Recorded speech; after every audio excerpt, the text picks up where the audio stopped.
Presidential Decree No. 442. A decree instituting the Labor Code, thereby revising and consolidating labor and social laws to afford protection to labor, promote employment and human resources development and ensure industrial peace based on social justice. Preliminary title. Chapter 1. Emancipation of Tenants. Article 7. Statement of Objectives. Inasmuch as the old concept of land ownership by a few has spawned valid and legitimate grievances that gave rise to violent conflict and social tension, and the redress of such legitimate grievances being one of the fundamental objectives of the new society, it has become imperative to start reformation with the emancipation of the tiller of the soil from his bondage. Article 8. Transfer of lands to tenant workers. Being a vital part of the labor force, tenant farmers on private agricultural lands primarily devoted to rice and corn under a system of sharecrop or lease tenancy, whether classified as landed estate or not, shall be deemed owner of a portion constituting a family-size farm of 5 hectares if not irrigated and 3 hectares if irrigated. In all cases, the landowner may retain an area of not more than 7 hectares if such landowner is cultivating such area or will now cultivate it. Article 9. Determination of land value. For the purpose of determining the cost of the land to be transferred to the tenant farmer, the value of the land shall be equivalent to 2½ times the average harvest of 3 normal crop years immediately preceding the promulgation of Presidential Decree No. 27 on October 21, 1972. The total cost of the land, including interest at the rate of 6% per annum, shall be paid by the tenant in 15 years of 15 equal annual amortizations. In case of default, the amortizations due shall be paid by the farmers' cooperative of which the defaulting tenant farmer is a member, with the cooperative having a right of recourse against him. The government shall guarantee such amortizations with shares of stock in government-owned and government-controlled corporations. Article 10. Conditions of ownership. No title to the land acquired by the tenant farmer under Presidential Decree No. 27 shall be actually issued to him unless and until he has become a full-fledged member of a duly recognized farmers' cooperative.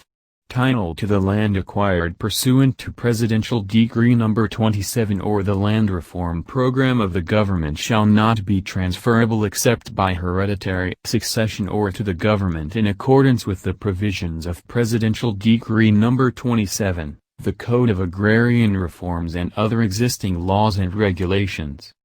Article 11. Implementing Agency. The Department of Agrarian Reform shall promulgate the necessary rules and regulations to implement the provisions of this chapter. Book 1. Re-employment. Article 12. Statement of Objectives.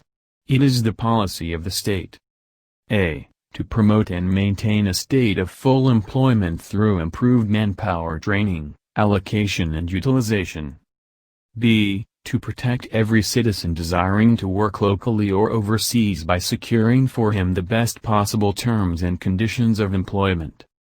c. To facilitate a free choice of available employment by persons seeking work in conformity with the national interest. d. To facilitate and regulate the movement of workers in conformity with the national interest. e. To regulate the employment of aliens, including the establishment of a registration and/or work permit system. f. To strengthen the network of public employment offices and rationalize the participation of the private sector in the recruitment and placement of workers, locally and overseas, to serve national development objectives. g. To ensure careful selection of Filipino workers for overseas employment in order to protect the good name of the Philippines abroad. Title I. Recruitment and Placement of Workers. Chapter 1. General Provisions. Article 13. Definitions. a. Workers means any member of the labor force, whether employed or unemployed.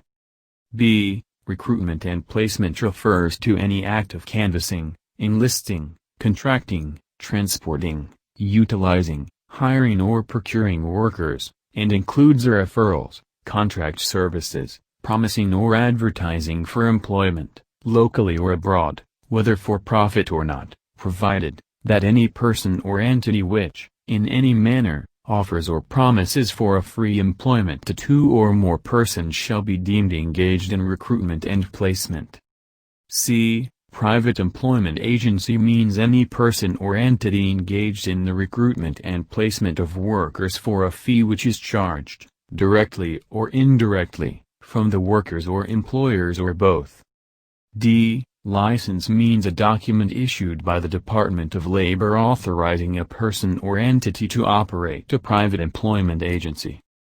E. Private recruitment entity means any person or association engaged in the recruitment and placement of workers, locally or overseas, without charging, directly or indirectly, any fee from the workers or employers. F. Authority means a document issued by the Department of Labor authorizing a person or association to engage in recruitment and placement activities as a private recruitment entity. G. Seaman means any person employed in a vessel engaged in maritime navigation. H. Overseas employment means employment of a worker outside the Philippines. I. Immigrant means any person, worker or otherwise, who emigrates to a foreign country by virtue of an immigrant visa or resident permit or its equivalent in the country of destination. Article 14. Employment promotion.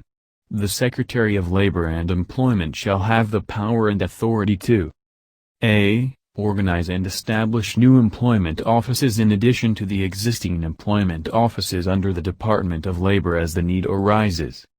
b. Organize and establish a nationwide job clearance and information system to inform applicants registering with a particular employment office of job opportunities in other parts of the country as well as job opportunities abroad. c. Develop and organize programs that will facilitate occupational, industrial and geographical mobility of labor and provide assistance in the relocation of workers from one area to another, and d. Require any person, establishment, organization or institution to submit such employment information as may be prescribed by the Department of Labor and Employment. Article 15. Bureau of Employment Services. A. The Bureau of Employment Services shall be primarily responsible for developing and monitoring a comprehensive employment program. It shall have the power and duty 1.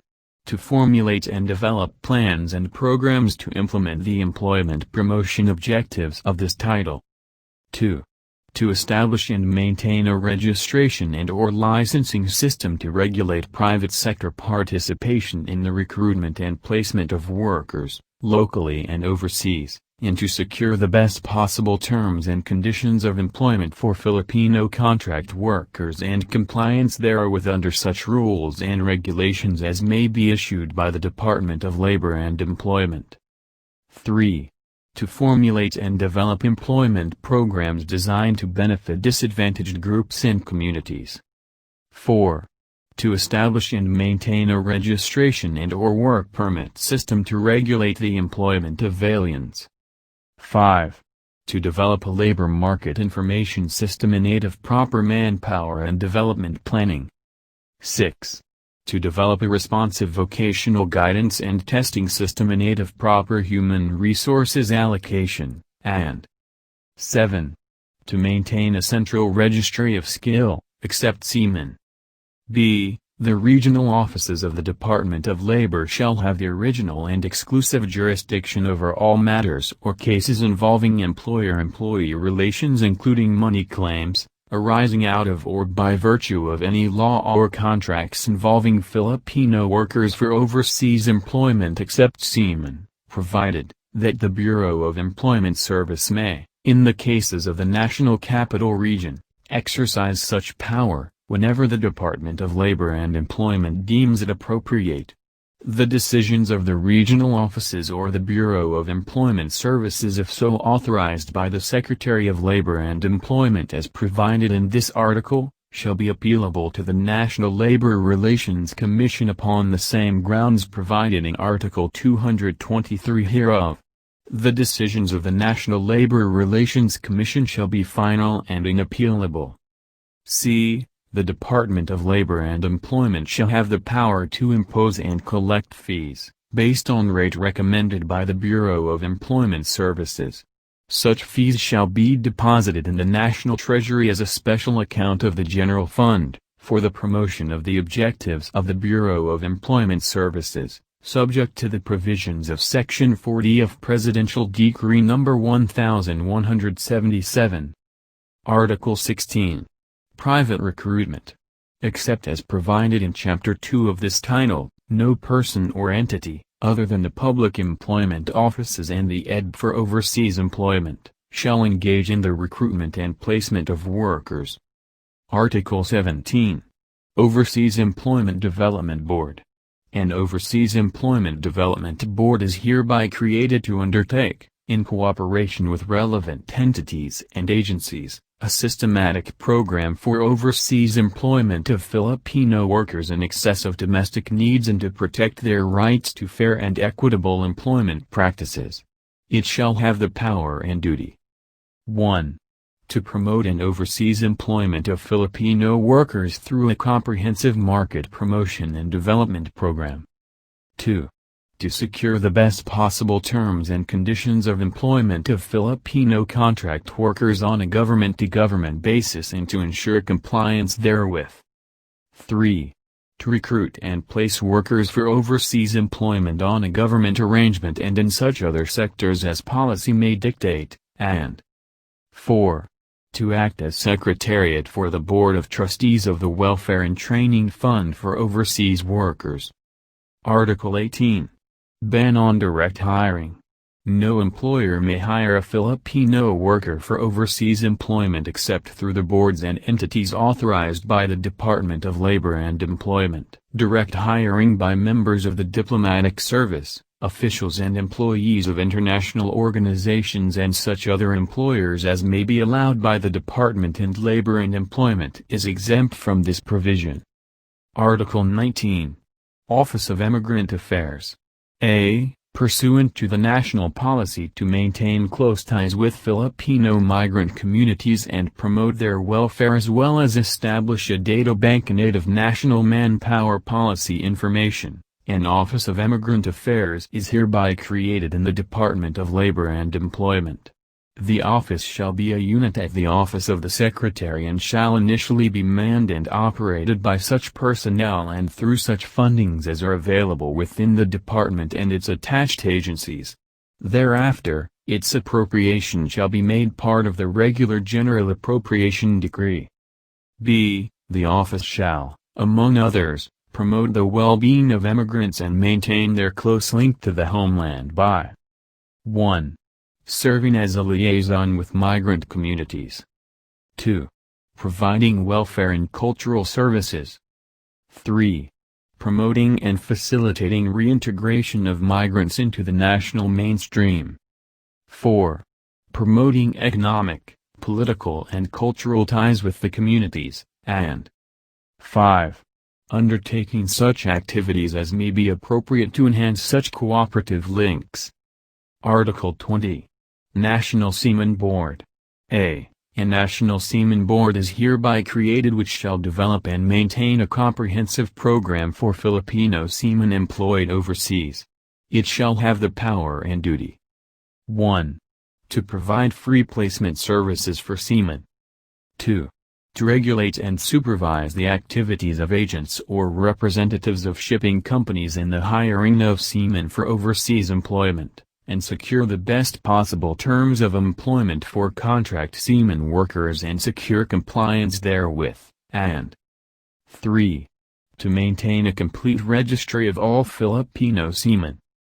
B. The board shall have original and exclusive jurisdiction over all matters or cases including money claims, involving employer-employee relations, arising out of or by virtue of any law or contracts involving Filipino seamen for overseas employment. The decision of the board shall be appealable to the National Labor Relations Commission upon the same grounds provided in Article 223 hereof. The decision of the National Labor Relations Commission shall be final and inappealable. Article 21. Foreign Service Role and Participation. To provide ample protection to Filipino workers abroad, the labor attaches, the labor reporting officers duly designated by the Department of Labor and Employment and the Philippine diplomatic or consular officials concerned, shall, even without prior instruction or advice from the Home Office, exercise the power and duty. A. To provide all Filipino workers within their jurisdiction assistance on all matters arising out of employment. B. To ensure that Filipino workers are not exploited or discriminated against. C. To verify and certify as requisite to authentication that the terms and conditions of employment in contracts involving Filipino workers are in accordance with the Labor Code and rules and regulations of the Overseas Employment Development Board and the National Seaman Board. D. To make continuing studies or research and recommendations on the various aspects of the employment market within their jurisdiction. E. To gather and analyze information on the employment situation and its probable trends, and to make such information available to the Department of Labor and Employment and the Department of Foreign Affairs, and F. To perform such other duties as may be required of them from time to time. Article 22. Mandatory remittance of foreign exchange earnings. It shall be mandatory for all Filipino workers abroad to remit a portion of their foreign exchange earnings to their families, dependents, and/or beneficiaries in the country in accordance with rules and regulations prescribed by the Secretary of Labor and Employment. Article 23. Composition of the boards. A. The EDB shall be composed of the Secretary of Labor and Employment as chairman, the Undersecretary of Labor as vice chairman, and a representative each of the Department of Foreign Affairs, the Department of National Defense, the Central Bank, the Department of Education, Culture, and Sports, the National Manpower and Youth Council, the Bureau of Employment Services, a workers' organization and an employers' organization, and the executive director of the EDB as members.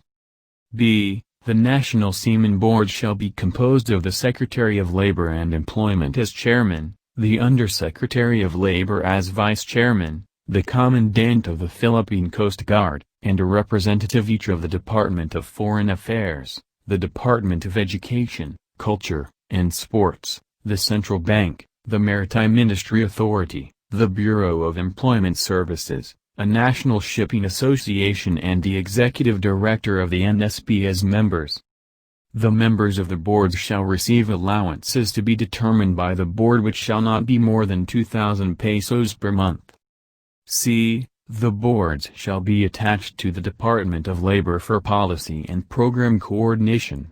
They shall each be assisted by a secretariat headed by an executive director who shall be a Filipino citizen with sufficient experience in manpower administration, including overseas employment activities. The executive director shall be appointed by the President of the Philippines upon the recommendation of the Secretary of Labor and shall receive an annual salary as fixed by law. The Secretary of Labor shall appoint the other members of the Secretariat. D. The Auditor General shall appoint his representative to the boards to audit their respective accounts in accordance with auditing laws and pertinent rules and regulations. Article 24. Boards to issue rules and collect fees. The board shall issue appropriate rules and regulations to carry out their functions. They shall have the power to impose and collect fees from employers concerned, which shall be deposited to the respective accounts of said boards and be used by them exclusively to promote their objectives. Chapter 2. Regulation of Recruitment and Placement Activities. Article 25. Private sector participation in the recruitment and placement of workers. Pursuant to national development objectives and in order to harness and maximize the use of private sector resources and initiative in the development and implementation of a comprehensive employment program, The private employment sector shall participate in the recruitment and placement of workers, locally and overseas, under such guidelines, rules and regulations, as may be issued by the Secretary of Labor and Employment. Article 26. Travel agencies prohibited to recruit. Travel agencies and sales agencies of airline companies are prohibited from engaging in the business of recruitment and placement of workers for overseas employment, whether for profit or not. Article 27. Citizenship requirement. Only Filipino citizens or corporations, partnerships or entities at least 75% of the authorized and voting capital stock of which is owned and controlled by Filipino citizens shall be permitted to participate in the recruitment and placement of workers, locally or overseas. Article 28. Capitalization. All applicants for authority to hire or renewal of license to recruit are required to have such substantial capitalization as determined by the Secretary of Labor and Employment. Article 29. Non-transferability of license or authority. No license or authority shall be used directly or indirectly by any person other than the one in whose favor it was issued at any place other than that stated in the license or authority. Nor may such license or authority be transferred, conveyed or assigned to any other person or entity. Any transfer of business address, appointment or designation of any agent or representative, including the establishment of additional offices anywhere, shall be subject to the prior approval of the Department of Labor and Employment. Article 30. Registration fees. The Secretary of Labor and Employment shall promulgate a schedule of fees for the registration of all applicants for license or authority. Article 31. Bonds. All applicants for license or authority shall post such cash and surety bonds as determined by the Secretary of Labor and Employment to guarantee compliance with prescribed recruitment procedures, rules and regulations, and terms and conditions of employment as appropriate.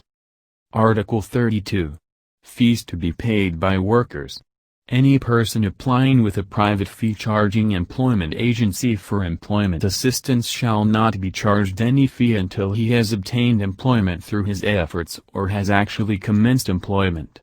Such fee must be always covered with approved receipt clearly showing the amount paid. The Secretary of Labor and Employment shall promulgate a schedule of allowable fees. Article 33. Reports on employment status. Whenever the public interest so requires, the Secretary of Labor and Employment may direct all persons or entities within the coverage of this title to submit a report on the status of employment, including job vacancies, details of job requisitions, separation from jobs, wages, other terms and conditions, and other employment data. Article 34. Prohibited practices. It shall be unlawful for any individual, entity, licensee or holder of authority. A. To charge or accept directly or indirectly any amount greater than that specified in the schedule of allowable fees prescribed by the Secretary of Labor and Employment, or to make a worker pay any amount greater than that actually received by him as a loan or advance. B. To furnish or publish any false notice or information or document in relation to recruitment or employment. C. To give any false notice, testimony, information or document or commit any act or misrepresentation for the purpose of securing a license or authority under this code. D. To induce or attempt to induce a worker already employed to quit his employment in order to offer him another unless the transfer is designed to liberate a worker from oppressive terms and conditions of employment. E. To influence or attempt to influence any person or entity not to employ any worker who has not applied for employment through his agency.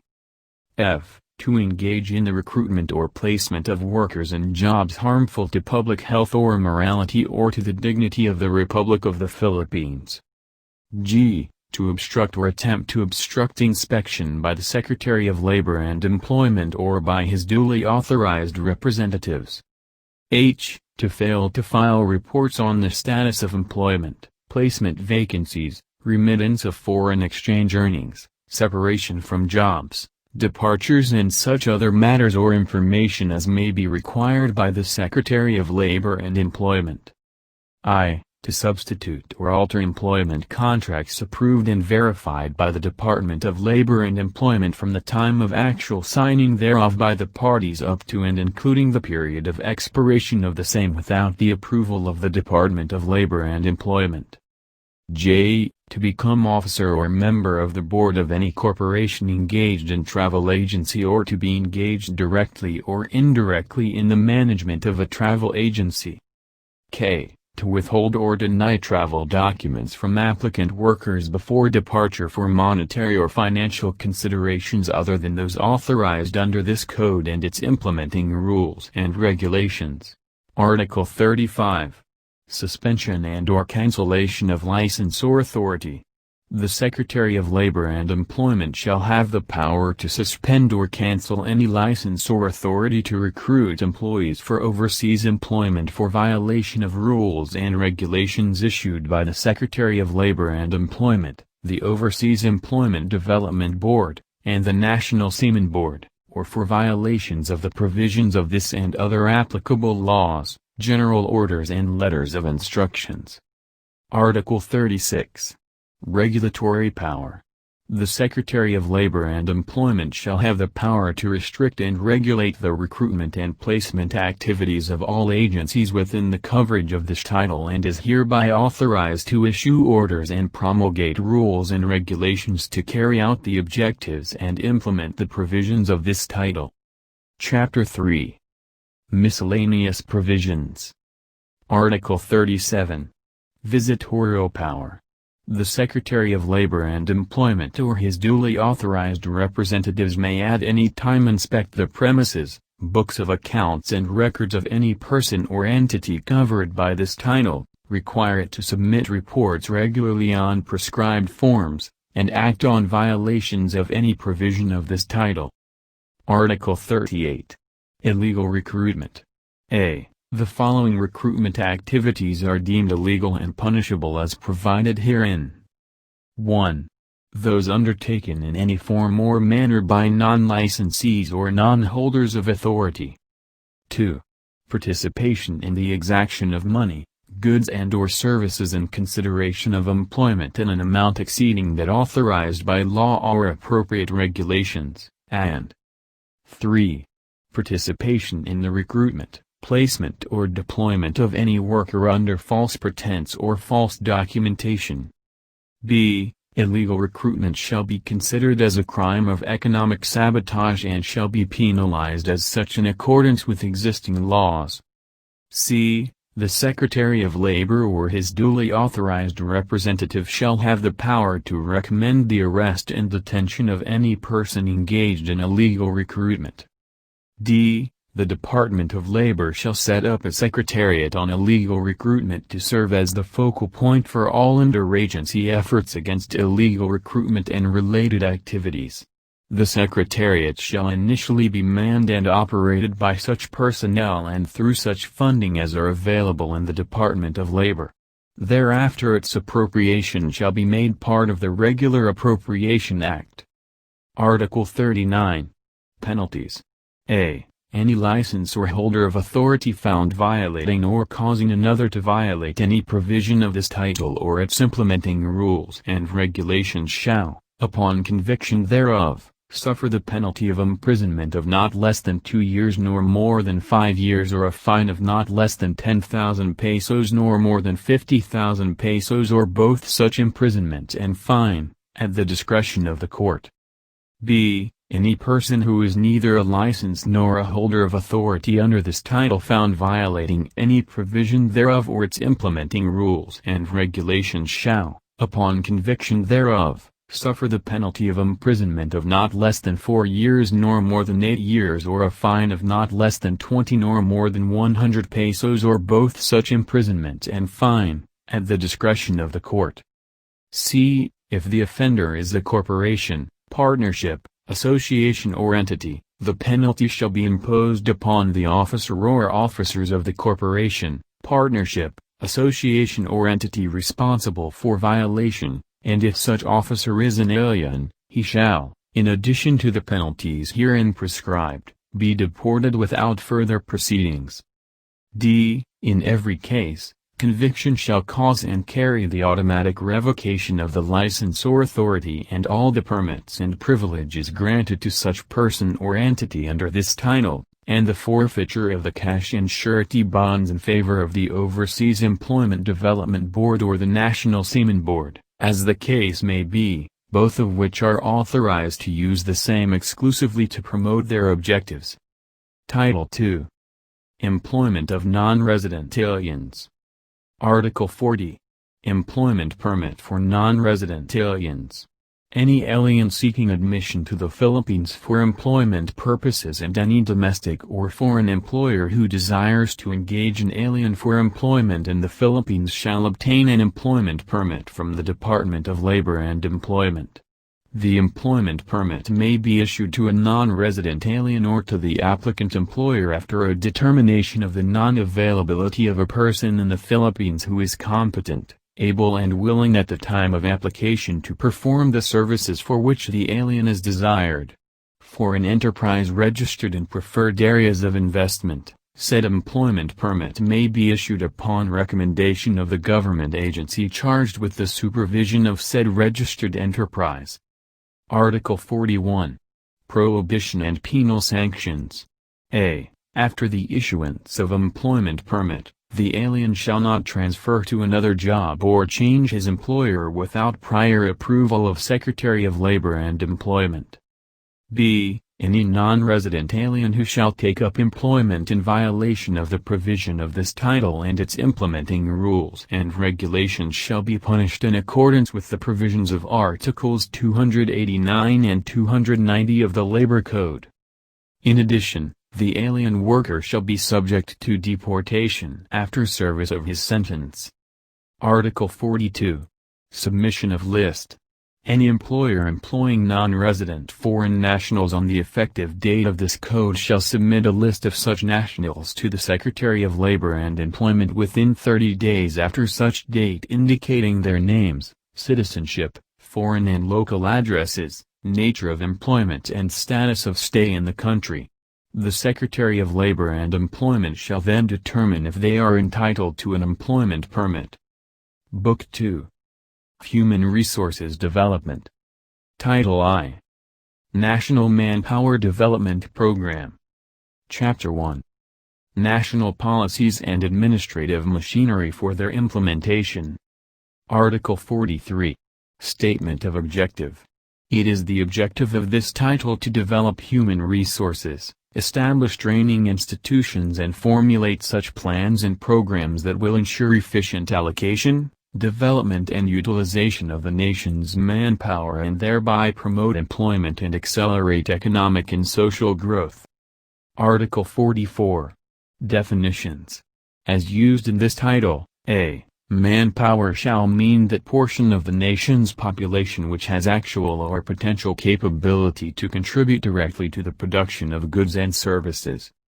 B. Entrepreneurship shall mean training for self-employment or assisting individual or small industries within the purview of this title. Article 45. National Manpower and Youth Council Composition. To carry out the objectives of this title, the National Manpower and Youth Council, which is attached to the Department of Labor and Employment for policy and program coordination and hereinafter referred to as the Council, shall be composed of the Secretary of Labor and Employment as ex officio chairman, the Secretary of Education, Culture and Sports as ex officio vice chairman, and as ex officio members, the Director General of the National Economic and Development Authority, the Secretary of Agriculture, the Secretary of Natural Resources, the Chairman of the Civil Service Commission, the Secretary of Social Welfare, the Secretary of Local Government and Community Development, the Chairman of the National Science Development Board, the Secretary of Trade and Industry and the Director General of the Council. The Director General of the Council shall have no vote. In addition, the President shall appoint the following members from the private sector, 2 representatives of national organizations of employers, 2 representatives of national workers' organizations, and 2 from national family and youth organizations, each for a term of 3 years. Article 46. National Manpower Plan. The Council shall formulate a long-term national manpower plan for the optimum allocation, development and utilization of manpower for employment, entrepreneurship and economic and social growth. This manpower plan shall, after adoption by the Council, be updated annually and submitted to the President for his approval. Thereafter, it shall be the controlling plan for the development of manpower resources for the entire country in accordance with the National Development Plan. The Council shall call upon any agency of government or the private sector to assist in this effort. Article 47. National Manpower Skills Center. The Council shall establish a National Manpower Skills Center and regional and local training centers for the purpose of promoting the development of skills. The centers shall be administered and operated under such rules and regulations as may be established by the Council. Article 48. Establishment and formulation of skills standards. There shall be national skills standards for industry trades to be established by the Council in consultation with employers and workers' organizations and appropriate government authorities. The Council shall thereafter administer the national skills standards. Article 49. Administration of training programs. The Council shall provide through the Secretariat instructor training, entrepreneurship development, training in vocations, trades and other fields of employment, and assist any employer or organization in training schemes designed to attain its objectives under rules and regulations which the Council shall establish for this purpose.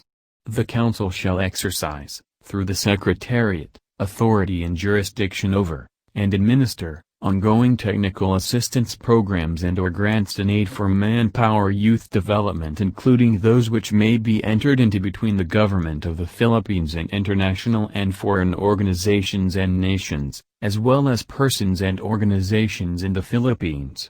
In order to integrate the national manpower development effort, all manpower training schemes as provided for in this code shall be coordinated with the Council, particularly those having to do with the setting of skills standards. For this purpose, existing manpower training programs in government and in the private sector shall be reported to the Council, which may regulate such programs to make them conform with national development programs. This article shall not include apprentices, learners and handicapped workers as governed by appropriate provisions of this code. Article 50. Industry boards. The Council shall establish industry boards to assist in the establishment of manpower development schemes, trades and skills standards and such other functions as will provide direct participation of employers and workers in the fulfillment of the Council's objectives, in accordance with guidelines to be established by the Council and in consultation with the National Economic and Development Authority. The maintenance and operations of the industry boards shall be financed through a funding scheme under such rates or fees and manners of collection and disbursements as may be determined by the Council. Article 51. Employment Service Training Functions. The Council shall utilize the employment service of the Department of Labor and Employment for the placement of its graduates. The Bureau of Employment Services shall render assistance to the Council in the measurement of unemployment and underemployment, conduct of local manpower resource surveys and occupational studies including an inventory of the labor force, establishment and maintenance without charge of a National Register of technicians who have successfully completed a training program under this Act and skilled manpower including its periodic publication, and maintenance of an adequate and up-to-date system of employment information. Article 52. Incentive Scheme. An additional deduction from taxable income of 1/2 of the value of labor training expenses incurred for development programs shall be granted to the person or enterprise concerned provided that such development programs, other than apprenticeship, are approved by the Council and the deduction does not exceed 10% of direct labor wage. There shall be a review of the said scheme 2 years after its implementation. Article 53. Council Secretariat. The Council shall have a Secretariat headed by a Director General who shall be assisted by a Deputy Director General, both of whom shall be career administrators appointed by the President of the Philippines on recommendation of the Secretary of Labor and Employment. The Secretariat shall be under the administrative supervision of the Secretary of Labor and Employment and shall have an Office of Manpower Planning and Development, an Office of Vocational Preparation, a National Manpower Skills Center, regional manpower development offices and such other offices as may be necessary. The Director General shall have the rank and emoluments of an Undersecretary and shall serve for a term of 10 years. The Executive Directors of the Office of Manpower Planning and Development, the Office of Vocational Preparation and the National Manpower Skills Center shall have the rank and emoluments of a Bureau Director and shall be subject to civil service law, rules and regulations. The Director General, Deputy Director General and Executive Directors shall be natural-born citizens, between 30 and 50 years of age at the time of appointment, with a master's degree, or its equivalent, and experience in national planning and development of human resources. The Executive Director of the National Manpower Skills Center shall, in addition to the foregoing qualifications, have undergone training in center management. Executive Director shall be appointed by the President on the recommendations of the Secretary of Labor and Employment. The Director General shall appoint such personnel necessary to carry out the objectives, policies and functions of the Council subject to civil service rules. The regular professional and technical personnel shall be exempt from WAPCO rules and regulations. The Secretariat shall have the following functions and responsibilities. A. To prepare and recommend a manpower plan for approval by the Council.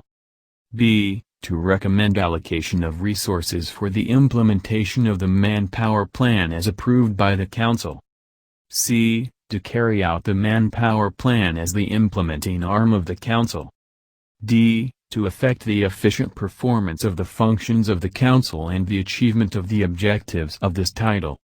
E. To determine specific allocation of resources for projects to be undertaken pursuant to approved manpower plans. F. To submit to the Council periodic reports on the progress and accomplishment of work programs. G. To prepare for approval by the Council an annual report to the President on plans, programs and projects on manpower and out-of-school youth development. H. To enter into agreements to implement approved plans and programs and perform any and all such acts as will fulfill the objectives of this code as well as ensure the efficient performance of the functions of the Council, and I. To perform such other functions as may be authorized by the Council. Article 54. Regional Manpower Development Offices. The Council shall create regional manpower development offices which shall determine the manpower needs of the industry, agriculture and other sectors of the economy within their respective jurisdictions, provide the Council's central planners with the data for updating the National Manpower Plan, recommend programs for the regional level agencies engaged in manpower and youth development within the policies formulated by the Council, administer and supervise Secretariat training programs within the region and perform such other functions as may be authorized by the Council. Article 55. Consultants and Technical Assistants, Publication and Research. In pursuing its objectives, the Council is authorized to set aside a portion of its appropriation for the hiring of services of qualified consultants, and/or private organizations for research work and publication. It shall avail itself of the services of other agencies of the government as may be required. Article 56. Rules and Regulations. The Council shall define its broad functions and issue appropriate rules and regulations necessary to implement the provisions of this code. Title II. Training and Employment of Special Workers. Chapter 1. Apprenticeship. Article 57. Statement of Objective. This title aims 1. To help meet the demand of the economy for trained manpower. 2. To establish a national apprenticeship program through the participation of employers, workers, and government and non-government agencies, and 3. To establish apprenticeship standards for the protection of apprentices. Article 58. Definition of terms. As used in this title. A. Apprenticeship means practical training on the job supplemented by related theoretical instruction. B. An apprentice is a worker who is covered by a written apprenticeship agreement with an individual employer or any of the entities recognized under this chapter. C. An apprenticeable occupation means any trade, form of employment or occupation which requires more than 3 months of practical training on the job supplemented by related theoretical instruction. D. Apprenticeship agreement is an employment contract wherein the employer binds himself to train the apprentice and the apprentice in turn accepts the terms of training. Article 59. Qualifications of apprentice. To qualify as an apprentice, a person shall a. Be at least 14 years of age. B. Possess vocational aptitude and capacity for apprenticeship as established through appropriate tests, and C. Possess the ability to comprehend and follow oral and written instructions. Trade and industry associations may recommend to the Secretary of Labor and Employment appropriate educational requirements for different occupations. Article 60. Employment of apprentices. Only employers in the highly technical industries may employ apprentices and only an apprenticeable occupation approved by the Secretary of Labor and Employment. Article 61. Contents of apprenticeship agreements. Apprenticeship agreements, including wage rates of apprentices, shall conform to the rules issued by the Secretary of Labor and Employment. The period of apprenticeship shall not exceed 6 months. Apprenticeship agreements providing for wage rates below the legal minimum wage, which in no case shall start below 75% of the applicable minimum wage, may be entered into only in accordance with apprenticeship programs duly approved by the Secretary of Labor and Employment. The department shall develop standard model programs of apprenticeship. Article 62. Signing of apprenticeship agreement. Every apprenticeship agreement shall be signed by the employer or his agent, or by an authorized representative of any of the recognized organizations, associations or groups and by the apprentice. An apprenticeship agreement with a minor shall be signed in his behalf by his parent or guardian or, if the latter is not available, by an authorized representative of the Department of Labor and Employment, and the same shall be binding during its lifetime. Every apprenticeship agreement entered into under this title shall be ratified by the appropriate apprenticeship committees, if any, and a copy thereof shall be furnished both the employer and the apprentice.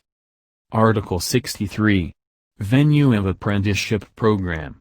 Any firm, employer group or association, industry organization or civic group wishing to organize an apprenticeship program may choose from any of the following apprenticeship schemes as the training venue for apprentices. A. Apprenticeship conducted entirely by and within the sponsoring firm, establishment or entity. B. Apprenticeship entirely within a Department of Labor and Employment training center or other public training institution, or C. Initial training in trade fundamentals in a training center or other institution with subsequent actual work participation within the sponsoring firm or entity during the final stage of training.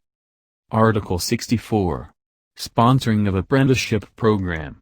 Any of the apprenticeship schemes recognized herein may be undertaken or sponsored by a single employer or a firm or by a group or association thereof, or by a civic organization. Actual training of apprentices may be undertaken a. in the premises of the sponsoring employer in the case of individual apprenticeship programs. B. in the premises of one or several designated firms in the case of programs sponsored by a group or association of employers or by a civic organization, or C. in a Department of Labor and Employment training center or other public training institution. Article 65. Investigation of violation of apprenticeship agreement. Upon complaint of any interested person or upon its own initiative, the appropriate agency of the Department of Labor and Employment or its authorized representative shall investigate any violation of any apprenticeship agreement pursuant to such rules and regulations as may be prescribed by the Department of Labor and Employment. Article 66.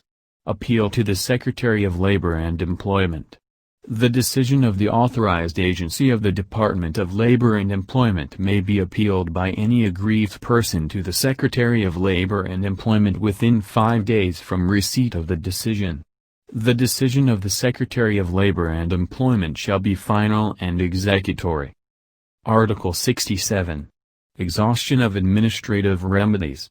No person shall institute any action for the enforcement of any apprenticeship agreement, or damages for breach of any such agreement, unless he has exhausted all available administrative remedies. Article 68. Aptitude testing of applicants. Consonant with the minimum qualifications of apprentice applicants required under this chapter, employers of entities with duly recognized apprenticeship programs shall have primary responsibility for providing appropriate aptitude tests in the selection of apprentices. If they do not have adequate facilities for the purpose, the Department of Labor and Employment may perform the service free of charge. Article 69. Responsibility for theoretical instruction. Supplementary theoretical instruction to apprentices in cases where the program is undertaken in the plant may be done by the employer. If the latter is not prepared to assume the responsibility, the same may be delegated to an appropriate government agency. Article 70. Voluntary organization of apprenticeship program, exemptions. A. The organization of apprenticeship programs shall be primarily a voluntary undertaking by employers. B. When national security or particular requirements of economic development so demand, the President of the Philippines may require compulsory training of apprentices in certain trades, occupations, jobs or employment levels where shortage of trained manpower is deemed critical as determined by the Secretary of Labor and Employment. Appropriate rules in this connection shall be promulgated by the Secretary of Labor and Employment as the need arises. C. Where services of foreign technicians are utilized by private companies in apprenticeable trades, said companies are required to set up appropriate apprenticeship programs. Article 71. Deductibility of training costs. An additional deduction from taxable income of 1/2 of the value of labor training expenses incurred for developing the productivity and efficiency of apprentices shall be granted to the person or enterprise organizing an apprenticeship program provided such program is duly recognized by the Department of Labor and Employment, provided further that such deduction shall not exceed 10% of direct labor wage, and provided finally that the person or enterprise who wished to avail of this incentive should pay his apprentices the minimum wages. Article 72. Apprentices without compensation. The Secretary of Labor and Employment may authorize the hiring of apprentices without compensation whose training on the job is required by the school or training program curriculum or as a requisite for graduation or board examination. Chapter 2. Learners. Article 73. Learners defined. Learners are persons hired as trainees in semi-skilled and other industrial occupations which are non-apprenticeable and which may be learned through practical training on the job in a relatively short period of time which shall not exceed 3 months. Article 74. When learners may be hired. Learners may be employed when no experienced workers are available. The employment of learners is necessary to prevent curtailment of employment opportunities, and the employment does not create unfair competition in terms of labor costs or impair or lower working standards. Article 75. Learnership Agreement. Any employer desiring to employ learners shall enter into a learnership agreement with them, which agreement shall include a. The names and addresses of the learners. b. The duration of the learnership period, which shall not exceed 3 months. c. The wages or salary rates of the learners which shall begin at not less than 75% of the applicable minimum wage, and d. A commitment to employ the learners, if they so desire, as regular employees upon completion of the learnership. All learners who have been allowed or suffered to work during the first 2 months shall be deemed regular employees if training is terminated by the employer before the end of the stipulated period through no fault of the learner. The learnership agreement shall be subject to inspection by the Secretary of Labor and Employment or his duly authorized representatives. Article 76. Learners in piecework. Learners employed in piece or incentive rate jobs during the training period shall be paid in full for the work done. Article 77. Penalty Clause. Any violation of this chapter or its implementing rules and regulations shall be subject to the general penalty clause provided for in this code. Chapter 3. Handicapped workers. Article 78. Definition. Handicapped workers are those whose earning capacity is impaired by age or physical or mental deficiency or injury. Article 79. When employable. Handicapped workers may be employed when their employment is necessary to prevent curtailment of employment opportunities and when it does not create unfair competition in labor costs or impair or lower working standards. Article 80. Employment Agreement. Any employer who employs handicapped workers shall enter into an employment agreement with them, which agreement shall include a. The names and addresses of the handicapped workers to be employed. b. The rate to be paid the handicapped workers which shall be not less than 75% of the applicable legal minimum wage. c. The duration of employment period, and d. The work to be performed by the handicapped workers. The employment agreement shall be subject to inspection by the Secretary of Labor and Employment or his duly authorized representatives. Article 81. Eligibility for apprenticeship. Subject to the appropriate provisions of this code, handicapped workers may be hired as apprentices or learners if their handicap is not such as to effectively impede the performance of job operations in the particular occupations for which they are hired. Book 3.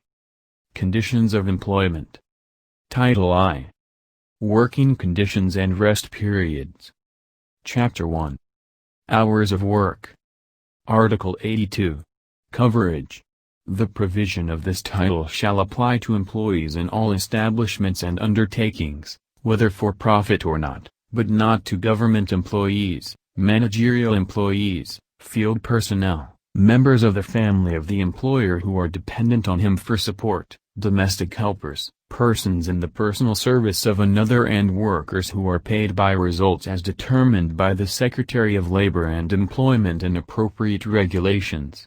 As used herein, managerial employees refers to those whose primary duty consists of the management of the establishment in which they are employed or of a department or subdivision thereof, and to other officers or members of the managerial staff. Field personnel refers to non-agricultural employees who regularly perform their duties away from the principal place of business or branch office of the employer and whose actual hours of work in the field cannot be determined with reasonable certainty. Article 83. Normal hours of work. The normal hours of work of any employee shall not exceed 8 in a day. Health personnel in cities or municipalities with a population of at least 1 million or in hospitals or clinics with a bed capacity of at least 100 shall hold regular office hours for 8 hours a day, for 5 days a week, or a total of 40 hours a week, exclusive of time for meals, except where the exigencies of the service require that such personnel work for 6 days, 48 hours, in which case they shall be entitled to an additional compensation of at least 30% of their regular wage for work on the 6th day. For purposes of this article, health personnel shall include resident physicians, nurses, nutritionists, dietitians, pharmacists, social workers, laboratory technicians, paramedical technicians, psychologists, midwives, attendants and all other hospital or clinic personnel. Article 84. Hours worked. Hours worked shall include, a. all time during which an employee is required to be on duty or to be at a prescribed workplace, and, b. all time during which an employee is suffered or permitted to work. Rest periods of short duration during working hours shall be counted as hours worked. Article 85. Meal periods. Subject to such regulations as the Secretary of Labor and Employment may prescribe, it shall be the duty of every employer to give his employees not less than 60 minutes time off for their regular meals. Article 86. Night shift differential. Every employee shall be paid a night shift differential of not less than 10% of his regular wage for each hour of work performed between 10 o'clock in the evening and 6 o'clock in the morning. Article 87. Overtime work. Work may be performed beyond 8 hours a day provided that the employee is paid for the overtime work in additional compensation equivalent to his regular wage plus at least 25% thereof. Work performed beyond 8 hours on a holiday or rest day shall be paid an additional compensation equivalent to the rate for the first 8 hours on a holiday or rest day plus at least 30% thereof. Article 88. Undertime not offset by overtime. Undertime work on any particular day shall not be offset by overtime work on any other day. Permission given to the employee to go on leave on some other day of the week shall not exempt the employer from paying the additional compensation required in this chapter. Article 89. Emergency overtime work. Any employee may be required by the employer to perform overtime work in any of the following cases. A. When the country is at war or when any other national or local emergency has been declared by Congress or the Chief Executive. B. When it is necessary to prevent loss of life or property or in case of imminent danger to public safety due to an actual or impending emergency in the locality caused by serious accidents, fire, flood, typhoon, earthquake, epidemic or other disaster or calamity. C. When there is urgent work to be performed on machines, installation or equipment, in order to avoid serious loss or damage to the employer or some other cause of similar nature. D. When the work is necessary to prevent loss or damage to perishable goods. E. Where the completion or continuation of the work started before the 8th hour is necessary to prevent serious obstruction or prejudice to the business or operations of the employer. Any employee required to render overtime work under this article shall be paid the additional compensation required in this chapter. Article 90. Computation of additional compensation. For purposes of computing overtime and other additional remuneration as required by this chapter, the regular wage of an employee shall include the cash wage only, without deduction on account of facilities provided by the employer. Chapter 2. Weekly rest periods. Article 91. Right to weekly rest day. A. It shall be the duty of every employer, whether operating for profit or not, to provide each of his employees a rest period of not less than 24 consecutive hours after every 6 consecutive normal work days. B. The employer shall determine and schedule the weekly rest day of his employees, subject to collective agreement and to such rules and regulations as the Secretary of Labor and Employment may provide. However, the employer shall respect the preference of employees as to their weekly rest day when such preference is based on religious grounds. Article 92. When employer may require work on a rest day. The employer may require his employees to work on any day. A. In case of actual or impending emergencies caused by serious accidents, fire, flood, typhoon, earthquake, epidemic or other disaster or calamity to prevent loss of life and property or imminent danger to public safety. B. In case of urgent work to be performed on the machinery, equipment or installation to avoid serious loss which the employer would otherwise suffer. C. In the event of abnormal pressure of work due to special circumstances, where the employer cannot ordinarily be expected to resort to other measures. D. To prevent loss or damage to perishable goods. E. Where the nature of the work requires continuous operations and the stoppage of work may result in irreparable injury or loss to the employer, and F. Under other circumstances analogous or similar to the foregoing as determined by the Secretary of Labor and Employment. Article 93. Compensation for rest day, Sunday or holiday work. A. Where an employee is made or permitted to work on his scheduled rest day, he shall be paid an additional compensation of at least 30% of his regular wage. An employee shall be entitled to such additional compensation for work performed on Sunday only when it is his established rest day. B. When the nature of the work of the employee is such that he has no regular work days and no regular rest days can be scheduled, he shall be paid an additional compensation of at least 30% of his regular wage for work performed on Sundays and holidays. C. Work performed on any special holiday shall be paid an additional compensation of at least 30% of the regular wage of the employee. Where such holiday work falls on the employee's scheduled rest day, he shall be entitled to an additional compensation of at least 50% of his regular wage.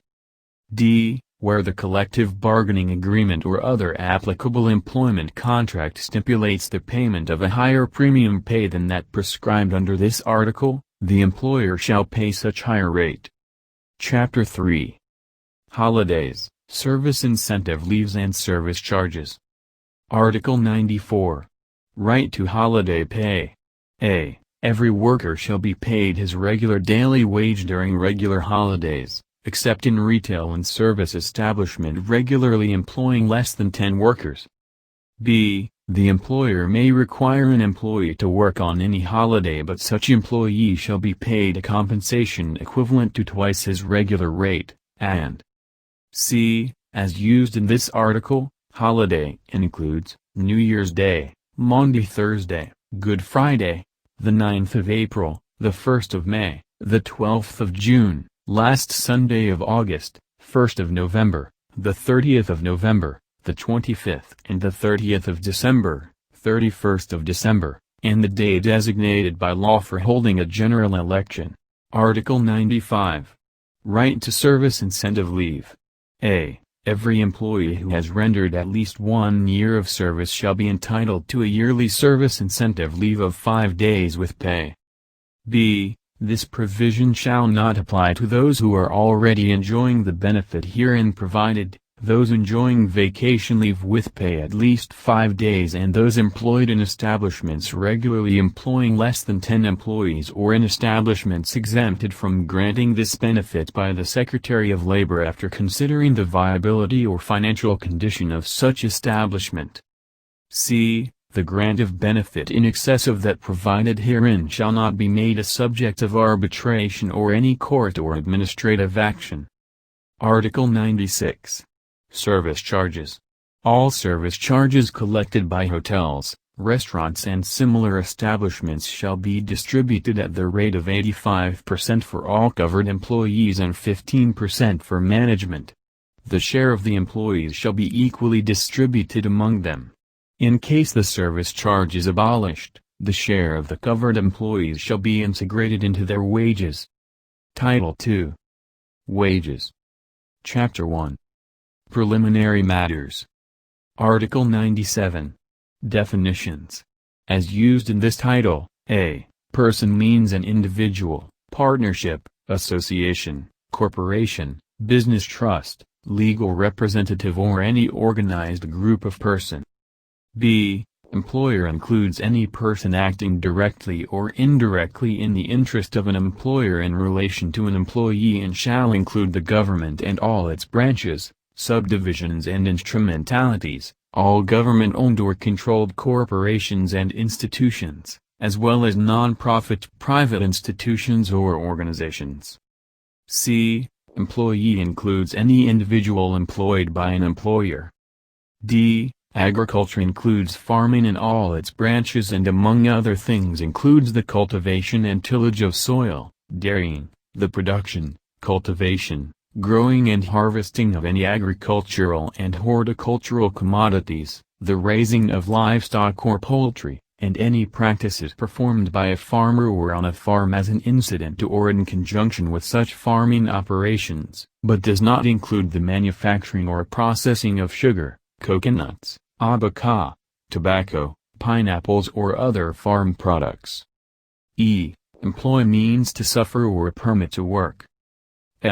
Wage paid to any employee shall mean the remuneration or earnings, however designated, capable of being expressed in terms of money, whether fixed or ascertained on a time, task, piece, or commission basis, or other method of calculating the same, which is payable by an employer to an employee under a written or unwritten contract of employment for work done or to be done or for services rendered or to be rendered, and includes the fair and reasonable value, as determined by the Secretary of Labor and Employment, of board, lodging or other facilities customarily furnished by the employer to the employee.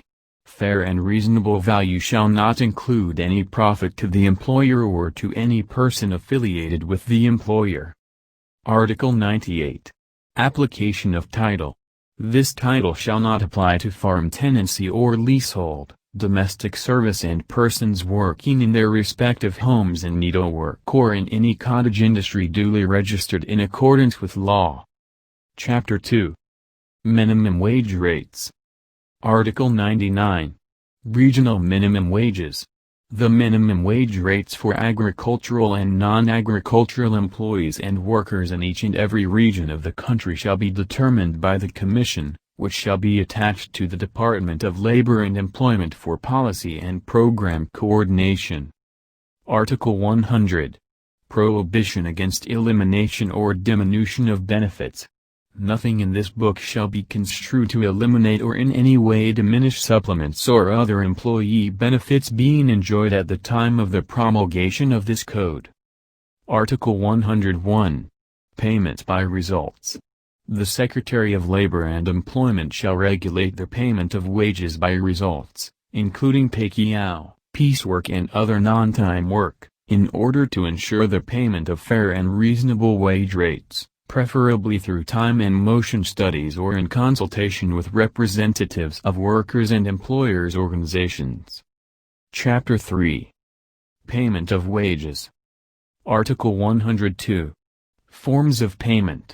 No employer shall pay the wages of an employee by means of promissory notes, vouchers, coupons, tokens, tickets, chits or any object other than legal tender, even when expressly requested by the employee. Payment of wages by check or money order shall be allowed when such manner of payment is customary on the date of effectivity of this code or is necessary because of special circumstances as specified in appropriate regulations to be issued by the Secretary of Labor and Employment or is stipulated in a collective bargaining agreement. Article 103. Time of payment. Wages shall be paid at least once every 2 weeks or twice a month at intervals not exceeding 16 days. If on account of force majeure or circumstances beyond the employer's control, payment of wages on or within the time herein provided cannot be made, the employer shall pay the wages immediately after such force majeure or circumstances have ceased.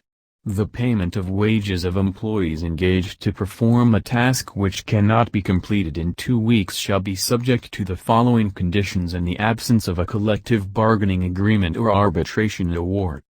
1. That payments are made at intervals not exceeding 16 days, in proportion to the amount of work completed, and 2. That final settlement is made upon completion of the work. No employer shall make payment with less frequency than once a month. Article 104. Place of payment. Payment of wages shall be made at or near the place of undertaking, except as otherwise provided by such regulations as the Secretary of Labor and Employment may prescribe under conditions to ensure greater protection of wages. Article 105. Direct payment of wages.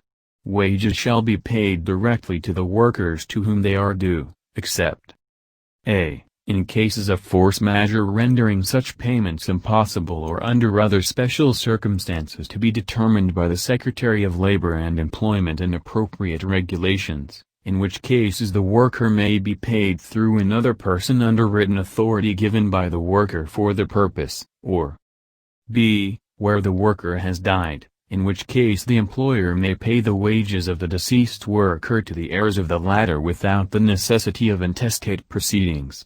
The claimant, if they are all of age, shall execute an affidavit attesting to their relationship to the deceased and the fact that they are his heirs, to the exclusion of all other persons. If any of the heirs is a minor, the affidavit shall be executed on his behalf by his natural guardian or next of kin. The affidavit shall be presented to the employer who shall make payment through the Secretary of Labor and Employment or his representative. The representative of the Secretary of Labor and Employment shall act as referee in dividing the amount paid among the heirs. The payment of wages under this article shall absolve the employer of any further liability with respect to the amount paid. Article 106. Contractor or subcontractor. Whenever an employer enters into a contract with another person for the performance of the former's work, the employees of the contractor and of the latter's subcontractor, if any, shall be paid in accordance with the provisions of this code. In the event that the contractor or subcontractor fails to pay the wages of his employees in accordance with this code, the employer shall be jointly and severally liable with his contractor or subcontractor to such employees to the extent of the work performed under the contract, in the same manner and extent that he is liable to employees directly employed by him.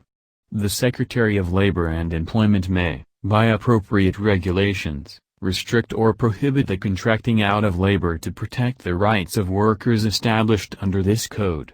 In so prohibiting or restricting, he may make appropriate distinctions between labor-only contracting as well as differentiations within these types of contracting, and determine who among the parties involved shall be considered the employer for purposes of this code, to prevent any violation or circumvention of any provision of this code.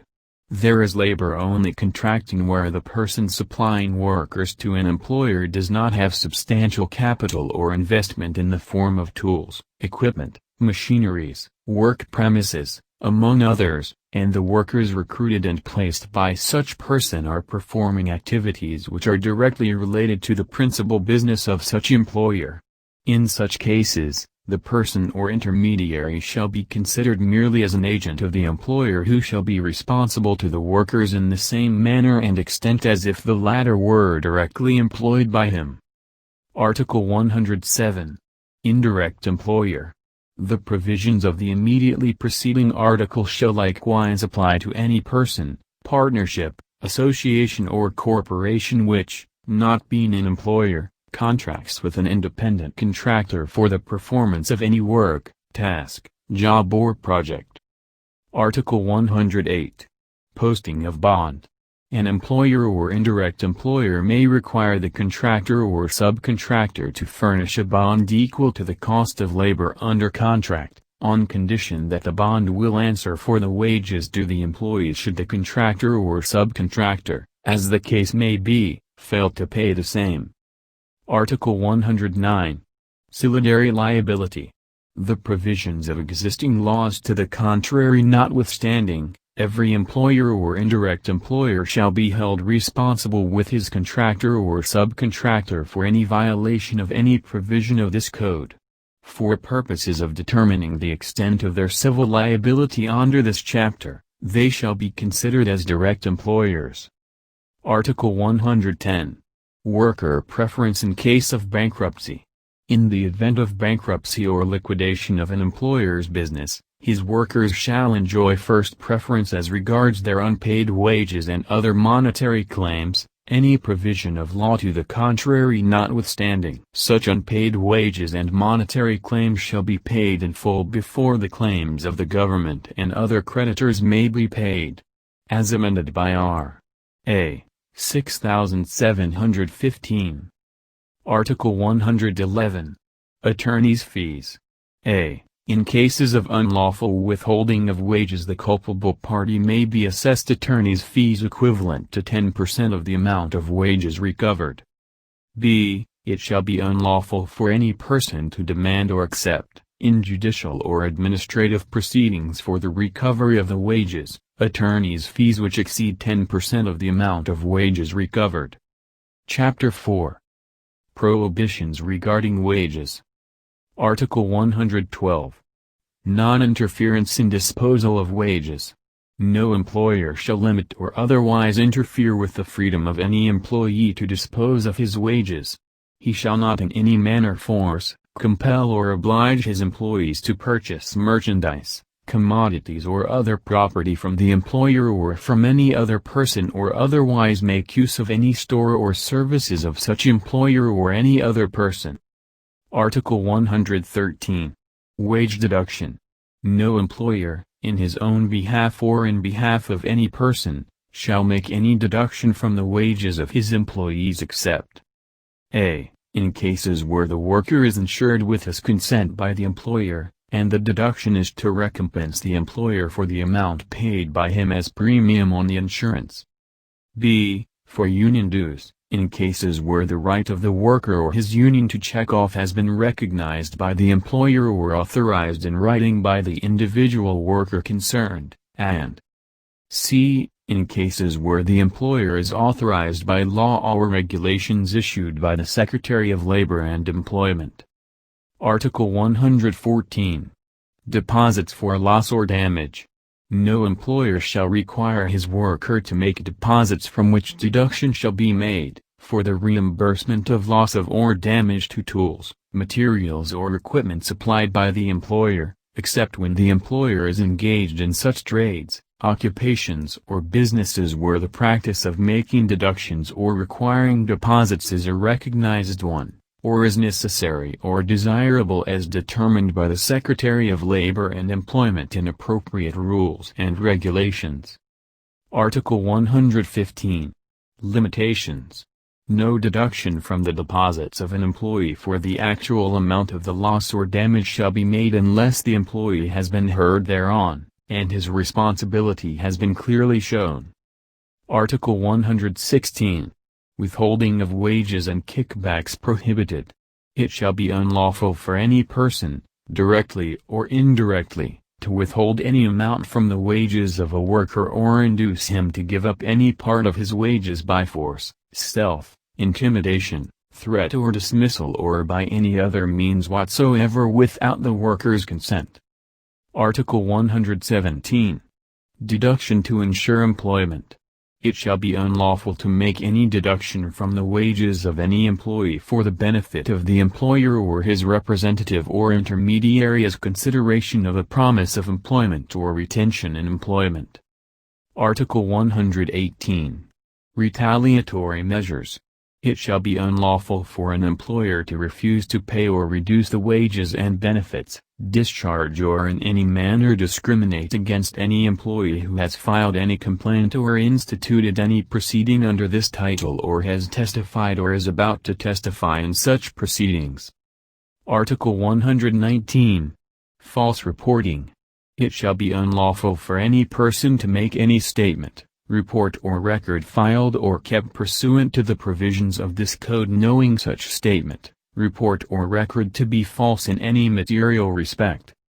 Chapter 5. Wage studies, wage agreements and wage determination. Article 120. Creation of the National Wages and Productivity Commission. There is hereby created a National Wages and Productivity Commission, hereinafter referred to as the Commission, which shall be attached to the Department of Labor and Employment for policy and program coordination. As amended by Raw 6727. Article 121. Powers and functions of the Commission. The Commission shall have the following powers and functions. A. To act as the national consultative and advisory body to the President of the Philippines and Congress on matters relating to wages, incomes and productivity. B. To formulate policies and guidelines on wages, incomes and productivity improvement at the enterprise, industry and national levels. C. To prescribe rules and guidelines for the determination of appropriate minimum wage and productivity measures at the regional, provincial or industry levels. D. To review regional wage levels set by the regional tripartite wages and productivity boards to determine if these are in accordance with prescribed guidelines and national development plans. E. To undertake studies, researches and surveys necessary for the attainment of its functions and objectives, and to collect and compile data and periodically disseminate information on wages and productivity and other related information, including, but not limited to, employment, cost of living, labor costs, investments and returns. F. To review plans and programs of the regional tripartite wages and productivity boards to determine whether these are consistent with national development plans. G. To exercise technical and administrative supervision over the regional tripartite wages and productivity boards. H. To call, from time to time, a national tripartite conference of representatives of government, workers, and employers for the consideration of measures to promote wage rationalization and productivity, and I. To exercise such powers and functions as may be necessary to implement this act. The Commission shall be composed of the Secretary of Labor and Employment as ex officio chairman, the Director General of the National Economic and Development Authority, NEDA, as ex officio vice chairman, and 2 members each from workers and employers sectors who shall be appointed by the President of the Philippines upon recommendation of the Secretary of Labor and Employment to be made on the basis of the list of nominees submitted by the workers and employers sectors, respectively, and who shall serve for a term of 5 years. The Executive Director of the Commission Secretariat shall also be a member of the Commission. The Commission shall be assisted by a Secretariat to be headed by an Executive Director and 2 Deputy Directors, who shall be appointed by the President of the Philippines, upon recommendation of the Secretary of Labor and Employment. The Executive Director shall have the same rank, salary, benefits and other emoluments as that of a Department's Assistant Secretary, while the Deputy Directors shall have the same rank, salary, benefits and other emoluments as that of a Bureau Director. The members of the Commission representing Labor and Management shall have the same rank, emoluments, allowances and other benefits as those prescribed by law for Labor and Management representatives in the Employees' Compensation Commission. As amended by RA 6727. Article 122.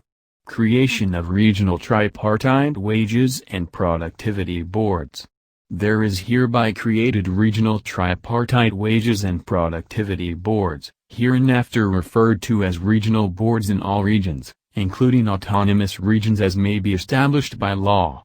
The Commission shall determine the offices, headquarters of the respective regional boards.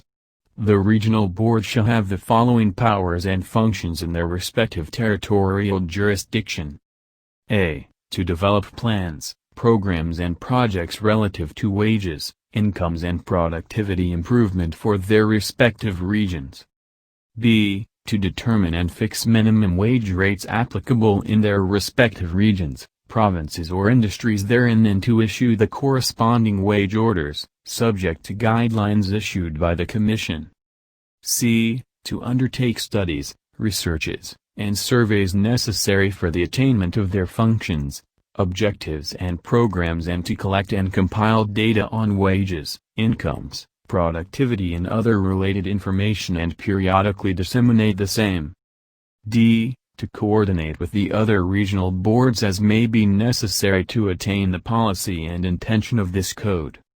E. To receive, process and act on applications for exemption from prescribed wage rates as may be provided by law or any wage order, and F. To exercise such other powers and functions as may be necessary to carry out their mandate under this code.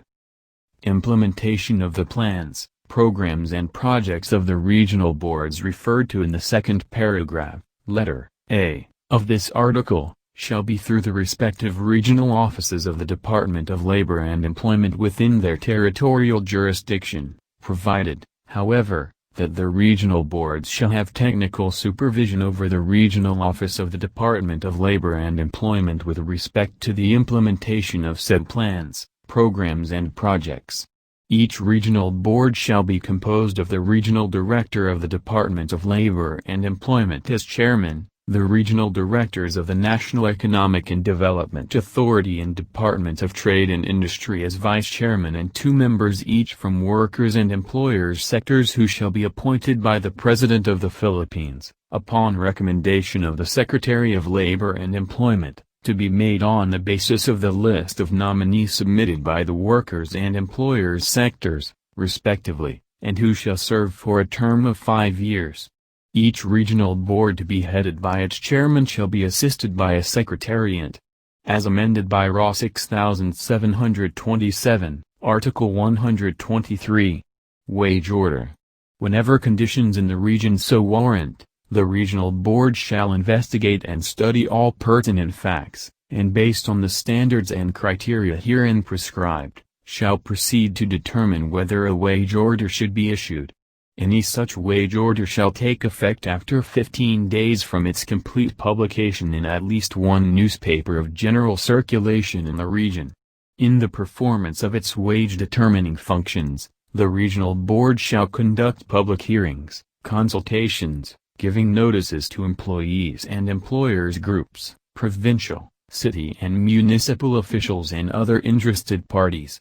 Any party aggrieved by the wage order issued by the regional board may appeal such order to the Commission within 10 calendar days from the publication of such order.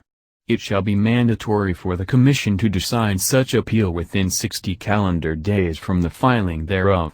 The filing of the appeal does not operate to stay the order unless the person appealing such order shall file with the Commission an undertaking with a surety or sureties satisfactory to the Commission for the payment to the employees affected by the order of the corresponding increase, in the event such order is affirmed. As amended by RA 6727.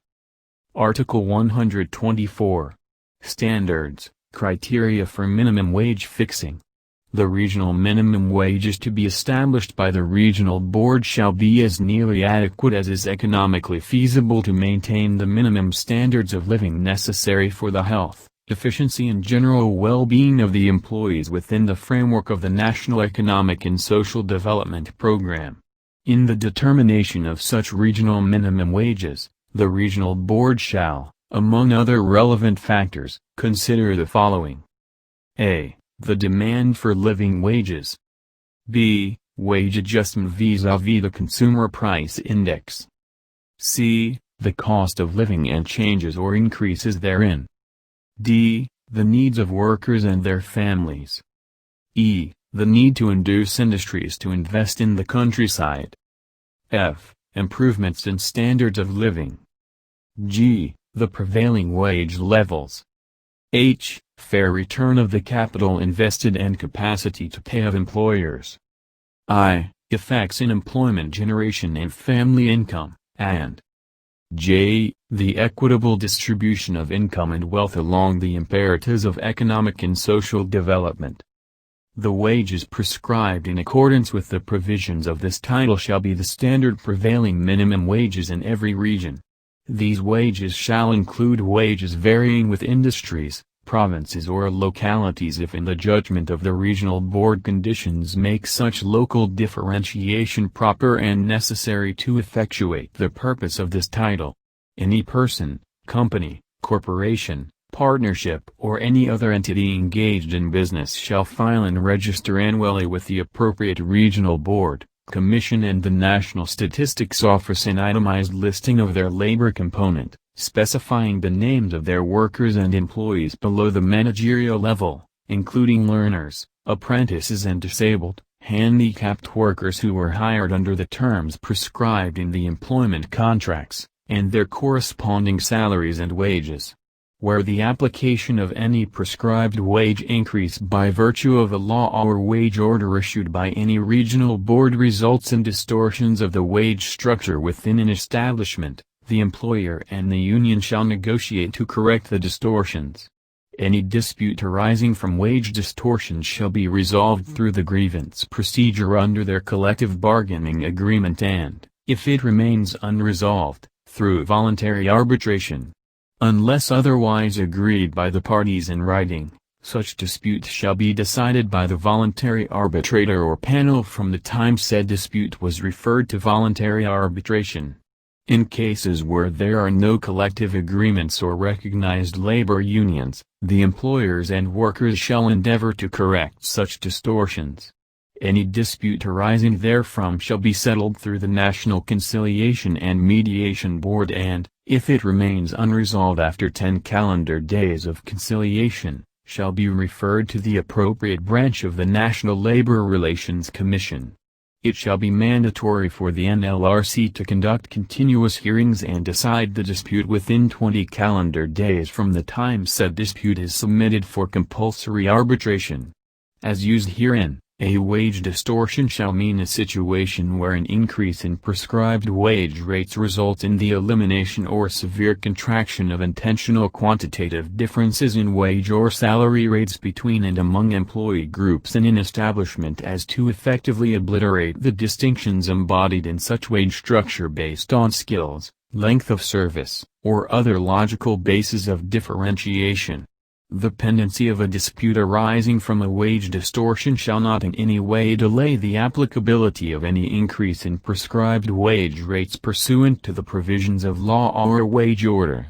All workers paid by result, including those who are paid on piecework, TAC-A, PAYKIA, or task basis, shall receive not less than the prescribed wage rates per 8 hours of work a day, or a proportion thereof for working less than 8 hours. All recognized learnership and apprenticeship agreements shall be considered automatically modified insofar as their wage clauses are concerned to reflect the prescribed wage rates. As amended by RA 6727.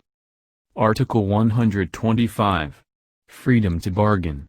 No wage order shall be construed to prevent workers in particular firms or enterprises of industries from bargaining for higher wages with their respective employers. Article 126. Prohibition against injunction.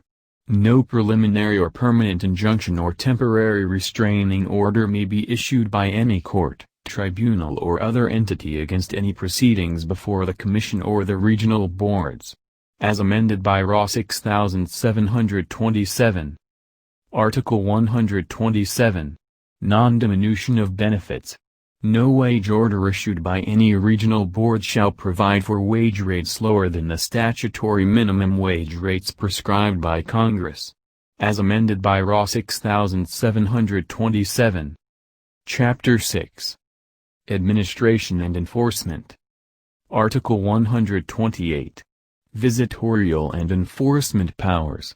A. The Secretary of Labor and Employment or his duly authorized representatives, including labor regulations officers, shall have access to employers' records and premises at any time of the day or night whenever work is being undertaken therein, and the right to copy therefrom, to question any employee and to investigate any fact, condition or matter which may be necessary to determine violations or which may aid in the enforcement of this code and of any labor law, wage order or rules and regulations issued pursuant thereto. B. The provisions of Article 217 of this code to the contrary notwithstanding and in cases where the relationship of employer-employee still exists, the Secretary of Labor and Employment or his duly authorized representative shall have the power to order and administer, after due notice and hearing, compliance with the labor standards provisions of this code and other labor legislation based on the findings of labor regulation officers or industrial safety engineers made in the course of inspection, and to issue writs of execution to the appropriate authority for the enforcement of their order, except in cases where the employer contests the findings of the labor regulation officer and raises issues which cannot be resolved without considering evidentiary matters that are not verifiable in the normal course of inspection. C. The Secretary of Labor and Employment may likewise order stoppage of work or suspension of operations of any unit or department of an establishment when non-compliance with the law or implementing rules and regulations poses grave and imminent danger to the health and safety of workers in the workplace. Within 24 hours, a hearing shall be conducted to determine whether an order for the stoppage of work or suspension of operations shall be lifted or not. In case the violation is attributable to the fault of the employer, he shall pay the employees concerned their salaries or wages during the period of such stoppage of work or suspension of operation. D. It shall be unlawful for any person or entity to obstruct, impede, delay or otherwise render ineffective the order of the Secretary of Labor and Employment or his duly authorized representatives issued pursuant to the authority granted under this article, and no inferior court or entity shall issue temporary or permanent injunction or restraining order or otherwise assume jurisdiction over any case involving the enforcement orders issued in accordance with this article. E. Any government employee found guilty of violation of, or abuse of authority under this article shall, after appropriate administrative investigation, be subject to summary dismissal from the service. F. The Secretary of Labor and Employment may by appropriate regulations require employers to keep and maintain such employment records as may be necessary in aid of his visitorial and enforcement powers under this code. Article 129. Recovery of wages, simple money claims and other benefits.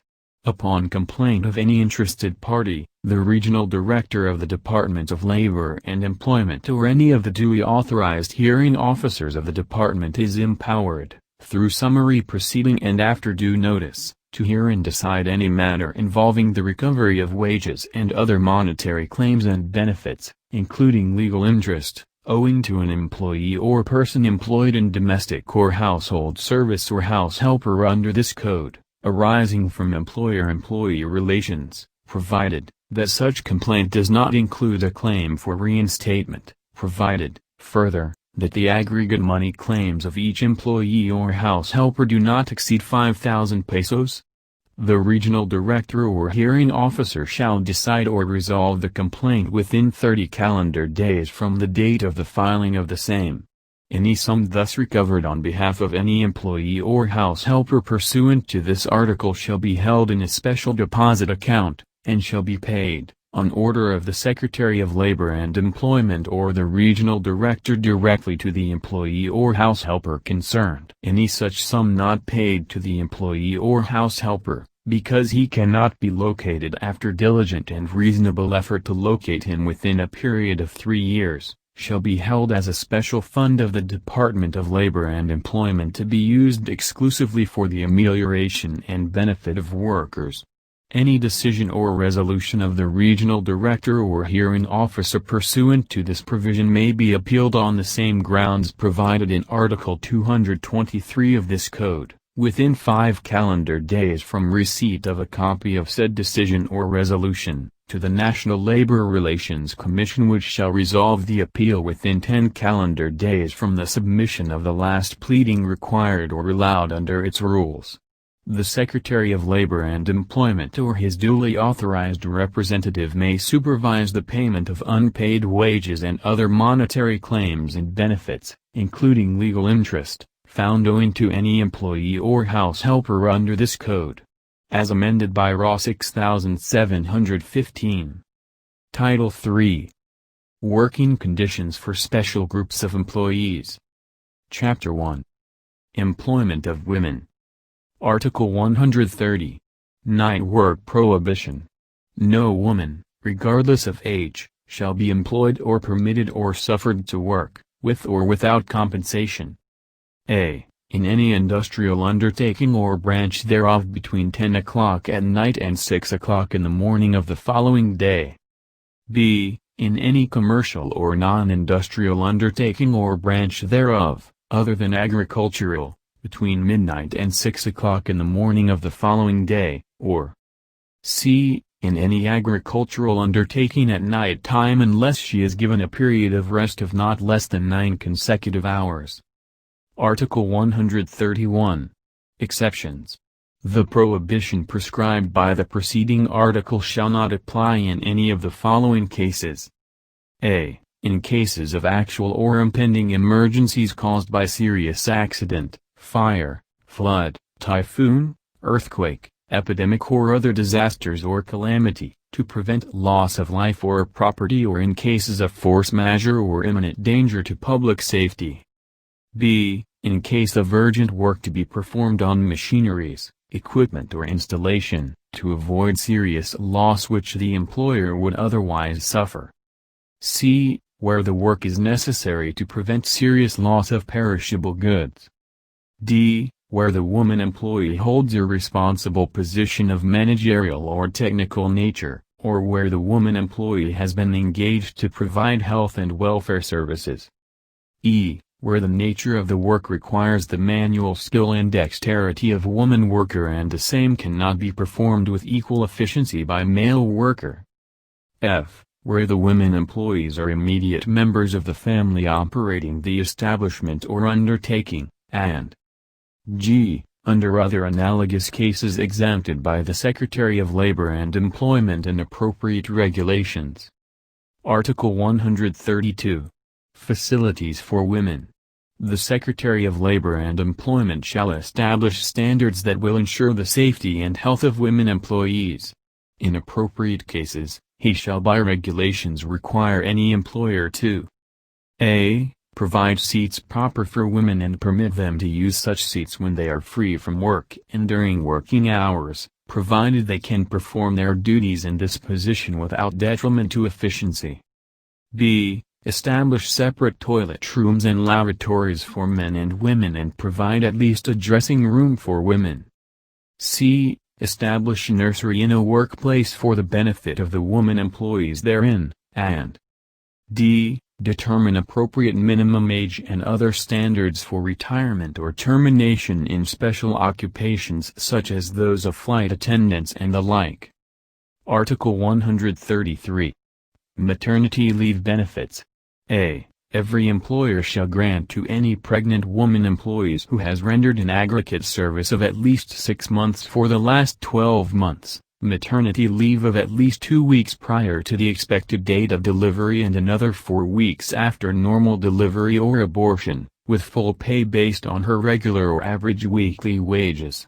The employer may require from any woman employee applying for maternity leave the presentation of a medical certificate stating that delivery will probably take place within 2 weeks. B. The maternity leave shall be extended without pay on account of illness medically certified to arise out of the pregnancy, delivery, abortion or miscarriage, which renders the woman unfit for work, unless she has earned unused leave credits from which such extended leave may be charged. C. The maternity leave provided in this article shall be paid by the employer only for the first 4 deliveries by a woman employee after the effectivity of this code. Article 134. Family Planning Services, Incentives for Family Planning. A. Establishments which are required by law to maintain a clinic or infirmary shall provide free family planning services to their employees, which shall include, but not limited to, the application or use of contraceptive pills and intrauterine devices. B. In coordination with other agencies of the government engaged in the promotion of family planning, the Department of Labor and Employment shall develop and prescribe incentive bonus schemes to encourage family planning among female workers in any establishment or enterprise. Article 135. Discrimination prohibited. It shall be unlawful for any employer to discriminate against any woman employee with respect to terms and conditions of employment solely on account of her sex. The following are acts of discrimination. A. Payment of a lesser compensation, including wage, salary or other form of remuneration and fringe benefits, to a female employee as against a male employee, for work of equal value, and B. Favoring a male employee over a female employee with respect to promotion, training opportunities, study and scholarship grants solely on account of their sexes. criminal liability for the willful commission of any unlawful act as provided in this article or any violation of the rules and regulations issued pursuant to Section 2 hereof shall be penalized as provided in Articles 288 and 289 of this Code, provided that the institution of any criminal action under this provision shall not bar the aggrieved employee from filing an entirely separate and distinct action for money claims, which may include claims for damages and other affirmative reliefs. The actions hereby authorized shall proceed independently of each other. Article 136. Stipulation against marriage. It shall be unlawful for an employer to require as a condition of employment or continuation of employment that a woman employee shall not get married, or to stipulate expressly or tacitly that upon getting married a woman employee shall be deemed resigned or separated, or to actually dismiss, discharge, discriminate or otherwise prejudice a woman employee merely by reason of her marriage. Article 137. Prohibited Acts. A. It shall be unlawful for any employer 1. To deny any woman employee the benefits provided for in this chapter, or to discharge any woman employed by him for the purpose of preventing her from enjoying any of the benefits provided under this Code. 2. To discharge such woman on account of her pregnancy, while on leave or in confinement due to her pregnancy, or 3. To discharge or refuse the admission of such woman upon returning to her work for fear that she may again be pregnant. Article 138. Classification of certain women workers.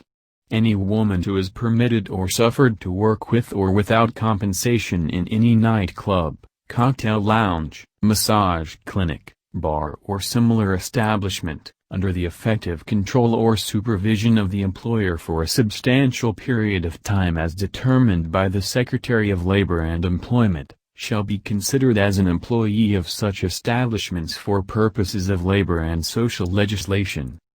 Chapter 2. Employment of Minors. Article 139. Minimum employable age. A. No child below 15 years of age shall be employed, except when he works directly under the sole responsibility of his parents or guardian and his employment does not in any way interfere with his schooling.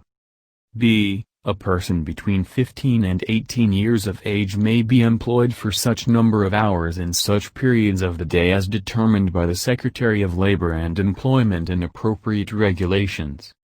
C. The foregoing provision shall in no case allow the employment of a person below 18 years of age in an undertaking which is hazardous or deleterious in nature as determined by the Secretary of Labor and Employment. Article 140. Prohibition against child discrimination. No employer shall discriminate against any person in respect to terms and conditions of employment on account of his age. Chapter 3. Employment of house helpers. Article 141. Coverage. The chapter shall apply to all persons rendering services in households for compensation. Domestic or household services shall mean service in the employer's home which is usually necessary or desirable for the maintenance and enjoyment thereof and includes ministering to the personal comfort and convenience of the members of the employer's household, including services of family drivers. Article 142. Contract of domestic service. The original contract of domestic service shall not last for more than 2 years, but it may be renewed for such periods as may be agreed upon by the parties. Article 143. Minimum wage. A. House helpers shall be paid the following minimum wage rates. 1. 60 pesos a month for housekeepers in Manila, Quezon, Pasay and Caloocan cities and the municipalities of Makati, San Juan, Mandaluyong, Muntinlupa, Navotas, Malabon, Parañaque, Las Piñas, Pasig and Marikina in Rizal Province. 2. 45 pesos, P45.00, a month for those in other chartered cities and first-class municipalities. 3. 30 pesos a month for those in other municipalities. Article 144. Minimum cash wage. The minimum wage rates prescribed under this chapter shall be the basic cash wages which shall be paid to the house helper in addition to lodging, food and medical attendance. Article 145. Assignment to non-household work. No house helper shall be assigned to work in a commercial, industrial or agricultural enterprise at a wage or salary rate lower than that provided for agricultural or non-agricultural worker as prescribed herein. Article 146. Opportunity for education. If the house helper is under the age of 18 years, the employer shall give him or her an opportunity for at least elementary education. The cost of such education shall be part of the house helper's compensation, unless there is a stipulation to the contrary. Article 147. Treatment of house helpers. The employer shall treat the house helper in a just and humane manner. In no case shall physical violence be used upon the house helper. Article 148. Board, lodging and medical attendance. The employer shall furnish the house helper free of charge suitable and sanitary living quarters as well as adequate food and medical attendance. Article 149. Indemnity for unjust termination of services. If the period of household service is fixed, neither the employer nor the house helper may terminate the contract before the expiration of the term, except for a just cause. If the house helper is unjustly dismissed, he or she shall be paid the compensation already earned plus that of 15 days by way of indemnity. If the house helper leaves without justifiable reason, he or she shall forfeit any unpaid salary due him or her not exceeding 15 days. Article 150. Service of termination notice. If the duration of the household service is not determined either by stipulation or by the nature of the service, the employer or the house helper may give notice to put an end to the relationship 5 days before the intended termination of the service. Article 151. Employment certification. Upon the severance of the household service relation, the employer shall give the house helper a written statement of the nature and duration of the service and his or her efficiency and conduct as house helper. Article 152. Employment records. The employer may keep such records as he may deem necessary to reflect the actual terms and conditions of employment of his house helper, which the latter shall authenticate by signature or thumb mark upon a request of the employer. Chapter 4. Employment of home workers. Article 153. Regulations of industrial home work. The employment of industrial home workers and field personnel shall be regulated by the government through appropriate regulations issued by the Secretary of Labor and Employment to ensure the general welfare and protection of home workers and field personnel and the industries employing them. Article 154. Regulations of Secretary of Labor and Employment. The regulations or orders to be issued pursuant to this chapter shall be designed to assure the average employee of an undertaking the minimum terms and conditions of employment applicable to the industrial home workers or field personnel involved. Article 155. Distribution of home work. For purposes of this chapter, the employer of home workers includes any person, natural or artificial, for his account or benefit or on behalf of any person residing outside the country, directly or indirectly, or through any employee, agent, contractor, subcontractor or any other person.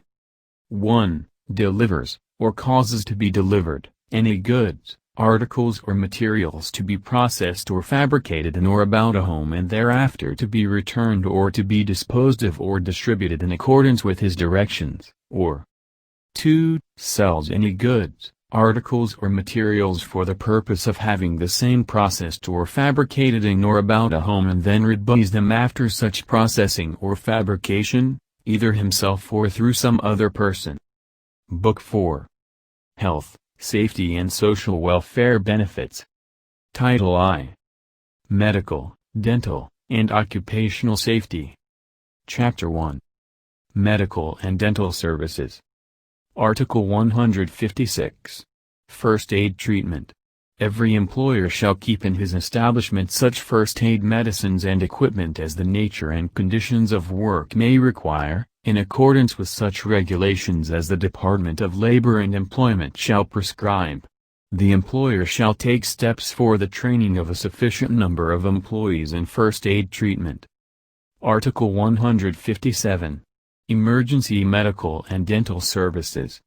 It shall be the duty of every employer to furnish his employees in any locality with free medical and dental attendance and facilities consisting of a. The services of a full-time registered nurse when the number of employees exceeds 50 but not more than 200 except when the employer does not maintain hazardous workplaces, in which case the services of a graduate first aider shall be provided for the protection of the workers, where no registered nurse is available. The Secretary of Labor and Employment shall provide by appropriate regulations the services that shall be required where the number of employees does not exceed 50 and shall determine by appropriate order hazardous workplaces for purposes of this article. b. The services of a full-time registered nurse, a part-time physician and dentist, and an emergency clinic, when the number of employees exceeds 200 but not more than 300 and c. The services of a full-time physician, dentist and a full-time registered nurse as well as a dental clinic, and an infirmary or emergency hospital with one bed capacity for every 100 employees, when the number of employees exceeds 300. In cases of hazardous workplaces, no employer shall engage the services of a physician or dentist who cannot stay in the premises of the establishment for at least 2 hours, in the case of those engaged on part-time basis, and not less than 8 hours in the case of those employed on full-time basis. Where the undertaking is non-hazardous in nature, the physician and dentist may be engaged on retained basis, subject to such regulations as the Secretary of Labor and Employment may prescribe to ensure immediate availability of medical and dental treatment and attendance in case of emergency. Article 158. When emergency hospital not required. The requirement for an emergency hospital or dental clinic shall not be applicable in case there is a hospital or dental clinic which is accessible from the employer's establishment and he makes arrangements for the reservation therein of the necessary beds and dental facilities for the use of his employees. Article 159. Health Program. The physician engaged by an employer shall, in addition to his duties under this chapter, develop and implement a comprehensive occupational health program for the benefit of the employees of his employer. Article 160. Qualifications of health personnel. The physicians, dentists and nurses employed by employers pursuant to this chapter shall have the necessary training in industrial medicine and occupational safety and health.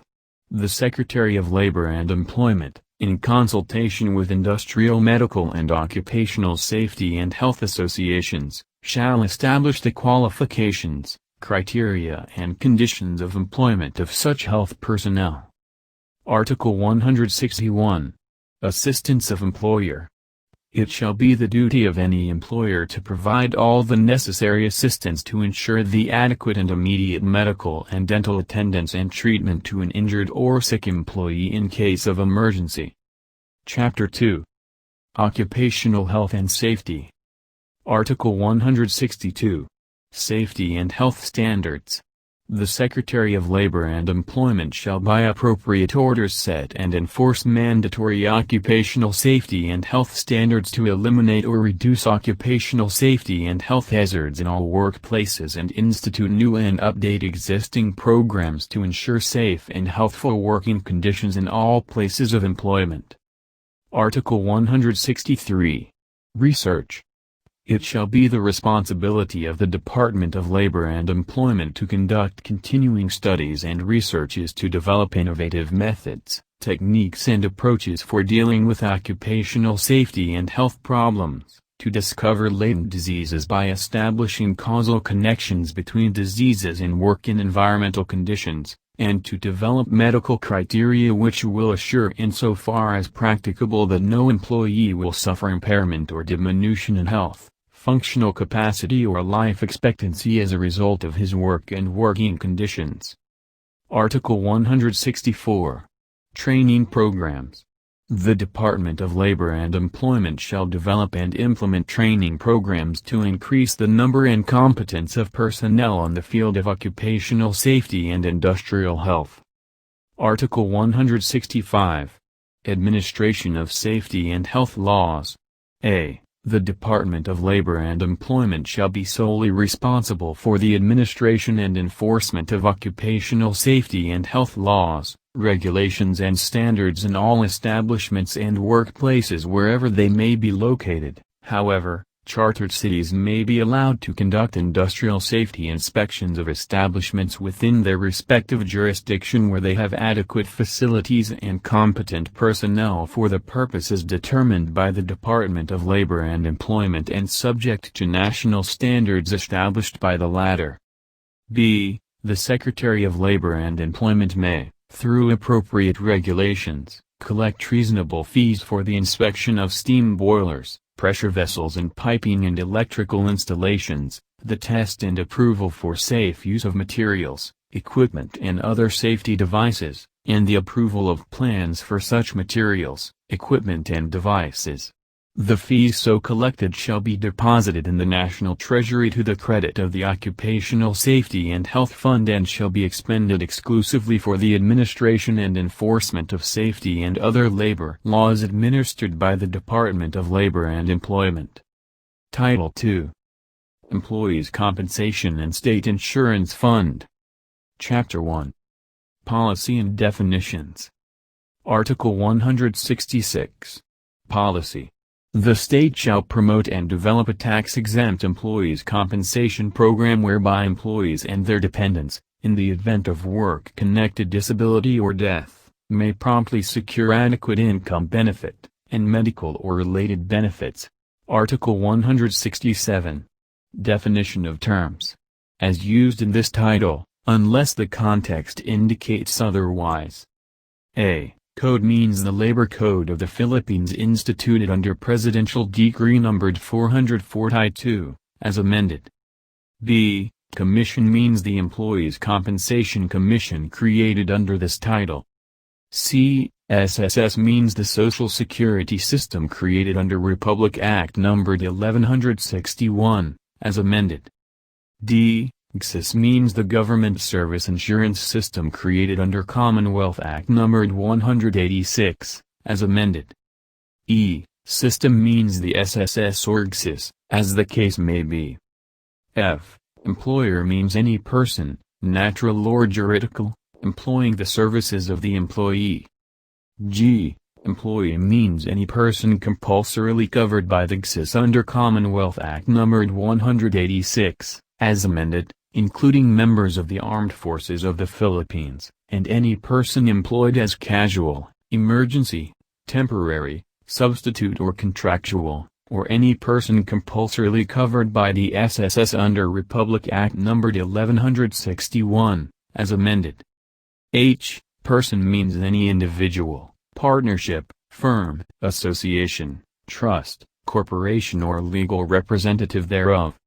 I. Dependents means the legitimate, legitimated, legally adopted or acknowledged natural child who is unmarried, not gainfully employed, and not over 21 years of age or over 21 years of age provided he is incapable of self-support due to a physical or mental defect which is congenital or acquired during minority, the legitimate spouse living with the employee, and the parents of said employee wholly dependent upon him for regular support.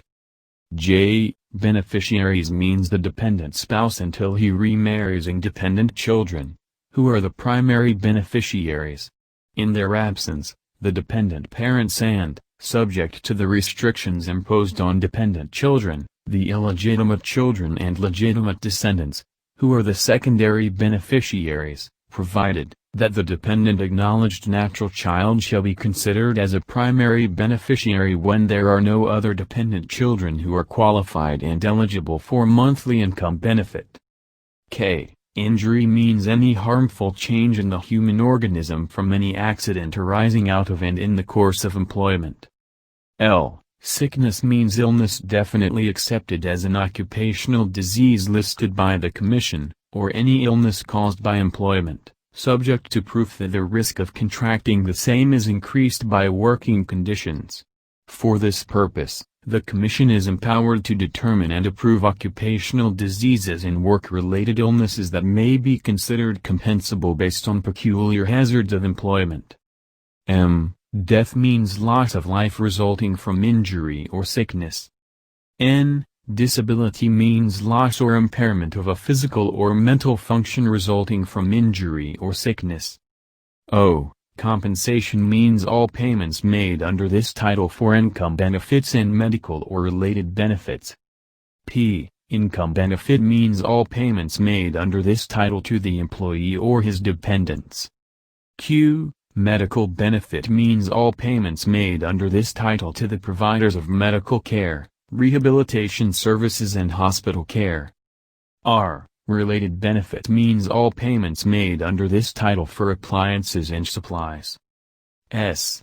Appliances means crutches, artificial aids and other similar devices. T. Supplies means medicine and other medical, dental or surgical items. U. Hospital means any medical facility, government or private, authorized by law, an active member of good standing of the Philippine Hospital Association and accredited by the Commission. V. Physician means any doctor of medicine duly licensed to practice in the Philippines, an active member of good standing of the Philippine Medical Association and accredited by the Commission. W. Wages or salary means all actual remuneration for employment received during the month, except that part in excess of 3,000 pesos. X. Monthly salary credit means the wage or salary base for contributions as provided in Republic Act No. 1161, as amended, or the wages or salary. Y. Average monthly salary credit in the case of the SSS means the result obtained by dividing the sum of the monthly salary credit in the 60-month period immediately preceding the semester of death or permanent disability by 60, except where the month of death or permanent disability fails within 18 calendar months from the month of coverage, in which case it is the result obtained by dividing the sum of all monthly salary credits paid prior to the amount of the contingency by the total number of calendar months of coverage in the same period. Z. Average daily salary credit in the case of the SSS means the result obtained by dividing the sum of the 6 highest monthly salary credits in the 12-month period immediately preceding the semester of sickness or injury by 180. Except where the month of injury falls within 12 calendar months from the first month of coverage, in which case it is the result obtained by dividing the sum of all monthly salary credits by 30 times the number of calendar months of coverage in the same period. In the case of the GSS, the average daily salary credit shall be the actual daily salary or wage or the monthly salary or wage divided by the actual number of working days in the month of contingency. A. Quarter means a period of 3 consecutive months ending on the last day of March, June, September, and December. B. Semester means a period of 2 consecutive quarters ending in the quarter of death, permanent disability, injury or sickness. C. Replacement ratio. The sum of 20% and the quotient obtained by dividing 300 by the sum of 340 and the average monthly salary credit. D. Credited years of service.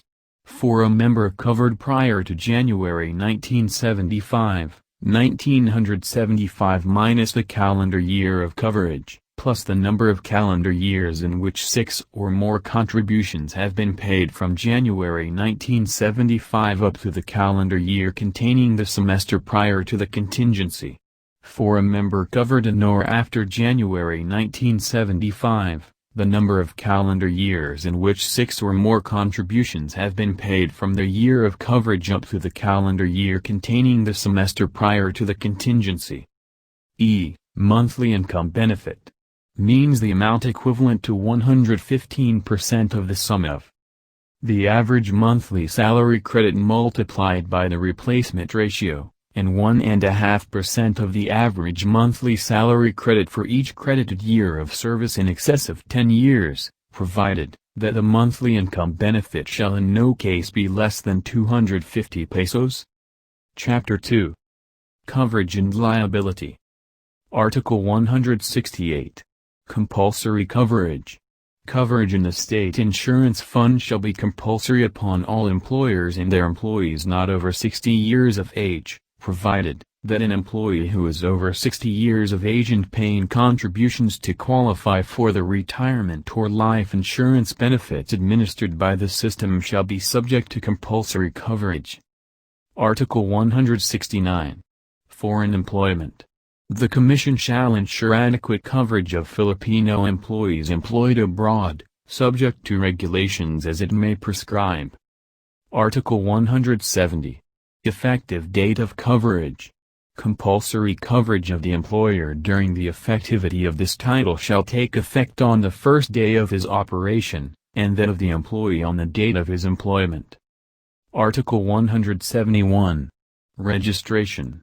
Each employer and his employees shall register with the system in accordance with its regulations. Article 172. Limitation of liability.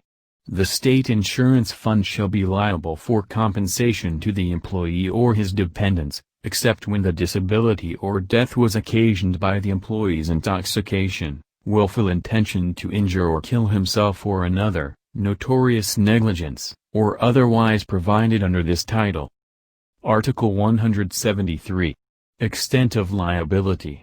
Unless otherwise provided, the liability of the state insurance fund under this title shall be exclusive and in place of all other liabilities of the employer to the employee, his dependents or anyone otherwise entitled to receive damages on behalf of the employee or his dependents. The payment of compensation under this title shall not bar the recovery of benefits as provided for in Section 699 of the Revised Administrative Code, Republic Act numbered 1161, as amended, Commonwealth Act numbered 186, as amended, Republic Act numbered 6011, as amended, Republic Act numbered 610, as amended, Republic Act numbered 4864, as amended, and other laws whose benefits are administered by the system or by other agencies of the government. Article 174. Liability of third parties. A. When the disability or death is caused by circumstances creating a legal liability against a third party, the disabled employee or the dependent in case of his death shall be paid by the system under this title. In case benefit is paid under this title, the system shall be subrogated to the rights of the disabled employee or the dependents in case of his death, in accordance with the general law. B. Where the system recovers from such third-party damages in excess of those paid or allowed under this title, such excess shall be delivered to the disabled employee or other persons entitled thereto, after deducting the cost of proceedings and expenses of the system. Article 175. Deprivation of benefits. Except as otherwise provided under this title, no contract, regulation or device whatsoever shall operate to deprive the employee or his dependents of any part of the income benefits and medical or related services granted under this title. Existing medical services being provided by the employer shall be maintained and continue to be enjoyed by their employees. Chapter 3. Administration. Article 176. Employees' Compensation Commission.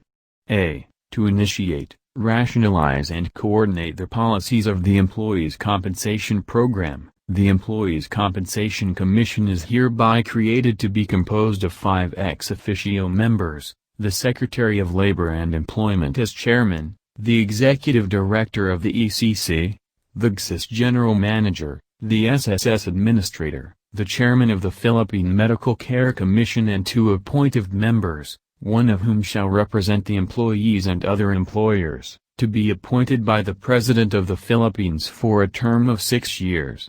The appointive member shall have at least 5 years' experience in workmen's compensation or Social Security program.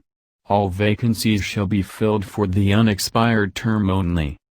b. The vice chairman of the commission shall be alternated each year between the GSIS general manager and the SSS administrator. The presence of 4 members shall constitute a quorum. Each member shall receive a per diem of 200 pesos for every meeting that is actually attended by him, exclusive of actual, ordinary and necessary travel and representation expenses. In his absence, any member may designate an official of the institution he serves on full-time basis as his representative to act in his behalf.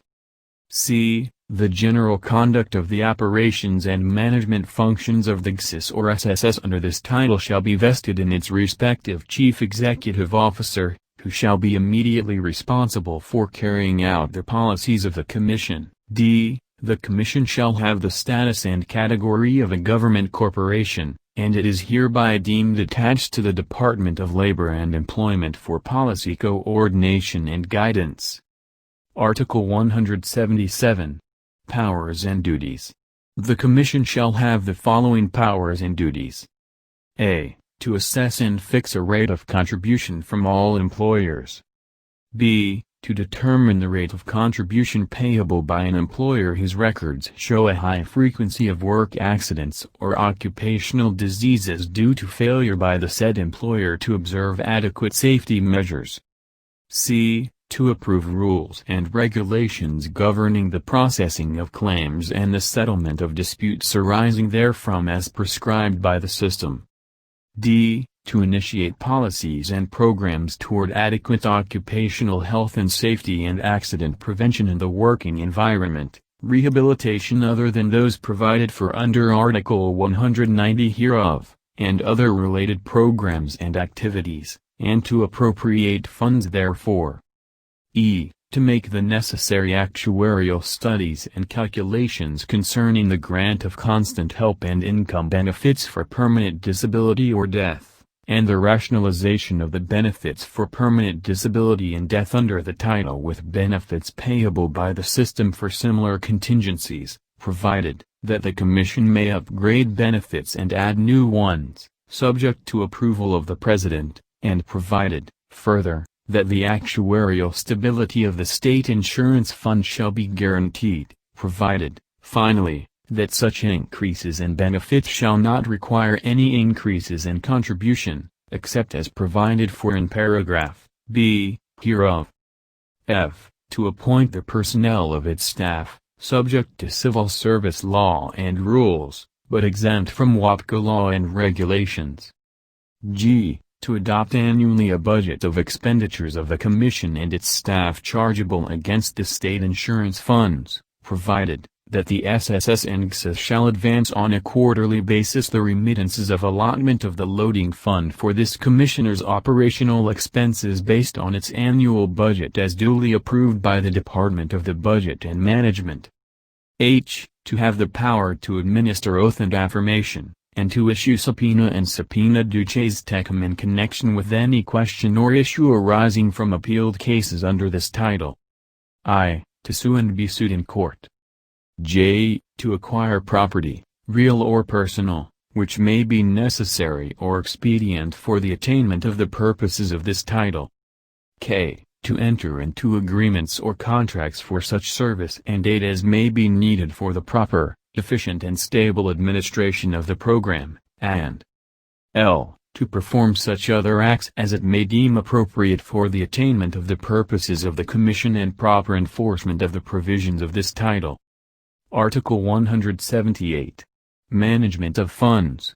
All revenues collected by the system under this title shall be deposited, invested, administered and dispersed in the same manner and under the same conditions, requirements and safeguards as provided by Republic Act No. 1161, as amended, and Commonwealth Act No. 186, as amended, with regard to such other funds as are thereunder being paid to or collected by the SSS and GSIS, respectively, provided that the Commission, SSS and GSIS may disperse each year not more than 12% of the contributions and investment earnings collected for operational expenses, including occupational health and safety programs, incidental to the carrying out of this title.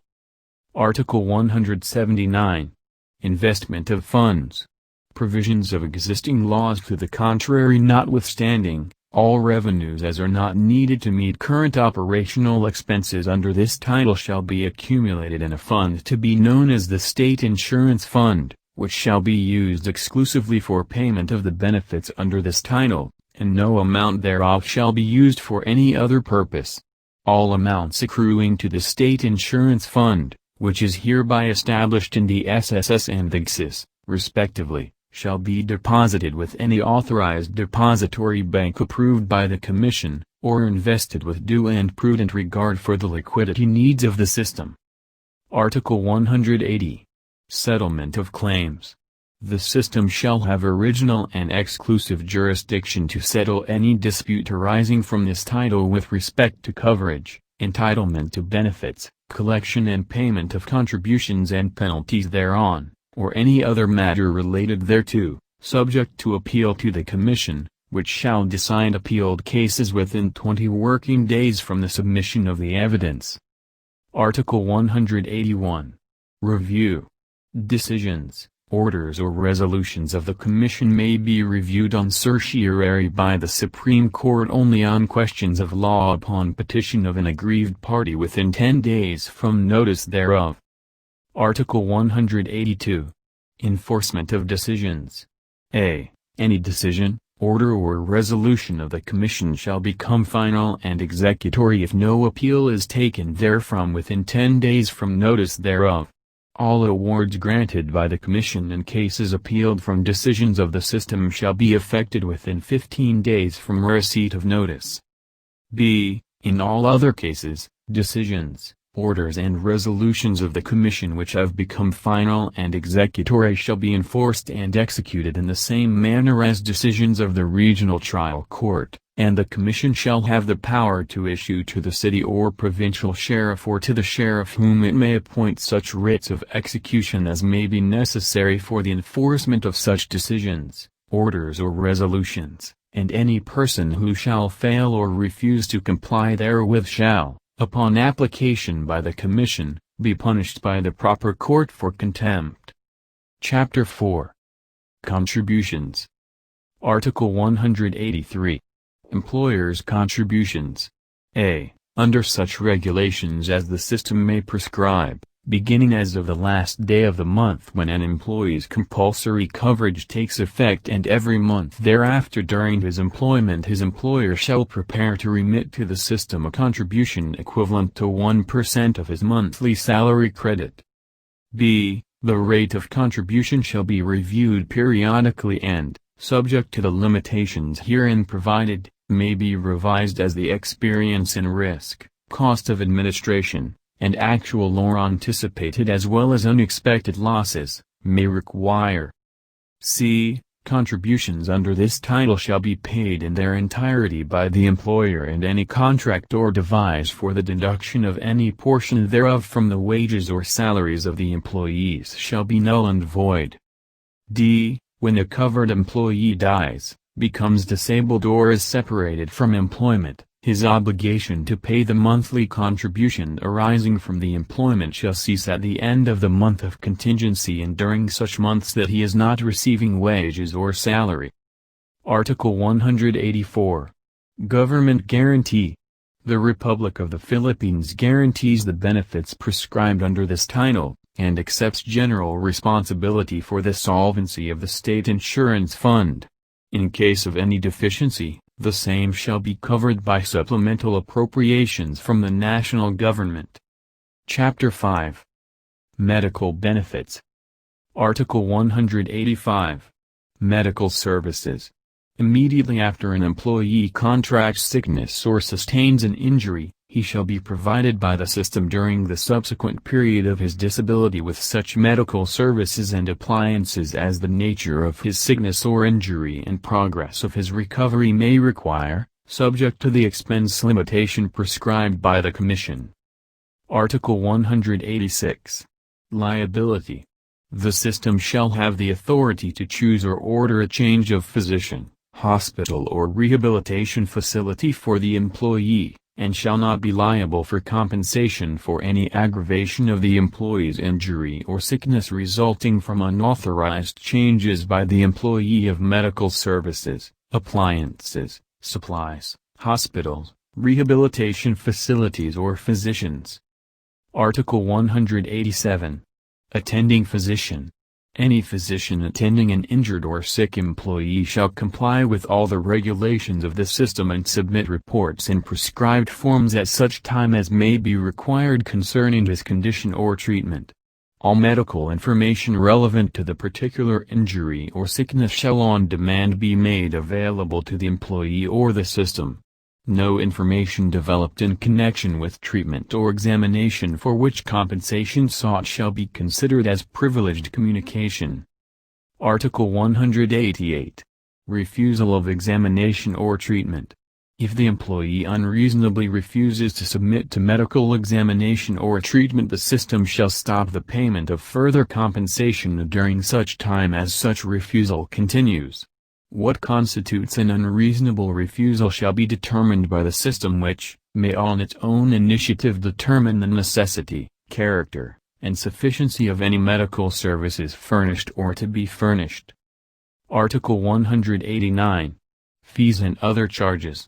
All fees and other charges for hospital services, medical care and appliances, excluding professional fees, shall not be higher than those prevailing in wards of hospitals for similar services to injured or sick persons in general, and shall be subject to the regulations of the Commission. Professional fees shall only be appreciably higher than those prescribed under Republic Act No. 6/111, as amended, otherwise known as the Philippine Medical Care Act of 1969. Article 190. Rehabilitation services. A. The system shall, as soon as practicable, establish a continuing program for the rehabilitation of injured and handicapped employees, who shall be entitled to rehabilitation services, which shall consist of medical, surgical or hospital treatment, including appliances if he has been handicapped by the injury, to help him become physically independent. B. As soon as practicable, the system shall establish centers equipped and staffed to provide a balanced program of remedial treatment, vocational assessment and preparation designed to meet the individual needs of each handicapped employee to restore him to suitable employment, including assistance as may be within its resources to help each rehabilitatee to develop his mental, vocational or social potential. Chapter 6. Disability benefits. Article 191. Temporary total disability. A. Under such regulations as the Commission may approve, any employee under this title who sustains an injury or contracts sickness resulting in temporary total disability shall for each day of such a disability or fraction thereof be paid by the system an income benefit equivalent to 90% of his average daily salary credit, subject to the following conditions. The daily income benefit shall not be less than 4 pesos, nor more than 25 pesos, nor paid for a continuous period longer than 120 days, and the system shall not be notified of the injury or sickness. B. The payment of such income benefit shall be in accordance with the regulations of the Commission. Article 192. Permanent total disability. A. Under such regulations as the Commission may approve, any employee under this title who contracts sickness or sustains an injury resulting in his permanent total disability shall, for each month until his death, be paid by the system during such a disability, an amount equivalent to the monthly income benefit, plus 10% thereof for each dependent child, but not exceeding 5, beginning with the youngest and without substitution, provided that the monthly income benefit shall be the new amount of the monthly benefit for all covered pensioners, effective upon approval of this decree. B. The monthly income benefit shall be guaranteed for 5 years, and shall be suspended if the employee is gainfully employed or recovers from his permanent total disability or fails to present himself for examination at least once a year upon notice by the system, except as otherwise provided for in other laws, decrees, orders or letters of instructions. C. The following disabilities shall be deemed total and permanent. 1. Temporary total disability lasting continuously for more than 120 days except as otherwise provided for in the rules. 2. Complete loss of sight of both eyes. 3. Loss of 2 limbs at or above the ankle or wrist. 4. Permanent complete paralysis of 2 limbs. 5. Brain injury resulting in incurable imbecility or insanity, and 6. Such cases as determined by the medical director of the system and approved by the Commission. D. The number of months of paid coverage shall be defined and approximated by a formula to be approved by the Commission. Article 193. Permanent partial disability. A. Under such regulations as the Commission may approve, any employee under this title who contracts sickness or sustains an injury resulting in permanent partial disability shall for each month not exceeding the period designated herein, be paid by the system during such disability an income benefit equivalent to the income benefit for permanent total disability. B. The benefit shall be paid for not more than the period designated in the following schedule. 1 thumb 10. 1 index finger 8. 1 middle finger 6. 1 ring finger 5. 1 little finger 3. 1 big toe 6. Any toe 3. 1 arm 50. 1 hand 39. 1 foot 31. 1 leg 46. 1 ear 10. Both ears 20. Hearing of 1 ear 10. Hearing of both ears 50. Sight of 1 eye 25. C. A loss of a wrist shall be considered as a loss of the hand, and a loss of an elbow shall be considered as a loss of the arm. A loss of an ankle shall be considered as a loss of the foot, and a loss of a knee shall be considered as a loss of the leg.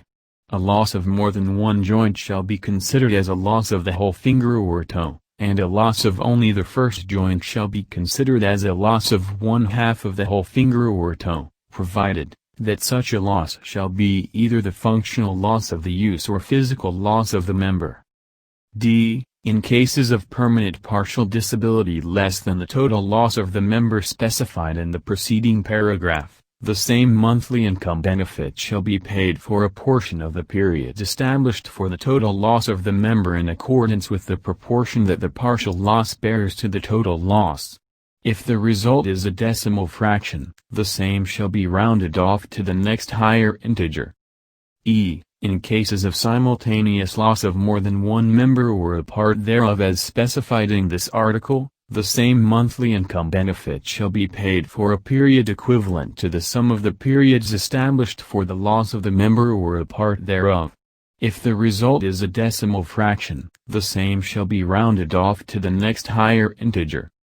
F. In cases of injuries or illnesses resulting in a permanent partial disability not listed in the preceding schedule, the benefit shall be an income benefit equivalent to the percentage of the permanent loss of the capacity for work. G. Under such regulations as the Commission may approve, the income benefit payable in case of permanent partial disability may be paid in monthly pension or in lump sum if the period covered does not exceed 1 year. Chapter 7. Death Benefits. Article 194. Death. A. Under such regulations as the Commission may approve, the system shall pay to the primary beneficiaries upon the death of the covered employee under this title an amount equivalent to his monthly income benefit, plus 10% thereof for each dependent child, but not exceeding 5. Beginning with the youngest and without substitution except as provided for in paragraph I, on Article 167 hereof, provided, however, that the monthly income benefit shall be guaranteed for 5 years, provided, further, that if he has no primary beneficiary, the system shall pay to his secondary beneficiaries the monthly income benefit but not to exceed 60 months, provided, finally, that the minimum death benefit shall not be less than 15,000 pesos. B. Under such regulations as the Commission may approve, the system shall pay to the primary beneficiaries upon the death of a covered employee who is under permanent total disability under this title, 80% of the monthly income benefit and his dependents to the dependent's pension, provided that the marriage must have been validly subsisting at the time of disability, provided, further, that if he has no primary beneficiary, the system shall pay to his secondary beneficiaries the monthly pension excluding the dependent pension, of the remaining balance of the 5-year guaranteed period, provided, finally, that the minimum death benefit shall not be less than 15,000 pesos. C. The monthly income benefit provided herein shall be the new amount of the monthly income benefit for the surviving beneficiaries upon the approval of this decree. D. Funeral benefit. A funeral benefit of 1,500 pesos be paid upon the death of a covered employee or permanently totally disabled pensioner. Chapter 8. Provisions common to income benefits. Article 195. Relationship and dependency. All questions of relationship and dependency shall be determined as of the time of death. Article 196. Delinquent contributions. A. An employer who is delinquent in his contributions shall be liable to the system for the benefits which may have been paid by the system to his employees or their dependents, and any benefit and expenses to which such employer is liable shall constitute a lien on all his property, real or personal, which is hereby declared to be preferred to any credit except taxes. The payment by the employer of the lump sum equivalent of such liability shall absolve him from the payment of the delinquent contributions and penalty thereon with respect to the employee concerned. B. Failure or refusal of the employer to pay or remit the contributions herein prescribed shall not prejudice the right of the employee or his dependents to the benefits under this title. If the sickness, injury, disability or death occurs before the system receives any report of the name of his employee, the employer shall be liable to the system for the lump sum equivalent of the benefits to which such employee or his dependents may be entitled. Article 197. Second injuries.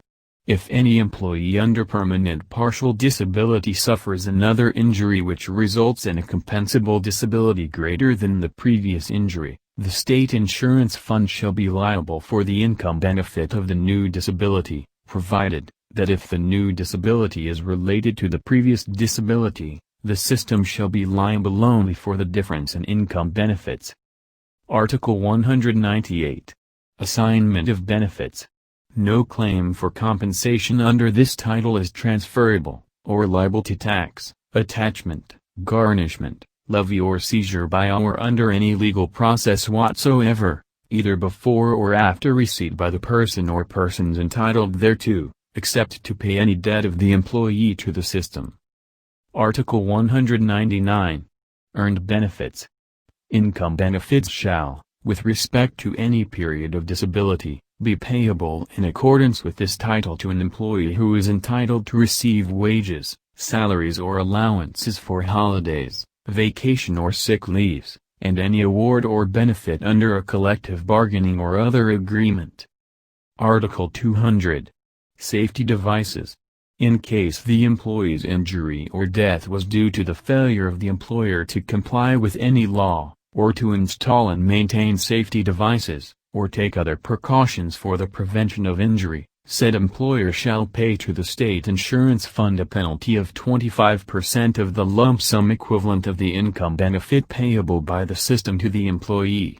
All employers, especially those who should have been paying a rate of contribution higher than that required of them under this title, are enjoined to undertake and strengthen measures for the occupational health and safety of their employees. Article 201. Prescriptive period. No claim for compensation shall be given due course unless said claim is filed with the system within 3 years from the time the cause of action accrued. Article 202. Erroneous payment. A. If the system in good faith pay income benefit to a dependent who is inferior in right to another dependent or with whom another dependent is entitled to share, such payment shall discharge the system from liability, unless and until such other dependent notifies the system of his claim prior to the payment. b. In case of doubt as to the respective rights of rival claimants, the system is hereby empowered to determine as to whom payment should be made in accordance with such regulations as the Commission may approve. If the money is payable to a minor or incompetent, payment shall be made by the system to such person or persons as it may consider to be best qualified to take care and dispose of the minor's or incompetent's property for his benefit. Article 203. Prohibition. No agent, attorney or other person pursuing or in charge of the preparation or filing of any claim for benefit under this title shall demand or charge for his services any fee, and any stipulation to the contrary shall be null and void. The retention or deduction of any amount from any benefit granted under this title for the payment of fees of such services is prohibited. Violation of any provision of this article shall be punished by a fine of not less than 500 pesos nor more than 5,000 pesos, or imprisonment for not less than 6 months nor more than 1 year, or both, at the discretion of the court. Article 204.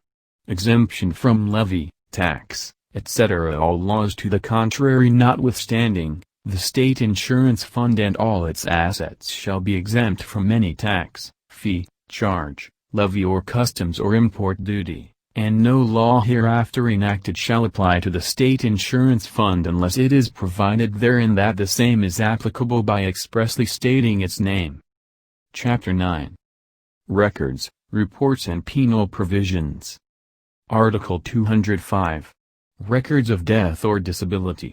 A. All employers shall keep a logbook to record chronologically the sickness, injury or death of their employees, setting forth therein their names, dates and places of the contingency, nature of the contingency and absences.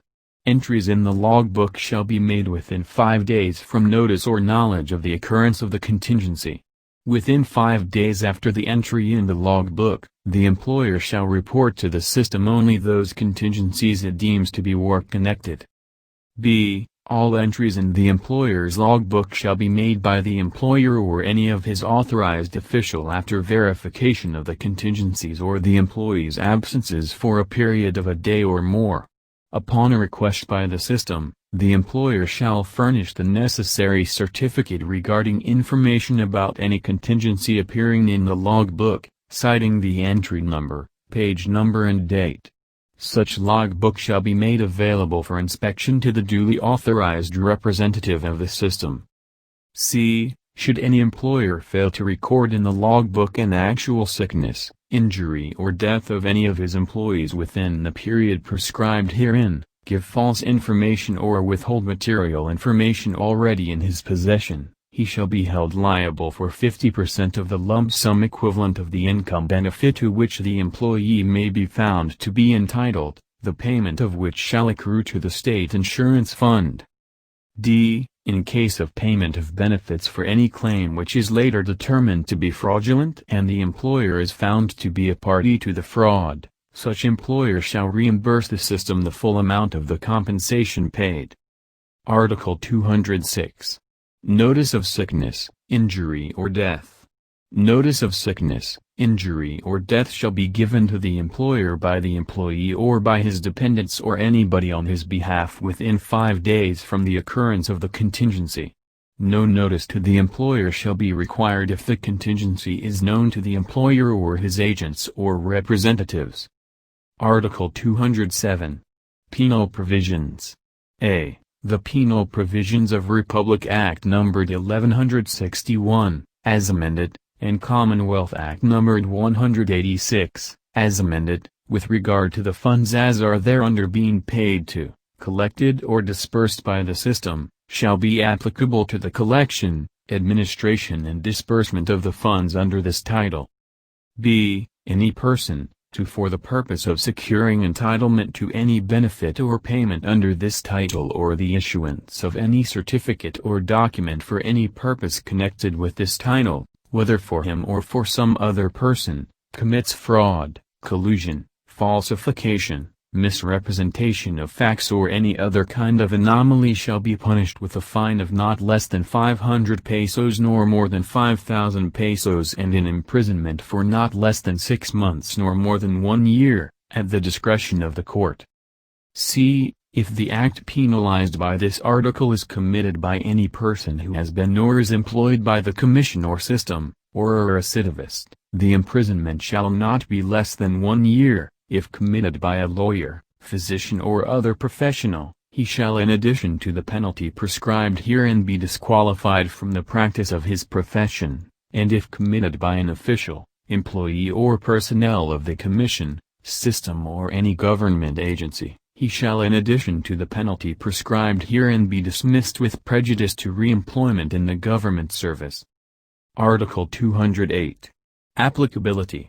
This title shall apply only to injury, sickness, disability or death occurring on or after January 1, 1975. Article 208a. Repeal of laws. All existing laws, presidential decrees and letters of instructions which are inconsistent with or contrary to this decree, are hereby repealed, provided, that in the case of excess, conditions for entitlement to benefits shall be governed by the Labor Code, as amended, provided, however, that the formulas for computation of benefits, as well as the contribution base, shall be those provided for under Commonwealth Act numbered 186, as amended by Presidential Decree number 1146, plus 20% thereof. Title III. Medicare. Article 209. Medical care. The Philippine Medical Care Plan shall be implemented as provided under Republic Act numbered 6/111, as amended. Title IV. Adult Education. Article 210. Adult Education. Every employer shall render assistance in the establishment and operation of adult education programs for their workers and employees as prescribed by regulations jointly approved by the Department of Labor and Employment and the Department of Education, Culture, and Sports. Book 5. Labor Relations. Title I. Policy and Definitions. Chapter 1. Policy. Article 211. Declaration of Policy. A. It is the policy of the state. A. To promote and emphasize the primacy of free collective bargaining and negotiations, including voluntary arbitration, mediation and conciliation, as modes of settling labor or industrial disputes. B. To promote free trade unionism as an instrument for the enhancement of democracy and the promotion of social justice and development. C. To foster the free and voluntary organization of a strong and united labor movement. D. To promote the enlightenment of workers concerning their rights and obligations as union members and as employees. E. To provide an adequate administrative machinery for the expeditious settlement of labor or industrial disputes. F. To ensure a stable but dynamic and just industrial peace, and G. To ensure the participation of workers in decision and policy-making processes affecting their rights, duties and welfare. B. To encourage a truly democratic method of regulating the relations between the employers and employees by means of agreements freely entered into through collective bargaining. No court or administrative agency or official shall have the power to set or fix wages, rates of pay, hours of work or other terms and conditions of employment, except as otherwise provided under this code. Chapter 2. Definitions. Article 212. Definitions. A. Commission means the National Labor Relations Commission or any of its divisions, as the case may be, as provided under this code. B. Bureau means the Bureau of Labor Relations and/or the Labor Relations Divisions in the regional offices established under Presidential Decree No. 1, in the Department of Labor. C. Board means the National Conciliation and Mediation Board established under Executive Order No. 126. D. Council means the tripartite voluntary arbitration advisory council established under Executive Order No. 126, as amended. Employer includes any person acting in the interest of an employer, directly or indirectly. The term shall not include any labor organization or any of its officers or agents except when acting as employer. Employee includes any person in the employ of an employer. The term shall not be limited to the employees of a particular employer, unless this code so explicitly states. It shall include any individual whose work has ceased as a result of or in connection with any current labor dispute or because of any unfair labor practice if he has not obtained any other substantially equivalent and regular employment.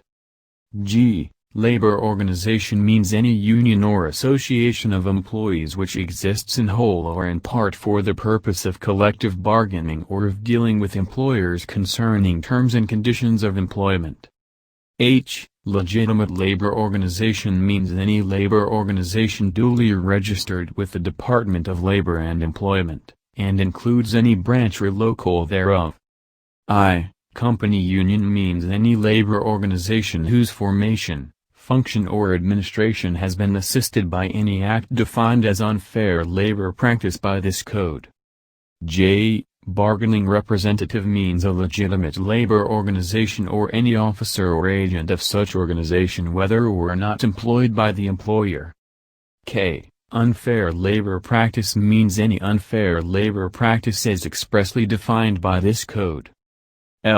Labor dispute includes any controversy or matter concerning terms or conditions of employment or the association or representation of persons in negotiating, fixing, maintaining, changing or arranging the terms and conditions of employment, regardless of whether the disputants stand in the proximate relation of employer and employee. Managerial employee is one who is vested with powers or prerogatives to lay down and execute management policies and or to hire, transfer, suspend, lay off, recall, discharge, assign or discipline employees. Supervisory employees are those who, in the interest of the employer, effectively recommend such managerial actions if the exercise of such authority is not merely routinary or clerical in nature but requires the use of independent judgment. All employees not falling within any of the above definitions are considered rank-and-file employees for purposes of this book. Voluntary arbitrator means any person accredited by the board as such, or any person named or designated in the collective bargaining agreement by the parties to act as their voluntary arbitrator, or one chosen, with or without the assistance of the National Conciliation and Mediation Board, pursuant to a selection procedure agreed upon in the collective bargaining agreement, or any official that may be authorized by the Secretary of Labor and Employment to act as voluntary arbitrator upon the written request and agreement of the parties to a labor dispute. Strike means any temporary stoppage of work by the concerted action of employees as a result of an industrial or labor dispute. Lockout means the temporary refusal of an employer to furnish work as a result of an industrial or labor dispute. Internal union dispute includes all disputes or grievances arising from any violation of or disagreement over any provision of the Constitution and bylaws of a union, including any violation of the rights and conditions of union membership provided for in this code.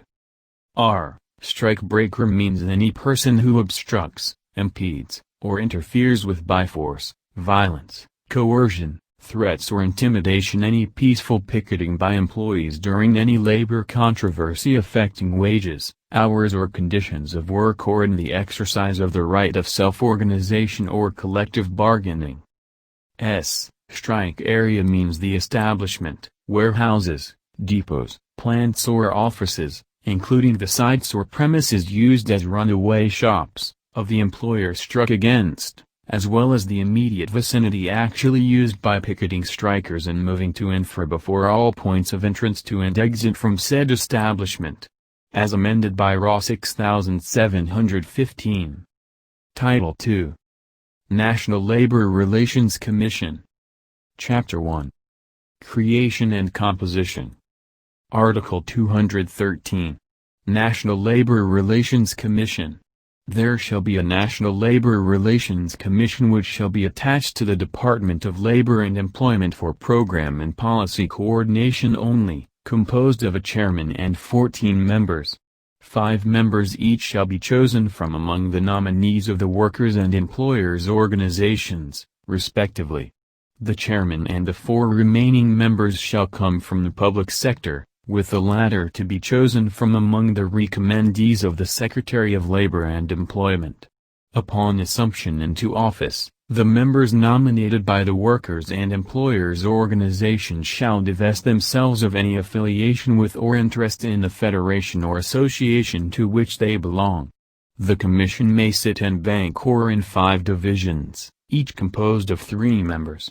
The Commission shall sit en banc only for purposes of promulgating rules and regulations governing the hearing and disposition of cases before any of its divisions and regional branches and formulating policies affecting its administration and operations.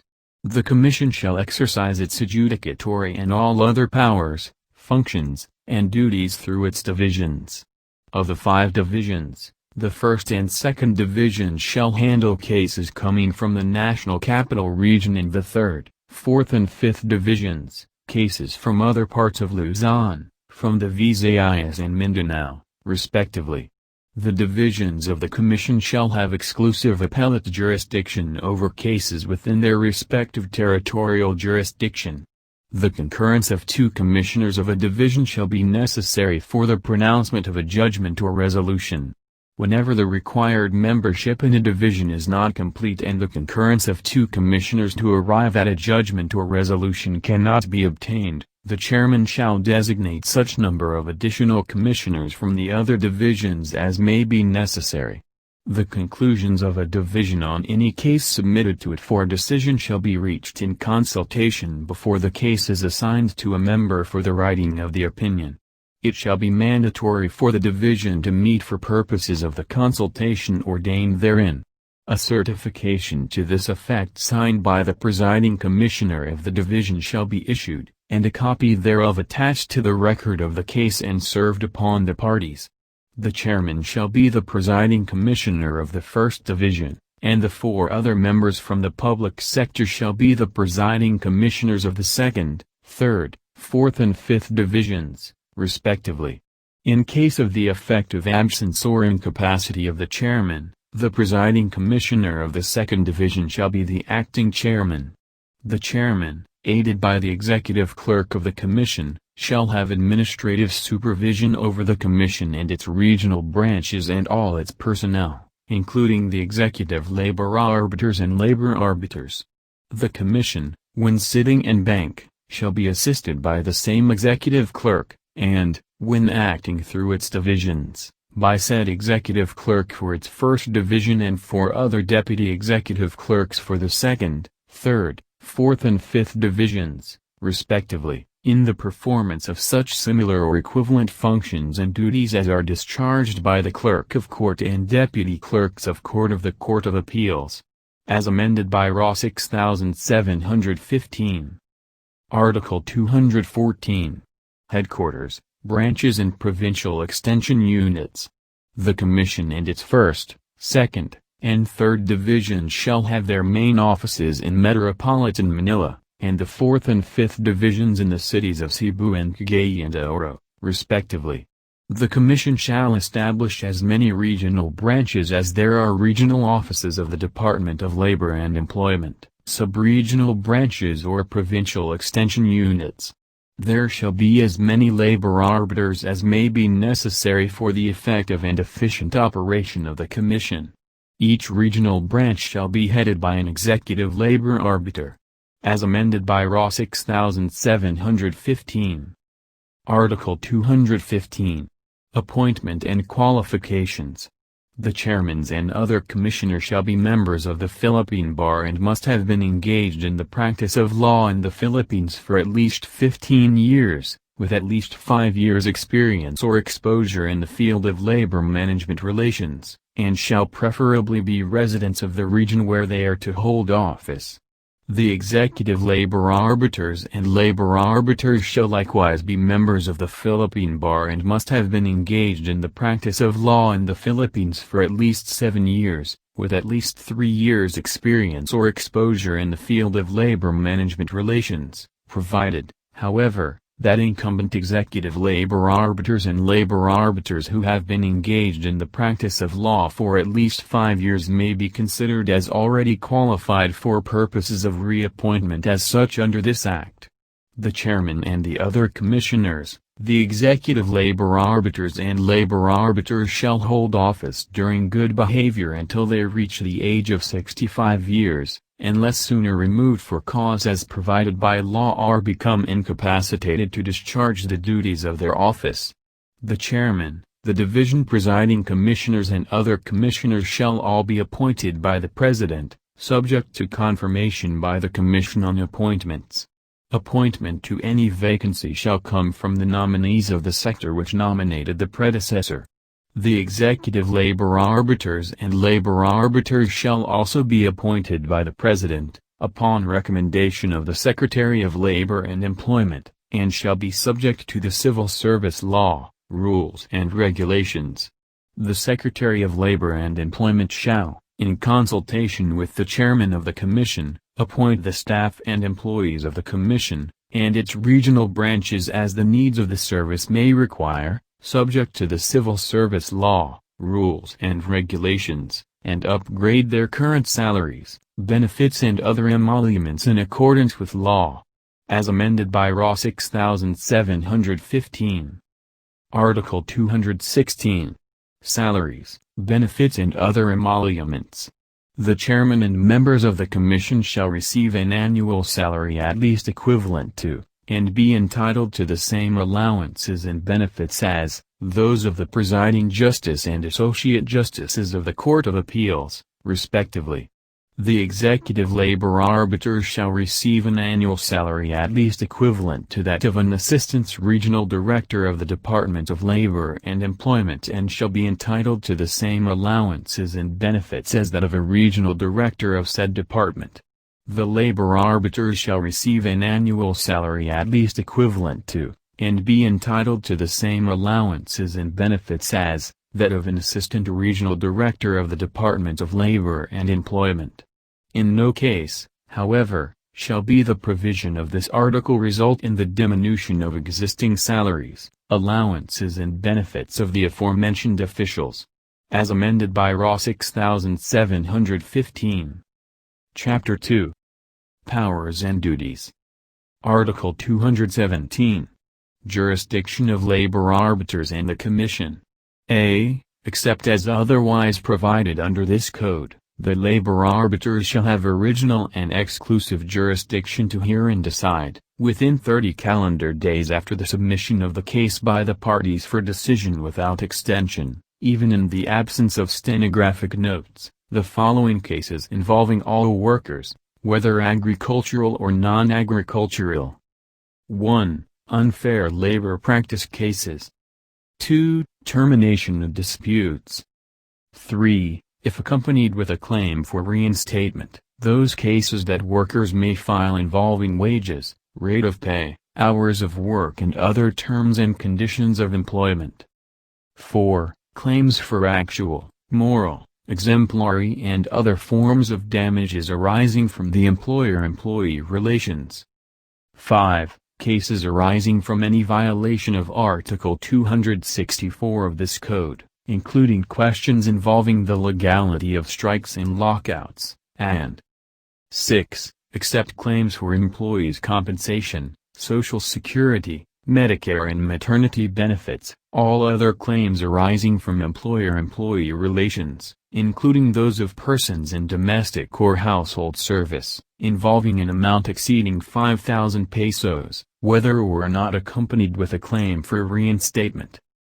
B. The Commission shall have exclusive appellate jurisdiction over all cases decided by labor arbiters. C. cases arising from the interpretation or implementation of collective bargaining agreements and those arising from the interpretation or enforcement of company personnel policies shall be disposed of by the labor arbiter by referring the same to the grievance machinery and voluntary arbitration as may be provided in said agreements. As amended by RA 6715. Article 218. Powers of the Commission. The Commission shall have the power and authority a. To promulgate rules and regulations governing the hearing and disposition of cases before it and its regional branches, as well as those pertaining to its internal functions and such rules and regulations as may be necessary to carry out the purposes of this code. b. To administer oaths, summon the parties to a controversy, issue subpoenas requiring the attendance and testimony of witnesses or the production of such books, papers, contracts, records, statements of accounts, agreements, and others as may be material to a just determination of the matter under investigation, and to testify in any investigation or hearing conducted in pursuance of this code. c. To conduct investigation for the determination of a question, matter or controversy within its jurisdiction, proceed to hear and determine the disputes in the absence of any party thereto who has been summoned or served with notice to appear, adjourn its hearings to any time and place, refer technical matters or accounts to an expert and to accept his report as evidence after hearing of the parties upon due notice, direct parties to be joined in or excluded from the proceedings, correct, amend, or waive any error, defect or irregularity, whether in substance or in form, give all such directions as it may deem necessary or expedient in the determination of the dispute before it, and dismiss any matter or refrain from hearing further or from determining the dispute or part thereof, where it is trivial or where further proceedings by the Commission are not necessary or desirable. d. To hold any person in contempt direct or indirectly and impose appropriate penalties therefor in accordance with law. A person guilty of misbehavior in the presence of or so near the chairman or any member of the Commission or any labor arbiter as to obstruct or interrupt the proceedings before the same, including disrespect toward said officials, offensive personalities toward others, or refusal to be sworn or to answer as a witness, or to subscribe an affidavit or deposition when lawfully required to do so, may summarily adjudged in direct contempt by said officials and punished by fine not exceeding 500 pesos or imprisonment not exceeding 5 days, or both if it be the Commission or a member thereof, or by a fine not exceeding 100 pesos or imprisonment not exceeding 1 day, or both if it be a labor arbiter. The person adjudged in direct contempt by a labor arbiter may appeal to the Commission and the execution of the judgment shall be suspended pending the resolution of the appeal upon the filing of subject person of a bond on condition that he will abide by and perform the judgment of the Commission should the appeal be decided against him. Judgment of the Commission on direct contempt is immediately executory and unappealable. Indirect contempt shall be dealt with by the Commission or labor arbiter in the manner prescribed under Rule 71 of the Revised Rules of Court, and e. To enjoin or restrain any actual or threatened commission of any or all prohibited or unlawful acts or to require the performance of a particular act in any labor dispute which, if not restrained or performed forthwith, may cause grave or irreparable damage to any party, provided that no temporary or permanent injunction in any case involving or growing out of a labor dispute as defined in this code shall be issued except after hearing the testimony of witnesses, with opportunity for cross-examination, in support of the allegations of a complaint made under oath, and testimony in opposition thereto, if offered, and only after a finding of fact by the Commission, to the effect 1. That prohibited or unlawful acts have been threatened and will be committed unless restrained, or have been committed and will be continued unless restrained, but no injunction or temporary restraining order shall be issued on account of any threat, prohibited or unlawful act, except against the person or persons, association or organization making the threat or committing the prohibited or unlawful act or actually authorizing or ratifying the same after actual knowledge thereof. 2. That substantial and irreparable injury to complainant's property will follow. 3. That, as to each item of relief to be granted, greater injury will be inflicted upon complainant by the denial of relief than will be inflicted upon defendants by the granting of relief. 4. That complainant has no adequate remedy at law, and 5. That the public officers charged with the duty to protect complainant's property are unable or unwilling to furnish adequate protection. Such hearing shall be held after due and personal notice thereof has been served, in such manner as the Commission shall direct, to all known persons against whom relief is sought, and also to the Chief Executive and other public officials of the province or city within which the unlawful acts have been threatened or committed charged with the duty to protect complainant's property, provided, however, that if a complainant shall also allege that, unless a temporary restraining order shall be issued without notice, a substantial and irreparable injury to complainant's property will be unavoidable, such a temporary restraining order may be issued upon testimony under oath, sufficient, if sustained, to justify the Commission in issuing a temporary injunction upon hearing after notice. Such a temporary restraining order shall be effective for no longer than 20 days and shall become void at the expiration of said 20 days. No such temporary restraining order or temporary injunction shall be issued except on condition that complainant shall first file an undertaking with adequate security in an amount to be fixed by the Commission sufficient to recompense those enjoined for any loss, expense or damage caused by the improvident or erroneous issuance of such order or injunction, including all reasonable costs, together with a reasonable attorney's fee, and expense of defense against the order or against the granting of any injunctive relief sought in the same proceeding and subsequently denied by the Commission. The undertaking herein mentioned shall be understood to constitute an agreement entered into by the complainant and the surety upon which an order may be rendered in the same suit or proceeding against said complainant and surety, upon a hearing to assess damages, of which hearing complainant and surety shall have reasonable notice, the said complainant and surety submitting themselves to the jurisdiction of the Commission for that purpose. But nothing herein contained shall deprive any party having a claim or cause of action under or upon such undertaking from electing to pursue his ordinary remedy by suit at law or in equity, provided, further, that the reception of evidence for the application of a writ of injunction may be delegated by the Commission to any of its labor arbiters who shall conduct such hearings in such places as he may determine to be accessible to the parties and their witnesses and shall submit thereafter his recommendation to the Commission. As amended by Raw 6715. Article 219. Ocular inspection. The chairman, any commissioner, labor arbiter or their duly authorized representatives may at any time during working hours conduct an ocular inspection on any establishment, building, ship or vessel, place or premises, including any work, material, implement, machinery, appliance or any object therein, and ask any employee, laborer or any person as the case may be for any information or data concerning any matter or question relative to the object of the investigation. Article 220. Compulsory arbitrators.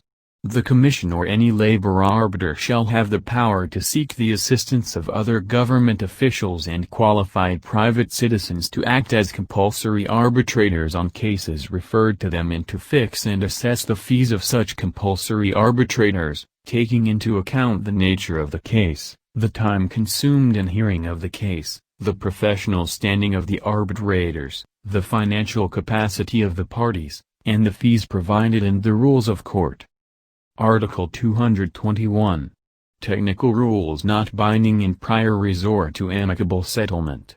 In any proceeding before the Commission or any of the labor arbiters, the rules of evidence prevailing in courts of law or equity shall not be controlling, and it is the spirit and intention of this code that the Commission and its members and the labor arbiters shall use every and all reasonable means to ascertain the facts in each case speedily and objectively, without regard to technicalities of law or procedure, all in the interest of due process.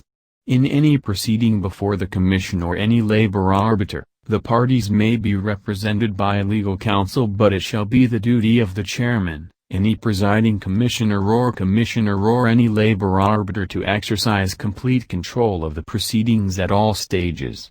Any provision of law to the contrary notwithstanding, the labor arbiter shall exert all efforts towards the amicable settlement of a labor dispute within his jurisdiction on or before the first hearing. The same rule shall apply to the Commission in the exercise of its original jurisdiction. As amended by Raw 6715. Article 222. Appearances and fees. A. Non-lawyers may appear before the Commissioner or any labor arbiter only. 1. If they represent themselves, or 2. If they represent their organization or members thereof. B. No attorney's fees, negotiation fees or similar charges of any kind arising from any collective bargaining negotiations or conclusion of the collective agreement shall be imposed on any individual member of the contracting union, provided, however, that attorney's fees may be charged against union funds in an amount to be agreed upon by the parties. Any contract, agreement or arrangement of any sort to the contrary shall be null and void. Chapter 3. Appeal. Article 223. Appeal. Decisions, awards, or orders of the labor arbiter are final and executory unless appealed to the Commission by any or both parties within 10 calendar days from receipt of such decisions, awards, or orders. Such appeal may be entertained only on any of the following grounds. A. If there is prima facie evidence of abuse of discretion on the part of the labor arbiter. B. If the decision, order or award was secured through fraud or coercion, including graft and corruption. C. If made purely on questions of law, and D. If serious errors in the findings of facts are raised which would cause grave or irreparable damage or injury to the appellant. In case of a judgment involving a monetary award, an appeal by the employer may be perfected only upon the posting of a cash or surety bond issued by a reputable bonding company duly accredited by the Commission in the amount equivalent to the monetary award in the judgment appealed from. In any event, the decision of the labor arbiter reinstating a dismissed or separated employee, insofar as the reinstatement aspect is concerned, shall immediately be executory, even pending appeal.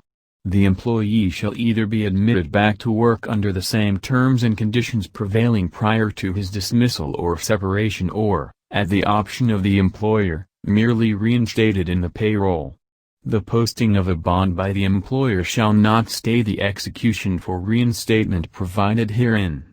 To discourage frivolous or dilatory appeals, the Commission or the labor arbiter shall impose reasonable penalty, including fines or censures, upon the erring parties. In all cases, the appellant shall furnish a copy of the memorandum of appeal to the other party, who shall file an answer not later than 10 calendar days from receipt thereof. The Commission shall decide all cases within 20 calendar days from receipt of the answer of the appellee. The decision of the Commission shall be final and executory after 10 calendar days from receipt thereof by the parties. Any law enforcement agency may be deputized by the Secretary of Labor and Employment or the Commission in the enforcement of decisions, awards, or orders. As amended by Raw 6715. Article 224. Execution of decisions, orders, or awards. A.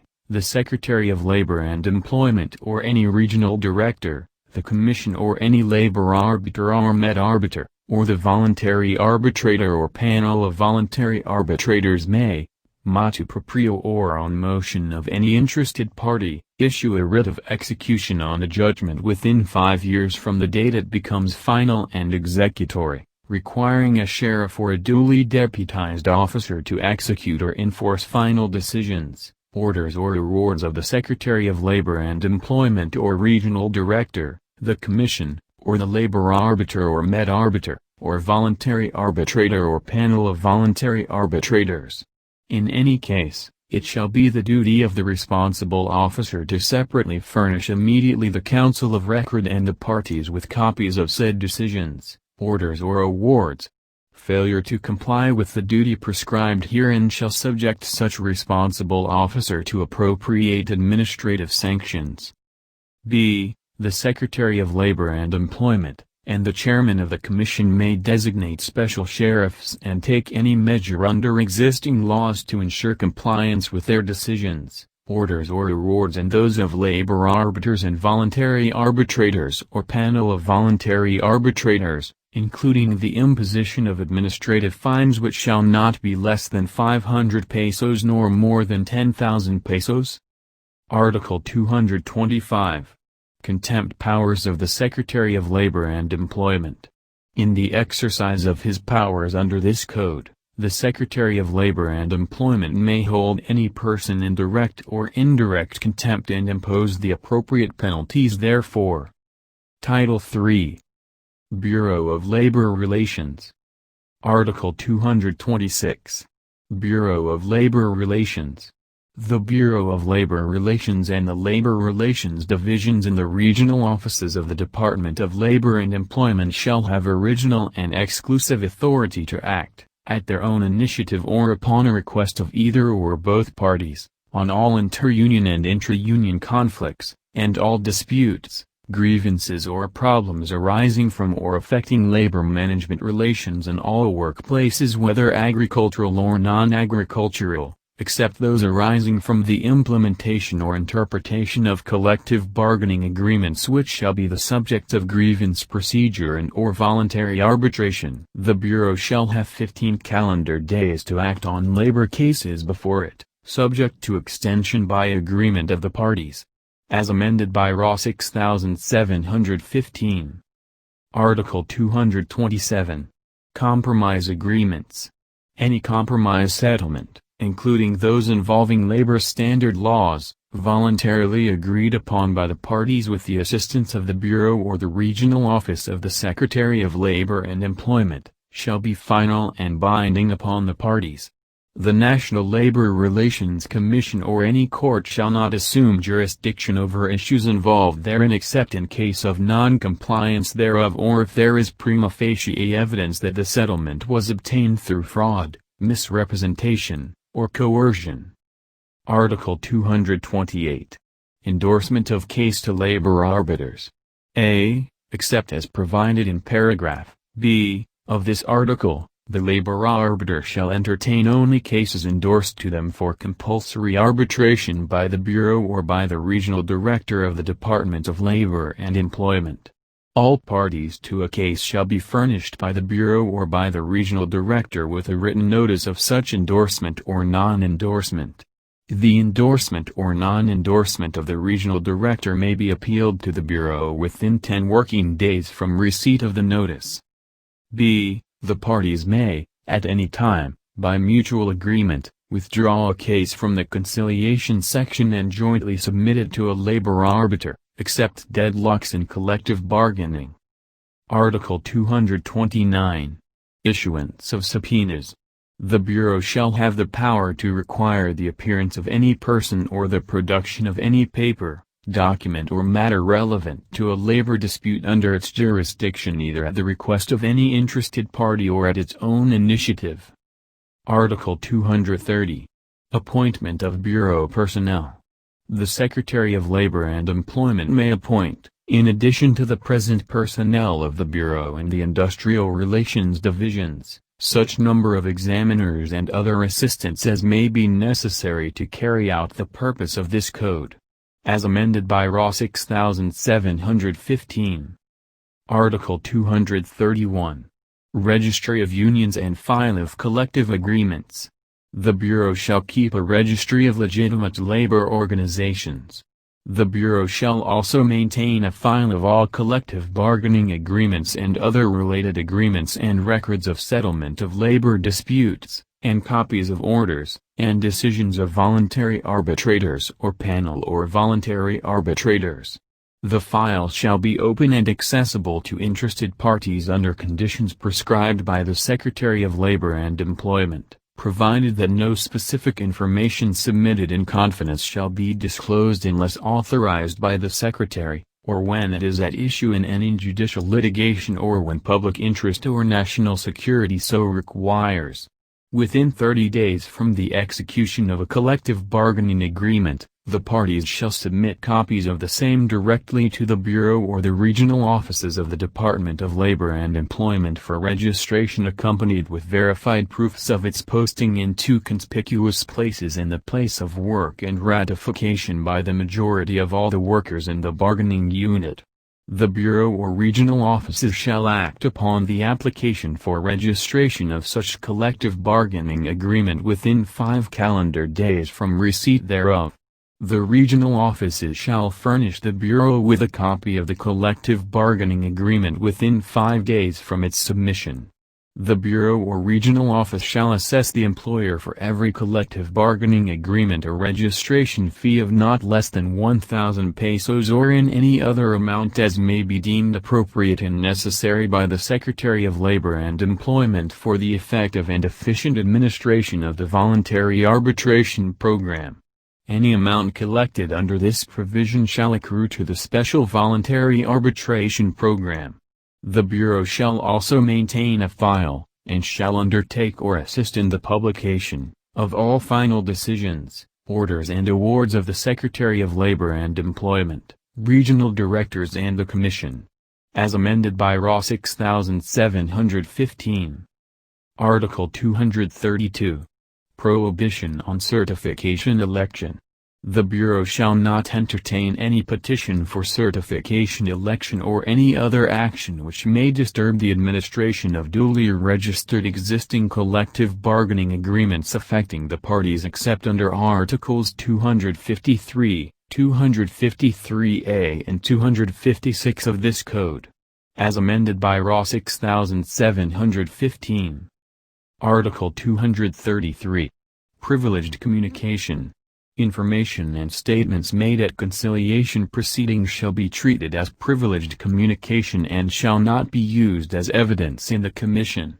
Conciliators and similar officials shall not testify in any court or body regarding any matters taken up at conciliation proceedings conducted by them. Title 4. Labor Organizations. Chapter 1. Registration and Cancellation. Article 234. Requirements of registration.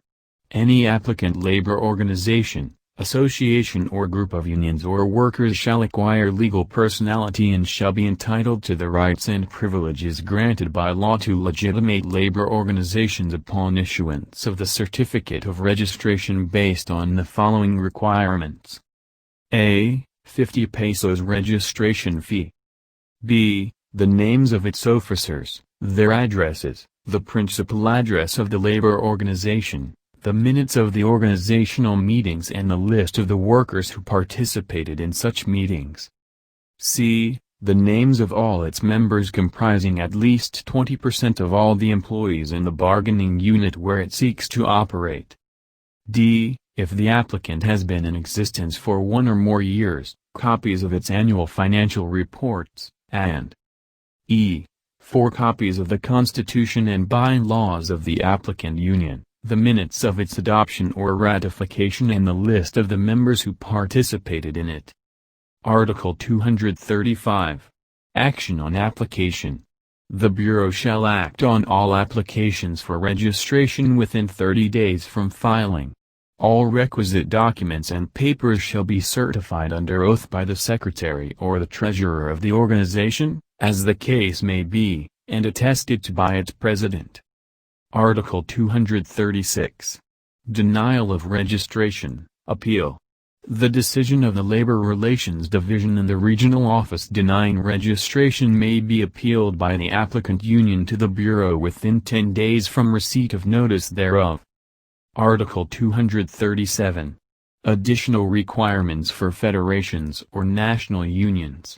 Subject to Article 238. If the applicant for registration is a federation or a national union, it shall, in addition to the requirements of the preceding articles, submit the following. A. Proof of the affiliation of at least 10 locals or chapters, each of which must be a duly recognized collective bargaining agent in the establishment or industry in which it operates, supporting the registration of such applicant federation or national union. B. The names and addresses of the companies where the locals or chapters operate and the list of all the members in each company involved. Article 238. Conditions for registration of federations or national unions. No federation or national union shall be registered to engage in any organizational activity in more than one industry in any area or region, and no federation or national union shall be registered to engage in any organizational activity in more than one industry all over the country.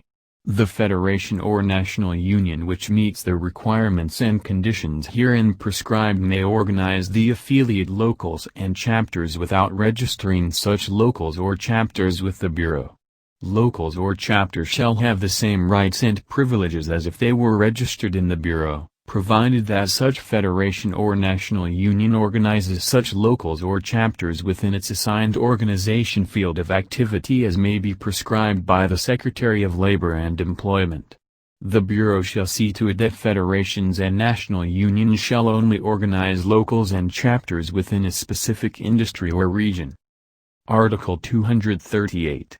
Cancellation of registration, appeal. The certificate of registration of any legitimate labor organization, whether national or local, shall be cancelled by the Bureau if it has reason to believe, after due hearing, that the said labor organization no longer meets one or more of the requirements herein prescribed. The Bureau upon approval of this code shall immediately institute cancellation proceedings and take such other steps as may be necessary to restructure all existing registered labor organizations in accordance with the objective envisioned above. Article 239. Grounds for cancellation of union registration. The following shall constitute grounds for cancellation of union registration. A. Misrepresentation, false statement or fraud in connection with the adoption or ratification of a constitution and by-laws or amendments thereto, the minutes of ratification, and the list of members who took part in the ratification. B. Failure to submit the documents mentioned in the preceding paragraph within 30 days from adoption or ratification of a constitution and by-laws or amendments thereto. C. Misrepresentation, false statement or fraud in connection with the election of officers, minutes of the election of officers and the list of voters, or failure to submit these documents together with the list of the newly elected, appointed officers and their postal addresses within 30 days from election. D. Failure to submit the annual financial report to the Bureau within 30 days after the closing of every fiscal year and misrepresentation, false entries or fraud in the preparation of the financial report itself. E. Acting as a labor contractor or engaging in the CABO system, or otherwise engaging in any activity prohibited by law. F. Entering into collective bargaining agreements which provide terms and conditions of employment below minimum standard established by law. G. Asking for or accepting attorney's fees or negotiation fees from employers. H. Other than for mandatory activities under this code, checking off special assessments or any other fees without duly signed individual written authorizations of the members. I. Failure to submit a list of individual members to the Bureau once a year or whenever required by the Bureau, and J. Failure to comply with requirements under Articles 237 and 238. Article 240. Equity of the incumbent. All existing federations and national unions which meet the qualifications of a legitimate labor organization and none of the grounds for cancellation shall continue to maintain their existing affiliates regardless of the nature of the industry and the location of the affiliates. Incumbent affiliates of existing federations or national unions may disaffiliate only for the purpose of joining a federation or national union in the industry or region in which it properly belongs or for the purpose of operating as an independent labor group. Chapter 2. Rights and Conditions of Membership. Article 241.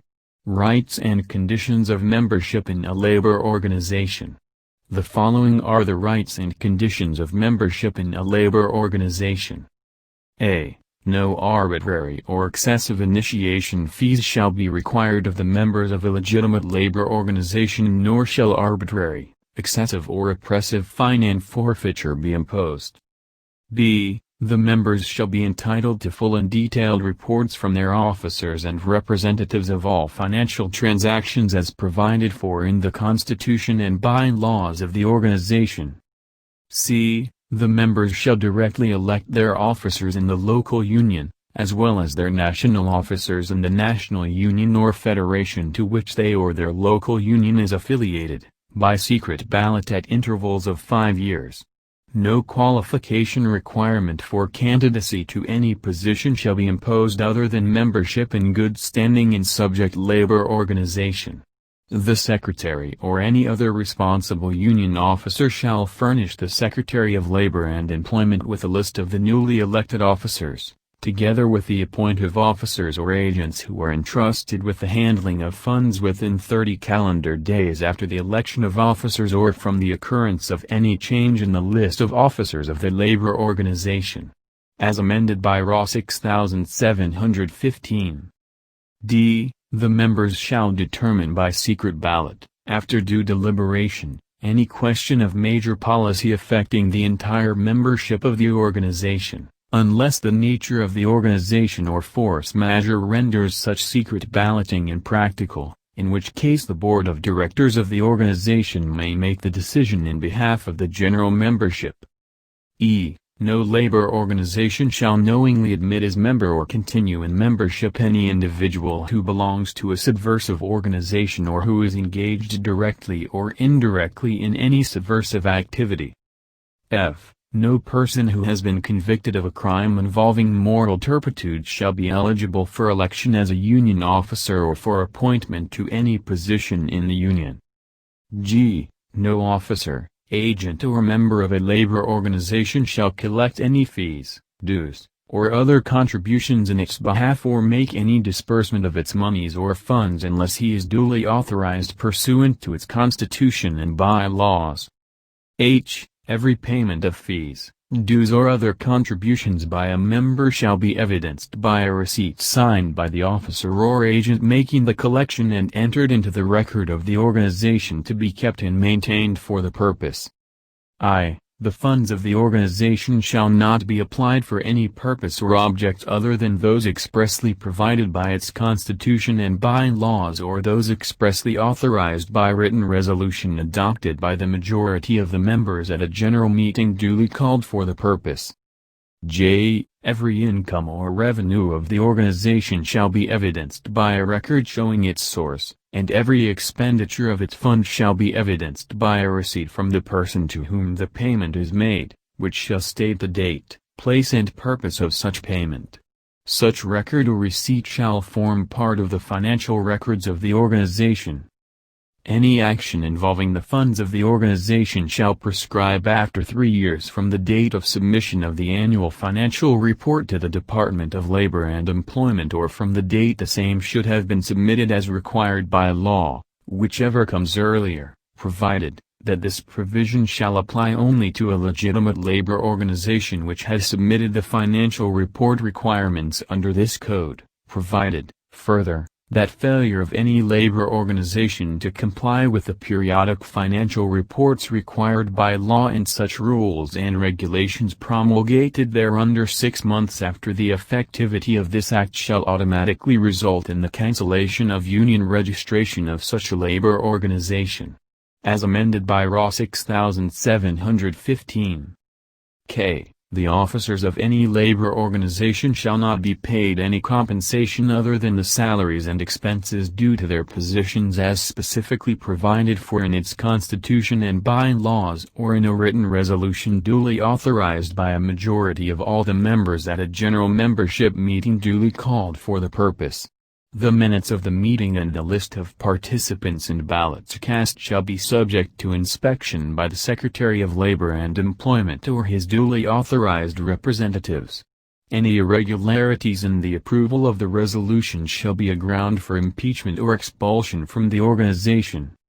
L. The treasurer of any labor organization and every officer thereof who is responsible for the accounts of such organization or for the collection, management, disbursement, custody or control of the funds, monies and other properties of the organization, shall render to the organization and to its members a true and correct account of all monies received and paid by him since he assumed office or since the last date on which he rendered such account and of the balance remaining in his hands at the time of rendering such account, and of all bonds, securities and other properties of the organization entrusted to his custody or under his control. The rendering of such account shall be made 1. At least once a year within 30 days after the close of its fiscal year. 2. At such other times as may be required by a resolution of the majority of the members of the organization, and 3. Upon vacating his office. The account shall be duly audited and verified by affidavit and a copy thereof shall be furnished the Secretary of Labor and Employment. M. The books of accounts and other records of the financial activities of any labor organization shall be opened to inspection by any officer or member thereof during office hours. N. No special assessment or other extraordinary fees may be levied upon the members of a labor organization unless authorized by a written resolution of a majority of all the members at a general membership meeting duly called for the purpose. The Secretary of the organization shall record the minutes of the meeting including the list of all members present, the votes cast, the purpose of the special assessment or fees and the recipient of such assessment or fees. The record shall be attested to by the President. O. Other than for mandatory activities under the Code, no special assessment, attorney's fees, negotiation fees or any other extraordinary fees may be checked off from any amount due an employee without an individual written authorization duly signed by the employee. The authorization should specifically state the amount, purpose and beneficiary of the deduction, and p. It shall be the duty of any labor organization and its officers to inform its members on the provisions of its constitution and bylaws, collective bargaining agreement, the prevailing labor relations system and all their rights and obligations under existing labor laws. For this purpose, registered labor organizations may assess reasonable dues to finance labor relations seminars and other labor education activities. Any violation of the above rights and conditions of membership shall be a ground for cancellation of union registration or expulsion of an officer from office, whichever is appropriate. At least 30% of all the members of a union or any member or members specifically concerned may report such violation to the Bureau. The Bureau shall have the power to hear and decide any reported violation and to meet appropriate penalty. Criminal and civil liabilities arising from violations of above rights and conditions of membership shall continue to be under the jurisdiction of ordinary courts. Chapter 3. Rights of Legitimate Labor Organizations. Article 242. Rights of Legitimate Labor Organizations.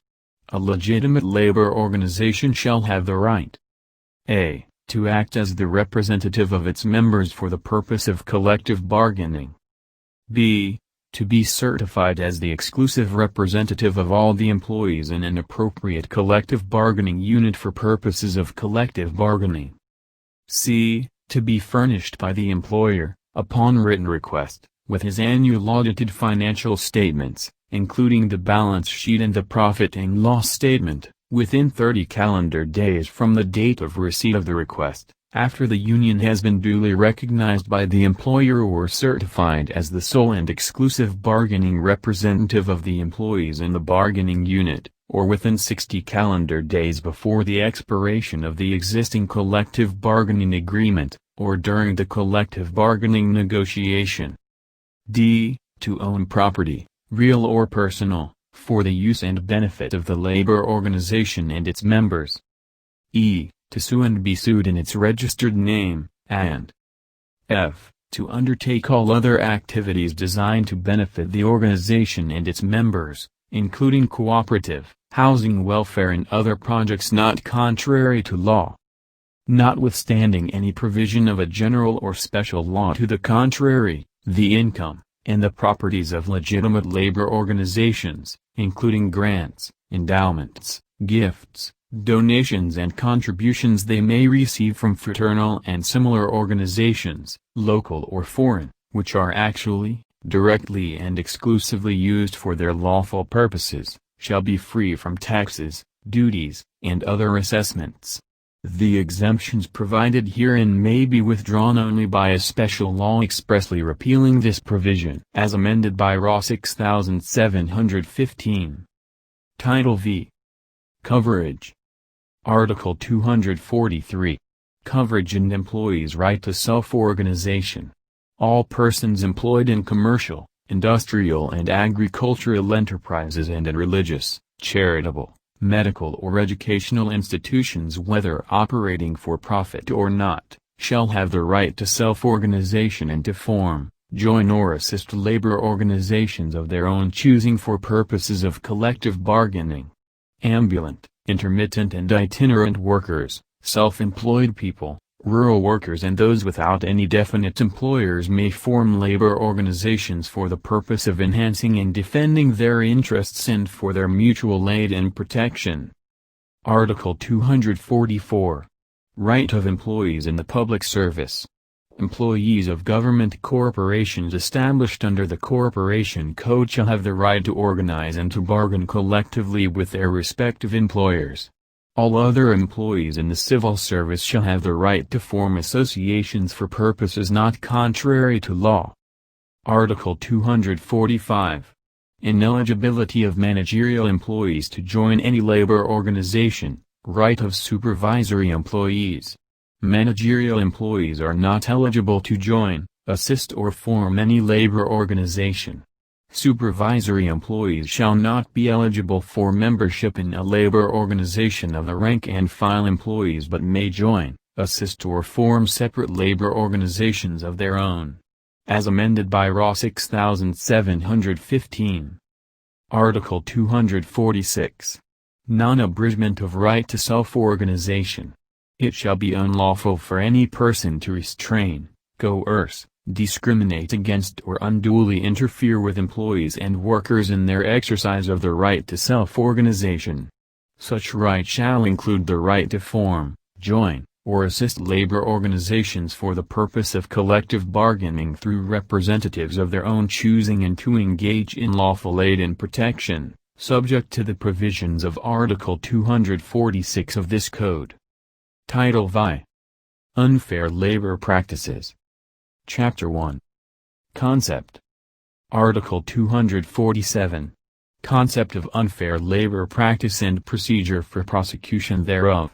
Unfair labor practices violate the constitutional right of workers and employees to self-organization, are inimical to the legitimate interests of both labor and management, including their right to bargain collectively and otherwise deal with each other in an atmosphere of freedom and mutual respect, disrupt industrial peace and hinder the promotion of healthy and stable labor management relations. Consequently, unfair labor practices are not only violations of the civil rights of both labor and management but are also criminal offenses against the state which shall be subject to prosecution and punishment as herein provided.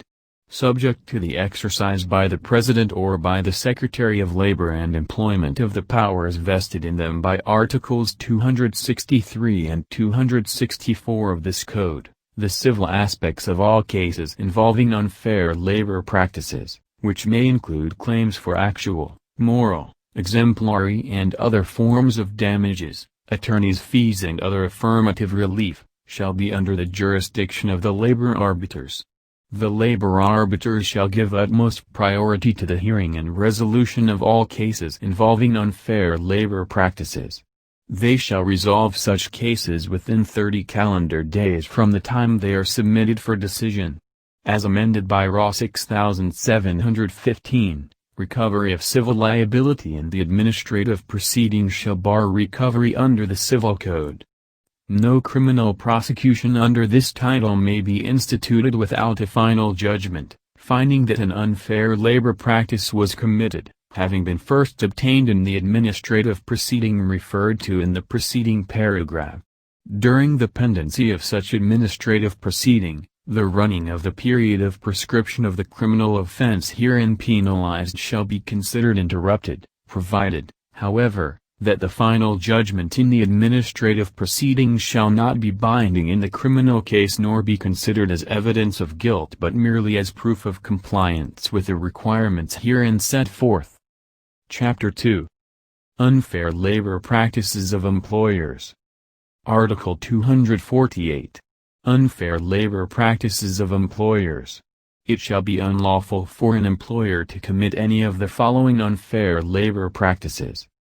A. To interfere with, restrain or coerce employees in the exercise of their right to self-organization. B. To require as a condition for employment that a person or an employee shall not join a labor organization or shall withdraw from one to which he belongs. C. To contract out services or functions being performed by union members when such will interfere with, restrain or coerce employees in the exercise of their right to self-organization. D. To initiate, dominate, assist or otherwise interfere with the formation or administration of any labor organization, including the giving of financial or other support to it or its organizers or officers.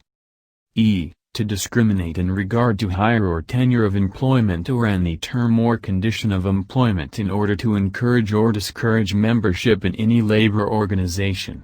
Nothing in this code or in any other law shall prevent the parties from requiring membership in a recognized collective bargaining agent as a condition for employment, except of those employees who are already members of another union at the time of the signing of the collective bargaining agreement. Employees belonging to an appropriate collective bargaining unit who are not members of the recognized collective bargaining agent may be assessed a reasonable fee equivalent to the dues and other fees paid by members of the recognized collective bargaining agent, if such non-union members accept the benefits under the collective agreement, provided that the individual authorization required under Article 242, paragraph O. of this code shall not apply to non-members of the recognized collective bargaining agent. F. To dismiss, discharge or otherwise prejudice or discriminate against an employee for having given or being about to give testimony under this code. G. To violate the duty to bargain collectively as prescribed by this code. H. To pay negotiation or attorney's fees to the union or its officers or agents as part of the settlement of any issue in collective bargaining or any other dispute, or I. To violate a collective bargaining agreement. The provisions of the preceding paragraph notwithstanding, only the officers and agents of corporations, associations, or partnerships who have actually participated in, authorized or ratified unfair labor practices shall be held criminally liable. Chapter 3.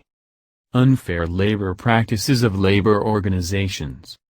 Article 249. Unfair Labor Practices of Labor Organizations. It shall be unlawful for labor organization, its officers, agents, or representatives to commit any of the following unfair labor practices.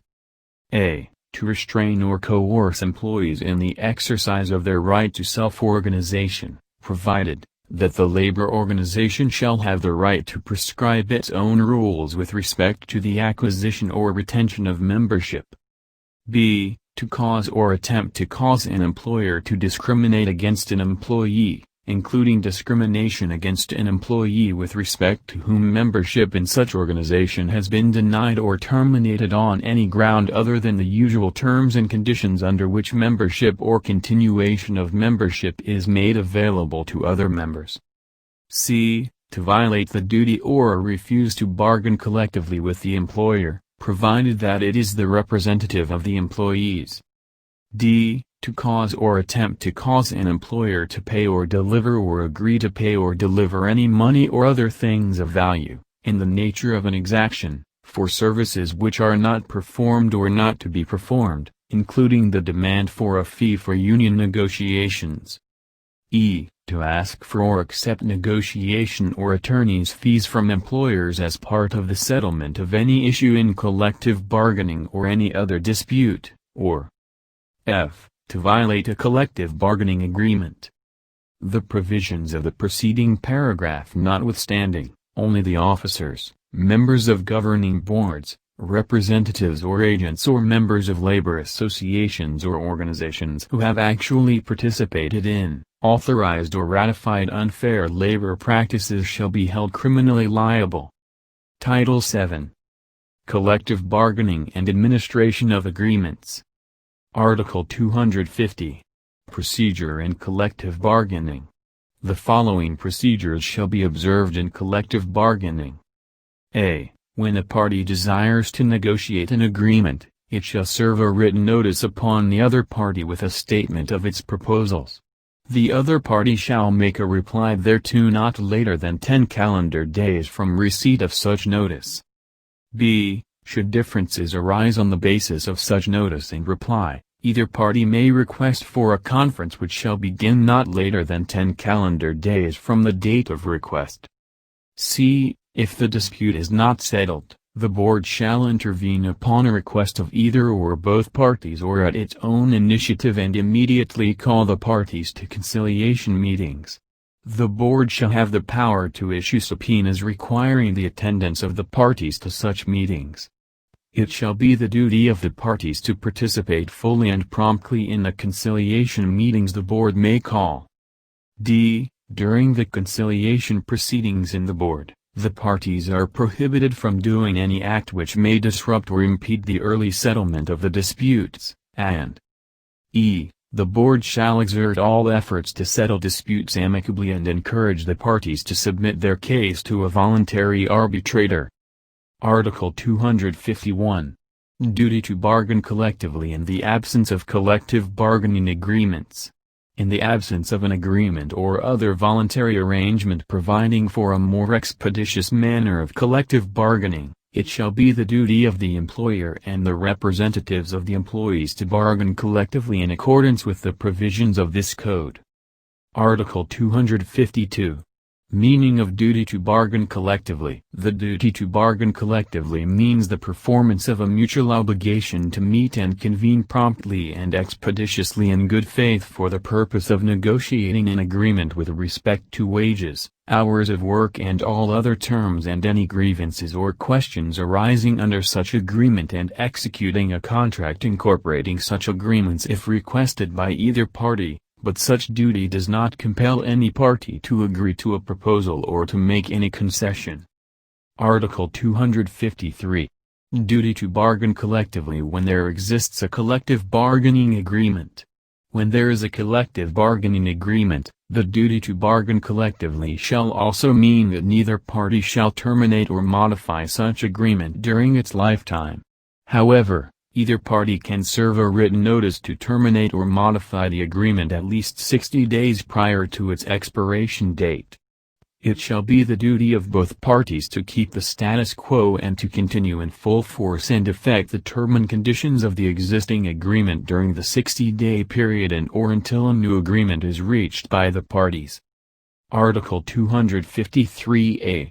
Terms of a collective bargaining agreement. Any collective bargaining agreement that the parties may enter into shall, insofar as the representation aspect is concerned, be for a term of 5 years.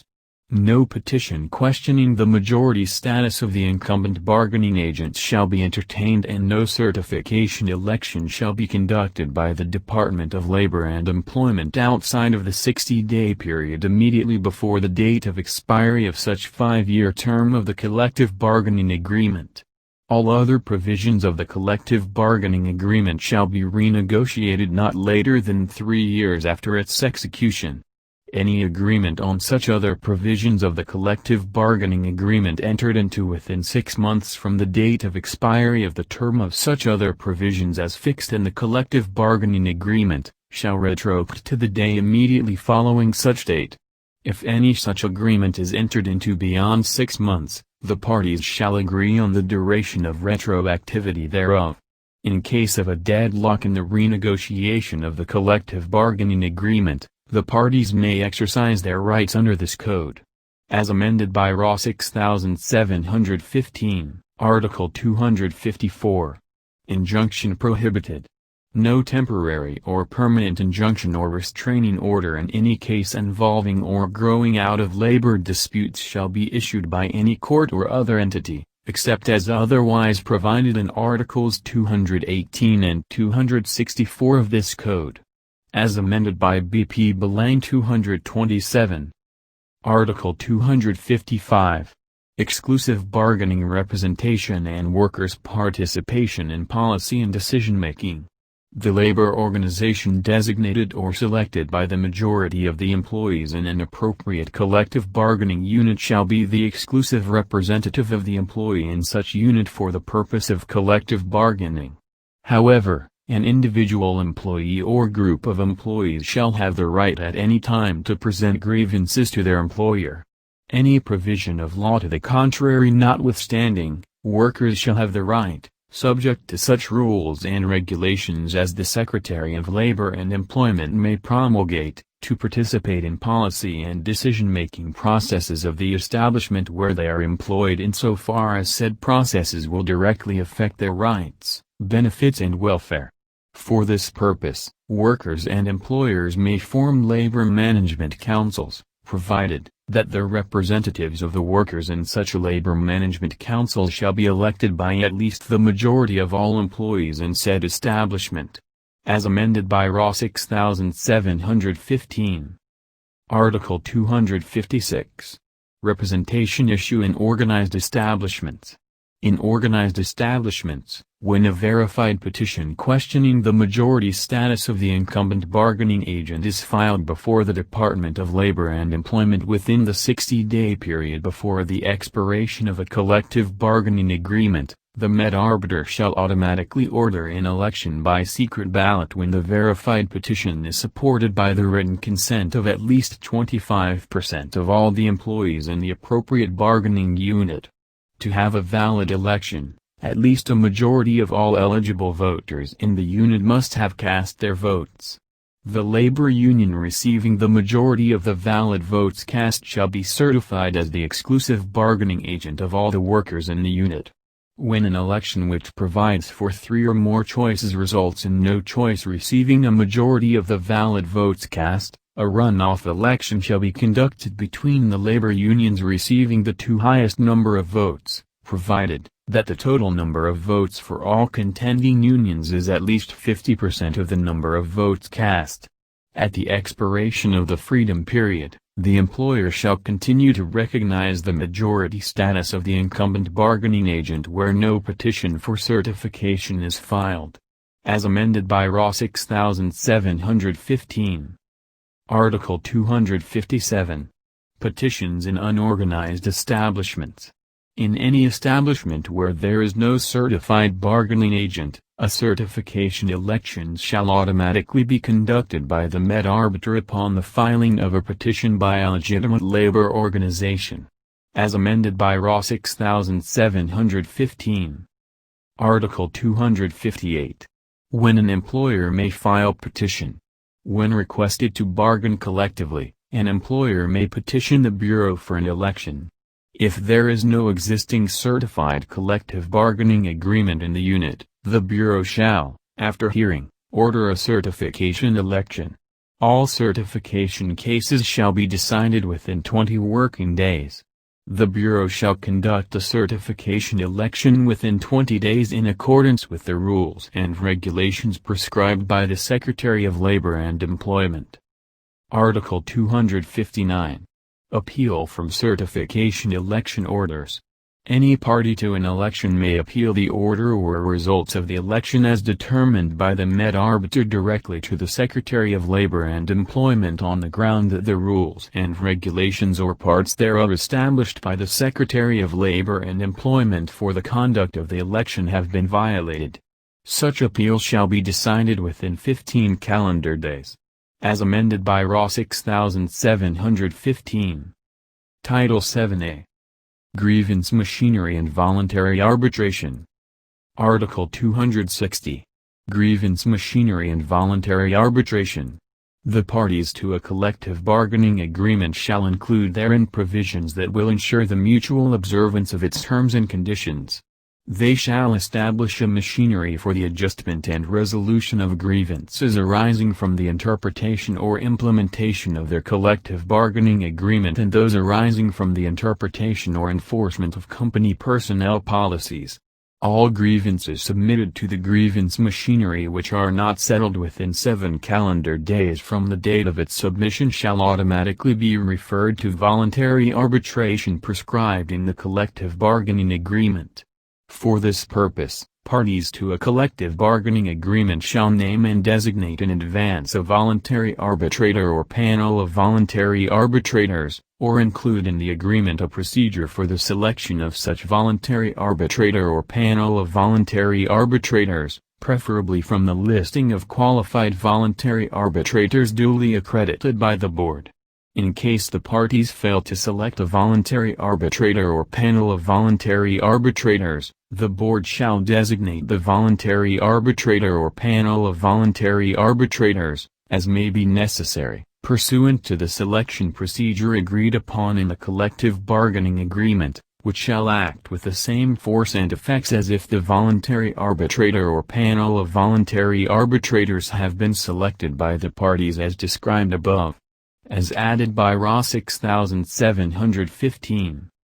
Article 261. Jurisdiction of voluntary arbitrators and panel of voluntary arbitrators. The voluntary arbitrator or panel of voluntary arbitrators shall have original and exclusive jurisdiction to hear and decide all unresolved grievances arising from the interpretation or implementation of the collective bargaining agreement and those arising from the interpretation or enforcement of company personnel policies referred to in the immediately preceding article.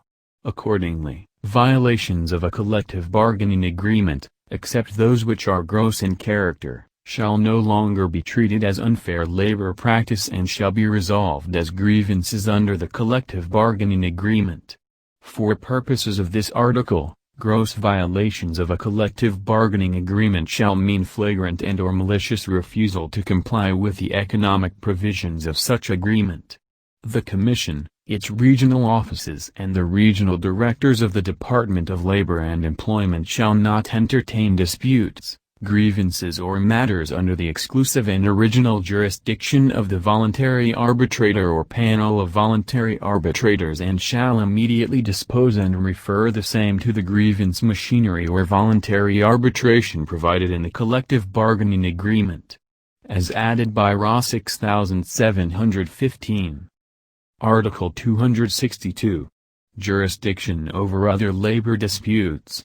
The voluntary arbitrator or panel of voluntary arbitrators, upon agreement of the parties, shall also hear and decide all other labor disputes including unfair labor practices and bargaining deadlocks. As added by RA 6715. Article 262a. Procedures. The voluntary arbitrator or panel of voluntary arbitrators shall have the power to hold hearings, receive evidences and take whatever action is necessary to resolve the issue or issues subject of the dispute, including efforts to effect a voluntary settlement between parties. All parties to the dispute shall be entitled to attend the arbitration proceedings.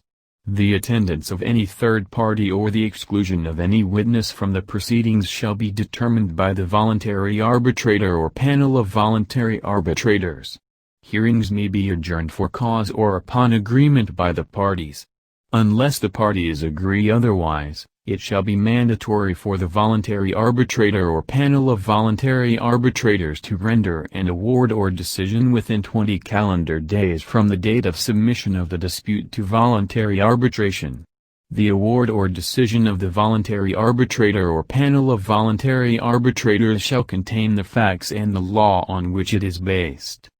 It shall be final and executory after 10 calendar days from receipt of the copy of the award or decision by the parties. Upon motion of any interested party, the voluntary arbitrator or panel of voluntary arbitrators or the labor arbiter in the region where the movant resides, in case of the absence or incapacity of the voluntary arbitrator or panel of voluntary arbitrators for any reason, may issue a writ of execution requiring either the sheriff of the commission or regular courts or any public official whom the parties may designate in the submission agreement to execute the final decision, order or award. As added by RA 6715. Article 262b. Cost of voluntary arbitration and voluntary arbitrator's fee. The parties to a collective bargaining agreement shall provide therein a proportionate sharing scheme on the cost of voluntary arbitration including the voluntary arbitrator's fee. The fixing of fee of voluntary arbitrators or panel of voluntary arbitrators, whether shouldered wholly by the parties or subsidized by the Special Voluntary Arbitration Fund, shall take into account the following factors. A. Nature of the case. B. Time consumed in hearing the case. C. Professional standing of the voluntary arbitrator. D. Capacity to pay of the parties, and E. Fees provided for in the revised rules of court. As added by RA 6715. Title 8. Strikes and lockouts and foreign involvement in trade union activities. Chapter 1. Strikes and lockouts. Article 263. Strikes, picketing and lockouts. A. It is the policy of the state to encourage free trade unionism and free collective bargaining. B. Workers shall have the right to engage in concerted activities for purposes of collective bargaining or for their mutual benefit and protection. The right of legitimate labor organizations to strike and picket and of employers to lock out, consistent with the national interest, shall continue to be recognized and respected. However, no labor union may strike and no employer may declare a lockout on grounds involving inter-union and intra-union disputes. C. In cases of bargaining deadlock, the duly certified or recognized bargaining agent may file a notice of strike or the employer may file a notice of lockout with the department at least 30 days before the intended date thereof.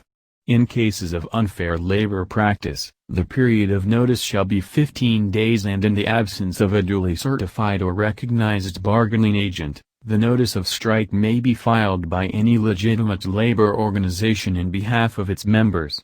However, in case of dismissal from employment of union officers duly elected in accordance with the union constitution and bylaws, which may constitute union busting where the existence of the union is threatened, the 15-day cooling-off period shall not apply and the union may take action immediately. D. The notice must be in accordance with such implementing rules and regulations as the Secretary of Labor and Employment may promulgate. E. During the cooling-off period, it shall be the duty of the department to exert all efforts at mediation and conciliation to effect a voluntary settlement. Should the dispute remain unsettled until the lapse of the requisite number of days from the mandatory filing of the notice, the labor union may strike or the employer may declare a lockout. F. A decision to declare a strike must be approved by a majority of the total union membership in the bargaining unit concerned, obtained by secret ballot in meetings or referenda called for that purpose. A decision to declare a lockout must be approved by a majority of the board of directors of the corporation or association or of the partners in a partnership, obtained by secret ballot in a meeting called for that purpose. The decision shall be valid for the duration of the dispute based on substantially the same grounds considered when the strike or lockout vote was taken. The department may, at its own initiative or upon the request of any affected party, supervise the conduct of the secret balloting. In every case, the union or the employer shall furnish the department the results of the voting at least 7 days before the intended strike or lockout, subject to the cooling-off period herein provided. G. When, in his opinion, there exists a labor dispute causing or likely to cause a strike or a lockout in an industry indispensable to the national interest, the Secretary of Labor and Employment may assume jurisdiction over the dispute and decide it or certify the same to the Commission for compulsory arbitration. Such assumption or certification shall have the effect of automatically enjoining the intended or impending strike or lockout as specified in the assumption or certification order. If one has already taken place at the time of assumption or certification, all striking or locked-out employees shall immediately return to work and the employer shall immediately resume operations and readmit all workers under the same terms and conditions prevailing before the strike or lockout. The Secretary of Labor and Employment or the Commission may seek the assistance of law enforcement agencies to ensure compliance with this provision as well as with such orders as he may issue to enforce the same. In line with the national concern for and the highest respect accorded to the right of patients to life and health, strikes and lockouts in hospitals, clinics and similar medical institutions shall, to every extent possible, be avoided, and all serious efforts, not only by labor and management but government as well, be exhausted to substantially minimize, if not prevent, their adverse effects on such life and health, through the exercise, however legitimate, by labor of its right to strike and by management to lock out. In labor disputes adversely affecting the continued operation of such hospitals, clinics or medical institutions, it shall be the duty of the striking union or locking out employer to provide and maintain an effective skeletal workforce of medical and other health personnel, whose movements and services shall be unhampered and unrestricted, as are necessary to ensure the proper and adequate protection of the life and health of its patients, most especially emergency cases, for the duration of the strike or lockout. In such cases, therefore, the Secretary of Labor and Employment may immediately assume, within 24 hours from knowledge of the occurrence of such a strike or lockout, jurisdiction over the same or certify it to the Commission for compulsory arbitration. For this purpose, the contending parties are strictly enjoined to comply with such orders, prohibitions and/or injunctions as are issued by the Secretary of Labor and Employment or the Commission, under pain of immediate disciplinary action, including dismissal or a loss of employment status or payment by the locking out employer of back wages, damages and other affirmative relief, even criminal prosecution against either or both of them. The foregoing notwithstanding, the President of the Philippines shall not be precluded from determining the industries that, in his opinion, are indispensable to the national interest, and from intervening at any time and assuming jurisdiction over any labor dispute in such industries in order to settle or terminate the same. H. Before or at any stage of the compulsory arbitration process, the parties may opt to submit their dispute to voluntary arbitration. I. The Secretary of Labor and Employment, the Commission or the voluntary arbitrator or panel of voluntary arbitrators shall decide or resolve the dispute within 30 calendar days from the date of the assumption of jurisdiction or the certification or submission of the dispute, as the case may be. The decision of the President, the Secretary of Labor and Employment, the Commission or the voluntary arbitrator or panel of voluntary arbitrators shall be final and executory 10 calendar days after receipt thereof by the parties. As amended by RA 6715. Article 264. Prohibited activities. A. No labor organization or employer shall declare a strike or lockout without first having bargained collectively in accordance with Title VII of this book, or without first having filed the notice required in the preceding article, or without the necessary strike or lockout vote first having been obtained and reported to the department. No strike or lockout shall be declared after assumption of jurisdiction by the President or the Secretary, or after certification or submission of the dispute to compulsory or voluntary arbitration, or during the pendency of cases involving the same grounds for the strike or lockout. Any worker whose employment has been terminated as a consequence of an unlawful lockout shall be entitled to reinstatement with full back wages. Any union officer who knowingly participates in the commission of illegal acts during a strike may be declared to have lost his employment right, provided that mere participation of a worker in a lawful strike shall not constitute sufficient ground for termination of his employment, even if a replacement had been hired by the employer during such lawful strike.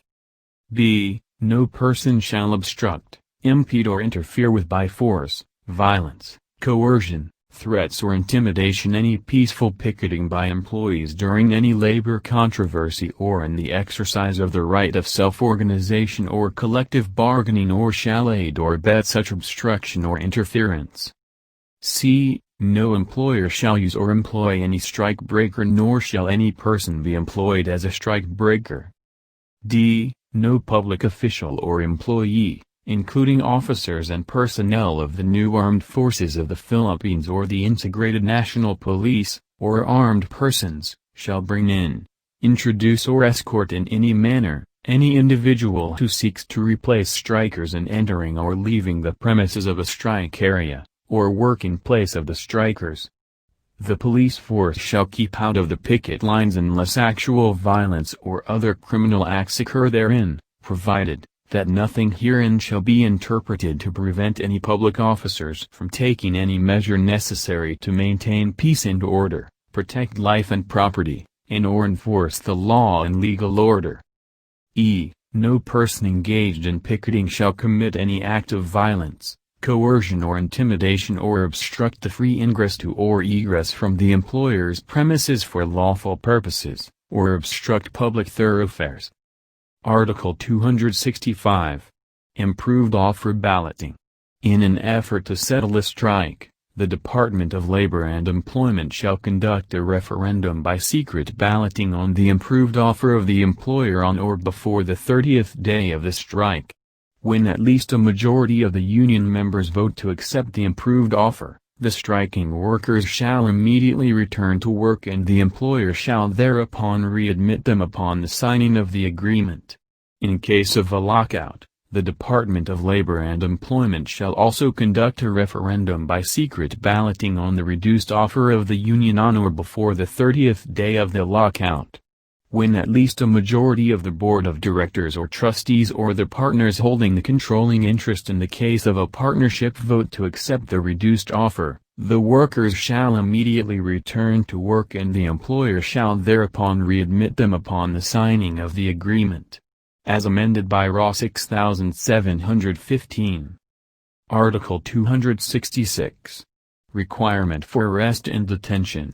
Except on grounds of national security and public peace, no union members or union organizers may be arrested or detained for union activities without previous consultations with the Secretary of Labor and Employment. Chapter 2. Assistance to labor organizations. Article 267. Assistance by the Department of Labor and Employment. The Department of Labor and Employment, at the initiative of the Secretary of Labor and Employment, shall extend special assistance to the organization for purposes of collective bargaining of the most underprivileged workers who, for reasons of occupation, organizational structure or insufficient incomes are not normally covered by major labor organizations or federations. Article 268. Assistance by the Institute for Labor Studies. The Institute for Labor Studies shall render technical and other forms of assistance to labor educations and employer organizations in the field of labor education, especially pertaining to collective bargaining, arbitration, labor standards and the labor code of the Philippines in general. Chapter 3. Foreign activities. Article 269. Prohibition against aliens, exceptions. All alien, natural or juridical, as well as all foreign organizations are strictly prohibited from engaging directly or indirectly in all forms of trade union activities without prejudice to normal contacts between Philippine labor unions and recognized international labor centers, provided, however, that aliens working in the country with valid permits issued by the Department of Labor and Employment may exercise their right to self-organization and join or assist labor organizations of their own choosing for purposes of collective bargaining, provided, further, that said aliens are nationals of a country which grants the same or similar rights to Filipino workers. As amended by RA 6715. Article 270. Regulation of foreign assistance. No foreign individual, organization or entity may give any donations, grants or other forms of assistance, in cash or in kind, directly or indirectly, to any labor organization, group of workers or any auxiliary thereof, such as cooperatives, credit unions and institutions engaged in research, education or communication, in relation to trade union activities without prior permission by the Secretary of Labor and Employment. This prohibition shall equally apply to foreign donations, grants or other forms of assistance, in cash or in kind, given directly or indirectly to any employer or employer's organization to support any activity or activities affecting trade unions. The Secretary of Labor and Employment shall promulgate rules and regulations to regulate and control the giving and receiving of such donations, grants, or other forms of assistance, including the mandatory reporting of amounts of donations or grants, the specific recipients thereof, the projects or activities proposed to be supported and their duration. Article 270A. Trade union activities shall mean 1. Organization, formation and administration of labor organizations. 2. Negotiations and administration of collective bargaining agreements. 3. All forms of concerted union action. 4. Organizing, managing or assisting union conventions, meetings, rallies, referenda, teach-ins, seminars, conferences and institutes. 5. Any form of participation or involvement in representing proceedings, representation elections, consent elections, union elections, and 6. Other activities or actions analogous to the foregoing. Article 271. Applicability to farm tenants and rural workers. The provisions of this title pertaining to foreign organizations and activities shall be deemed applicable to all organizations of farm tenants, rural workers and the like, provided that in appropriate cases the Secretary of Agrarian Reform shall exercise the powers and responsibilities vested by this decree in the Secretary of Labor and Employment. Chapter 4. Penalties for violation. Article 272. Penalties. A. Any person violating any of the provisions of Article 264 of this code shall be punished by a fine of not less than 1,000 pesos nor more than 10,000 pesos and/or imprisonment for not less than 3 months nor more than 3 years, or both such fine and imprisonment, at the discretion of the court. Prosecution under this provision shall preclude prosecution for the same act under the revised penal code, and vice versa. As amended by RA 6715. B. Upon the recommendation of the Secretary of Labor and Employment and the Secretary of National Defense, foreigners who violate the provisions of this title shall be subject to immediate and summary deportation by the Commission on Immigration and Deportation and shall be permanently barred from re-entering the country without the special permission of the President of the Philippines. Title 9. Special Provisions. Article 273. Study of Labor Management Relations. The Secretary of Labor and Employment shall have the power and it shall be his duty to inquire into a. The existing relations between employers and employees in the Philippines. B. The growth of associations of employees and the effect of such associations upon employer-employee relations. C. The extent and results of the methods of collective bargaining in the determination of terms and conditions of employment. D. The methods which have been tried by employers and associations of employees for maintaining mutually satisfactory relations. E. Desirable industrial practices which have been developed through collective bargaining for settling differences. F. The possible ways of increasing the usefulness and efficiency of collective bargaining for settling differences. G. The possibilities for the adoption of practical and effective methods of labor management cooperation. H. Any other aspects of employer-employee relations concerning the promotion of harmony and understanding between the parties, and I. The relevance of labor laws and labor relations to national development. The Secretary of Labor and Employment shall also inquire into the causes of industrial unrest and take all the necessary steps within his powers as may be prescribed by law to alleviate the same, and shall from time to time recommend the enactment of such remedial legislation as in his judgment may be desirable for the maintenance and promotion of industrial peace. Article 274. Visitorial power. The Secretary of Labor and Employment or his duly authorized representative is hereby empowered to inquire into the financial activities of legitimate labor organizations upon the filing of a complainant under oath and duly supported by the written consent of at least 20% of the total membership of the labor organization concerned and to examine their books of accounts and other records to determine compliance or non-compliance with the law and to prosecute any violations of the law in the Union Constitution and bylaws, provided that such inquiry or examination shall not be conducted during the 60-day freedom period nor within 30 days immediately preceding the date of election of Union officials. As amended by RA 6715. Article 275. Tripartism and tripartite conferences. A. Tripartism in labor relations is hereby declared a state policy. Towards this end, workers and employers shall, as far as practicable, be represented in decision and policy-making bodies of the government.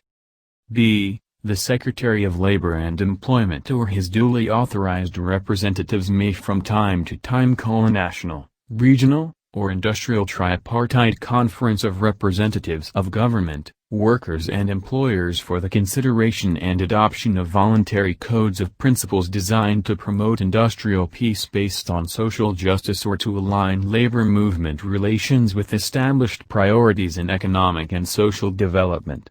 In calling such conference, the Secretary of Labor and Employment may consult with accredited representatives of workers and employers. As amended by RA 6715. Article 276. Government employees. The terms and conditions of employment of all government employees, including employees of government-owned and controlled corporations, shall be governed by the civil service law, rules and regulations. Their salaries shall be standardized by the National Assembly as provided for in the new Constitution. However, there shall be no reduction of existing wages, benefits and other terms and conditions of employment being enjoyed by them at the time of the adoption of this code. Article 277. Miscellaneous provisions. A. All unions are authorized to collect reasonable membership fees, union dues, assessments and fines and other contributions for labor education and research, mutual death and hospitalization benefits, welfare fund, strike fund and credit in cooperative undertakings. As amended by RA 6715. B. Subject to the constitutional right of workers to security of tenure and their right to be protected against dismissal except for a just or authorized cause and without prejudice to the requirement of notice under Article 283 of this Code, The employer shall furnish the workers whose employment is so sought to be terminated a written notice containing a statement of the cause for termination and shall afford the latter ample opportunity to be heard and to defend himself with the assistance of his representative if he so desires in accordance with company rules and regulations promulgated pursuant to guidelines set by the Department of Labor and Employment. Any decision taken by employer shall be without prejudice to the right of the worker to contest the validity or legality of his dismissal by filing a complaint with the regional branch of the National Labor Relations Commission. The burden of proving that the termination was for a valid or authorized cause shall rest on the employer. The Secretary of Labor and Employment may suspend the effects of the termination pending resolution of the dispute in the event of a prima facie finding by the appropriate official of the Department of Labor and Employment before whom such dispute is pending that the termination may cause a serious labor dispute or is an implementation of a mass layoff. As amended by RA 6715. C. Any employee, whether employed for a definite period or not, shall, beginning on his first day of service, be considered an employee for purposes of membership in any labor union. As amended by RA 6715. D. No docket fee shall be assessed in labor standards disputes. In all other disputes, docket fees may be assessed against the filing party, provided that in bargaining deadlocks, such fees shall be shared equally by the negotiating parties. E. The Secretary of Labor and Employment and the Secretary of the Budget shall cause to be created or reclassified in accordance with law such positions as may be necessary to carry out the objectives of this code and cause the upgrading of the salaries of the personnel involved in the labor relations system of the department. Funds needed for this purpose shall be provided out of the Special Activities Fund appropriated by Budget Pambansa BLG 80 and from annual appropriation thereafter. F. A special voluntary arbitration fund is hereby established in the board to subsidize the cost of voluntary arbitration in cases involving the interpretation and implementation of the collective bargaining agreement, including the arbitrator's fees, and for such other related purposes to promote and develop voluntary arbitration. The board shall administer the special voluntary arbitration fund in accordance with the guidelines it may adopt upon the recommendation of the council, which guidelines shall be subject to the approval of the Secretary of Labor and Employment. Continuing funds needed for this purpose in the initial yearly amount of 15 million pesos shall be provided in the 1989 and subsequent annual General Appropriations Acts. The amount of subsidy in appropriate cases shall be determined by the board in accordance with established guidelines issued by it upon the recommendation of the council.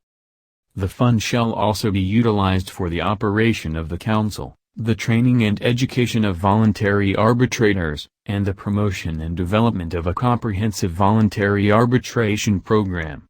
As amended by RA 6715. G. The department shall help promote and gradually develop, with the agreement of labor organizations and employers, labor management cooperation programs at appropriate levels of the enterprise based on shared responsibility and mutual respect in order to ensure industrial peace and improvement in productivity, working conditions and the quality of working life.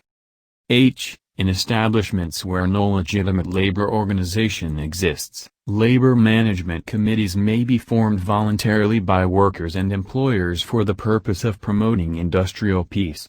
The Department of Labor and Employment shall endeavor to enlighten and educate the workers and employees on their rights and responsibilities through labor education with emphasis on the policy thrust of this code. As amended by RA 6715. I. To ensure speedy labor justice, the periods provided in this code within which decisions or resolutions of labor relations cases or matters should be rendered shall be mandatory.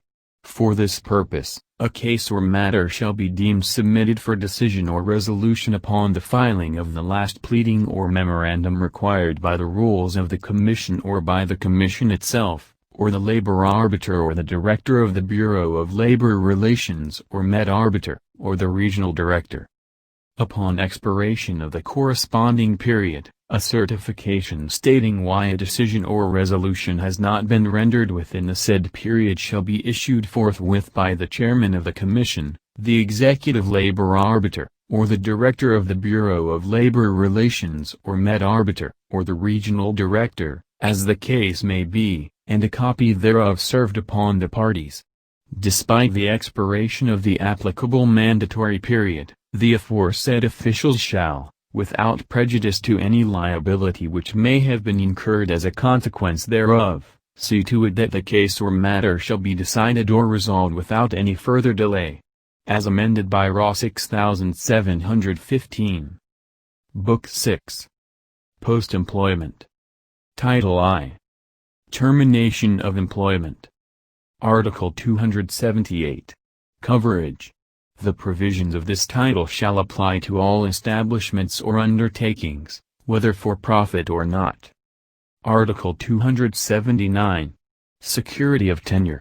In case of regular employment, the employer shall not terminate the services of an employee except for a just cause or when authorized by this title. An employee who is unjustly dismissed from work shall be entitled to reinstatement without loss of seniority rights and to his back wages computed from the time his compensation was withheld from him up to time of his reinstatement. As amended by RA 6715. Article 280. Regular and casual employment.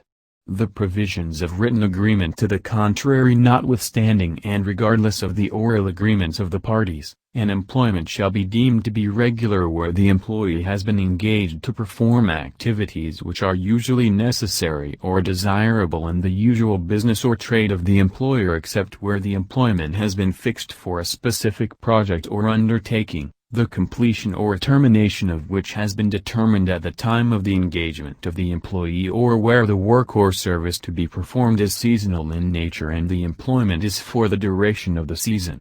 An employment shall be deemed to be casual if it is not covered by the preceding paragraph, provided that any employee who has rendered at least 1 year of service, whether such service is continuous or broken, shall be considered a regular employee with respect to the activity in which he is employed and his employment shall continue while such activity exists. Article 281. Probationary employment. Probationary employment shall not exceed 6 months from the date the employee started working, unless it is covered by an apprenticeship agreement stipulating a longer period. The services of an employee who has been engaged on a probationary basis may be terminated for a just cause or when he fails to qualify as a regular employee in accordance with reasonable standards made known by the employer to the employee at the time of his engagement. An employee who is allowed to work after a probationary period shall be considered a regular employee. Article 282. Termination by employer. An employer may terminate an employment for any of the following just causes.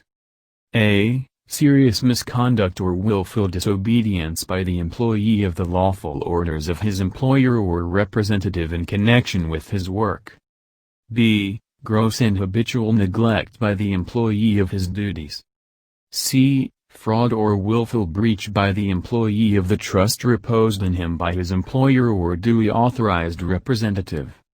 D. Commission of a crime or offense by the employee against the person of his employer or any immediate member of his family or his duly authorized representative, and E. Other causes analogous to the foregoing. Article 283. Closure of establishment and reduction of personnel. The employer may also terminate the employment of any employee due to the installation of labor-saving devices, redundancy, retrenchment to prevent losses or the closing or cessation of operation of the establishment or undertaking unless the closing is for the purpose of circumventing the provisions of this title, by serving a written notice on the workers and the Department of Labor and Employment at least 1 month before the intended date thereof. In case of termination due to the installation of labor-saving devices or redundancy, the worker affected thereby shall be entitled to a separation pay equivalent to at least 1 month pay or to at least 1 month pay for every year of service, whichever is higher.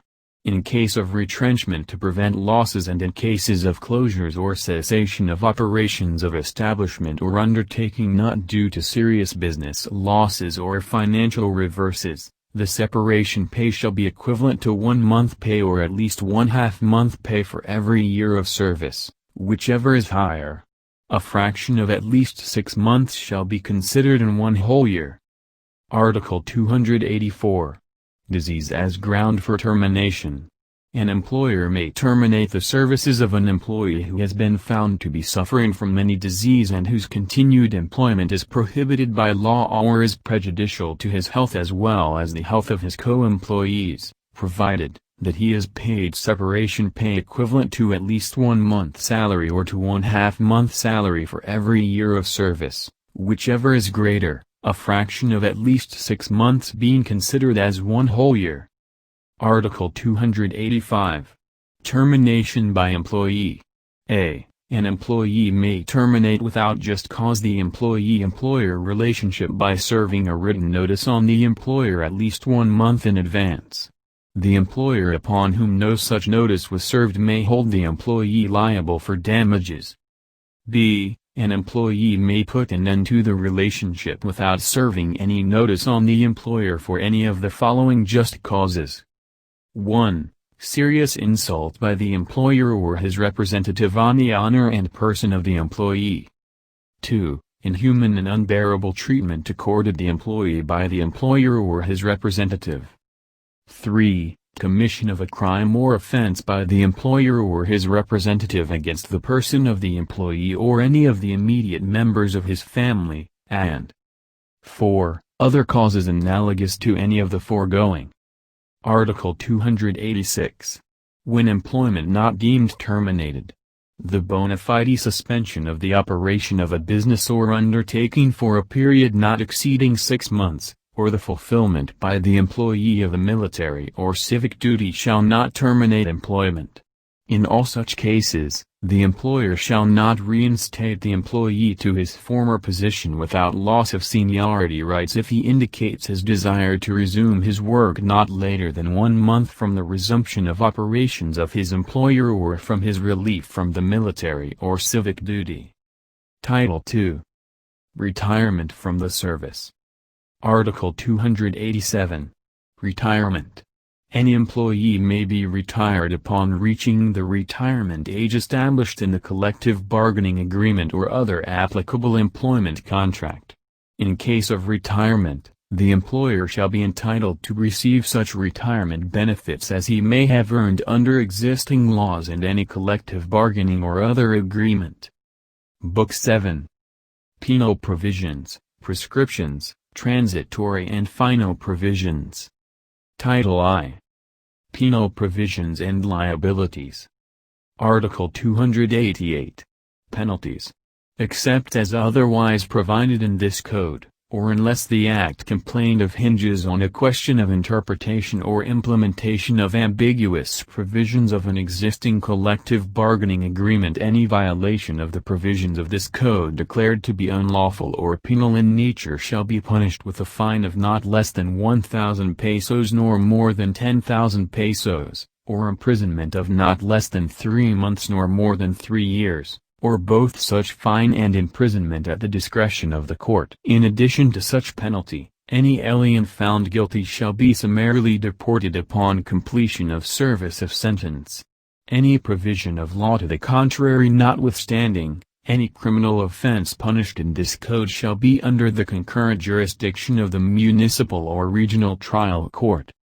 Article 289. Who are liable when committed by other than natural person.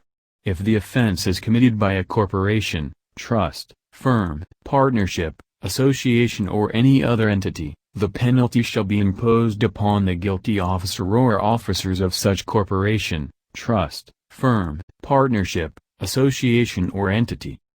Title II. Prescription of Offenses and Claims. Article 290. Offenses.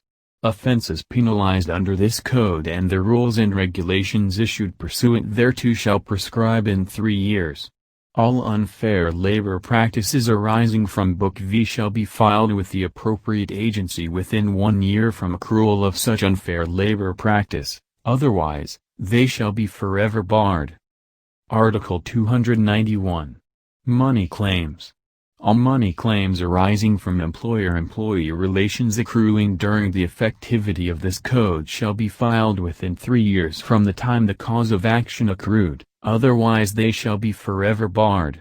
All money claims accruing prior to the effectivity of this code shall be filed with the appropriate entities established under this code within 1 year from the date of such effectivity, and shall be processed or determined in accordance with implementing rules and regulations of the code, otherwise they shall be forever barred.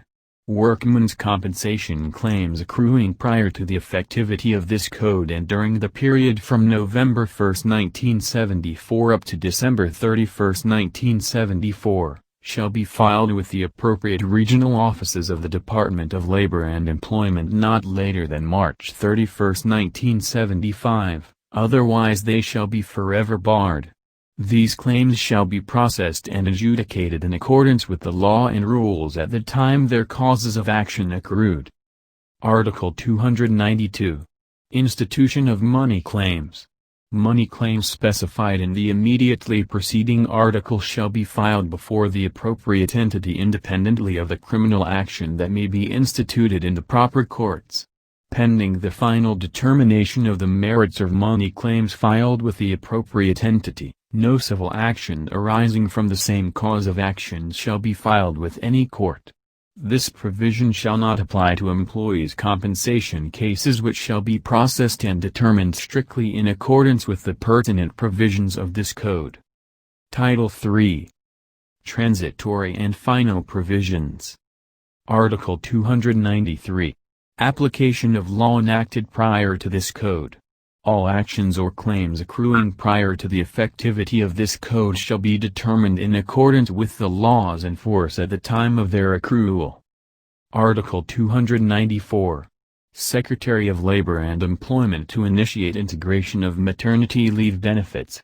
Within 6 months after this code takes effect, the Secretary of Labor and Employment shall initiate such measures as may be necessary for the integration of maternity leave benefits into the Social Security system in the case of private employment and the government service insurance system in the case of public employment. Article 295. Funding of the Overseas Employment Development Board and the National Seamen Board. The Overseas Employment Development Board and the National Seamen Board referred to in Articles 16 and 20, respectively, of this code shall initially be funded out of the unprogrammed fund of the Department of Labor and Employment and the National Manpower and Youth Council. Article 296. Termination of the Workmen's Compensation Program. The Bureau of Workmen's Compensation, Workmen's Compensation Commission, and the Workmen's Compensation Units in the regional offices of the Department of Labor and Employment shall continue to exercise the functions and the respective jurisdictions over workmen's compensation cases vested upon them by Rep. Act. No. 3428, as amended, otherwise known as the Workmen's Compensation Act, until March 31, 1976. Likewise, the term of office of incumbent members of the Workmen's Compensation Commission, including its chairman, and any commissioner deemed retired as of December 31, 1975, as well as the present employees and officials of the Bureau of Workmen's Compensation Unit shall continue up to the date. Thereafter, said office shall be considered abolished and all officials and personnel thereof shall be transferred to and mandatorily absorbed by the Department of Labor and Employment, subject to Presidential Decree No. 6, Letters of Instructions Nos. 14 and 14a and the Civil Service Laws and Rules. Such amount as may be necessary to cover the operational expenses of the Bureau of Workmen's Compensation, the Workmen's Compensation Units, including the salaries of incumbent personnel for the period up to March 31, 1976 shall be appropriated from the unprogrammed funds of the Department of Labor and Employment. Article 297. Continuation of insurance policies and indemnity bonds. All workmen's compensation insurance policies and indemnity bonds for self-insured employers existing upon the effectivity of this code shall remain in force and effect until the expiration dates of such policies or the lapse of the period of such bonds, as the case may be, but in no case beyond December 31, 1974. Claims may be filed against the insurance carriers and or self-insured employers for causes of action which accrued during the existence of said policies or authority to self-insure. Article 298. Abolition of the Court of Industrial Relations and the National Labor Relations Commission. The Court of Industrial Relations and the National Labor Relations Commission established under Presidential Decree No. 21 are hereby abolished. All unexpended funds, properties, equipment and records of the Court of Industrial Relations, and such of its personnel as may be necessary, are hereby transferred to the Commission and to its regional branches. All unexpended funds, properties, and equipment of the National Labor Relations Commission established under Presidential Decree No. 21 are transferred to the Bureau of Labor Relations. Personnel not absorbed by or transferred to the Commission shall enjoy benefits granted under existing laws. Article 299. Disposition of pending cases. All cases pending before the Court of Industrial Relations and the National Labor Relations Commission established under Presidential Decree No. 21 on the date of effectivity of this code shall be transferred to and processed by the corresponding Labor Relations Division or the National Labor Relations Commission created under this code having cognizance of the same in accordance with the procedure laid down herein and its implementing rules and regulations.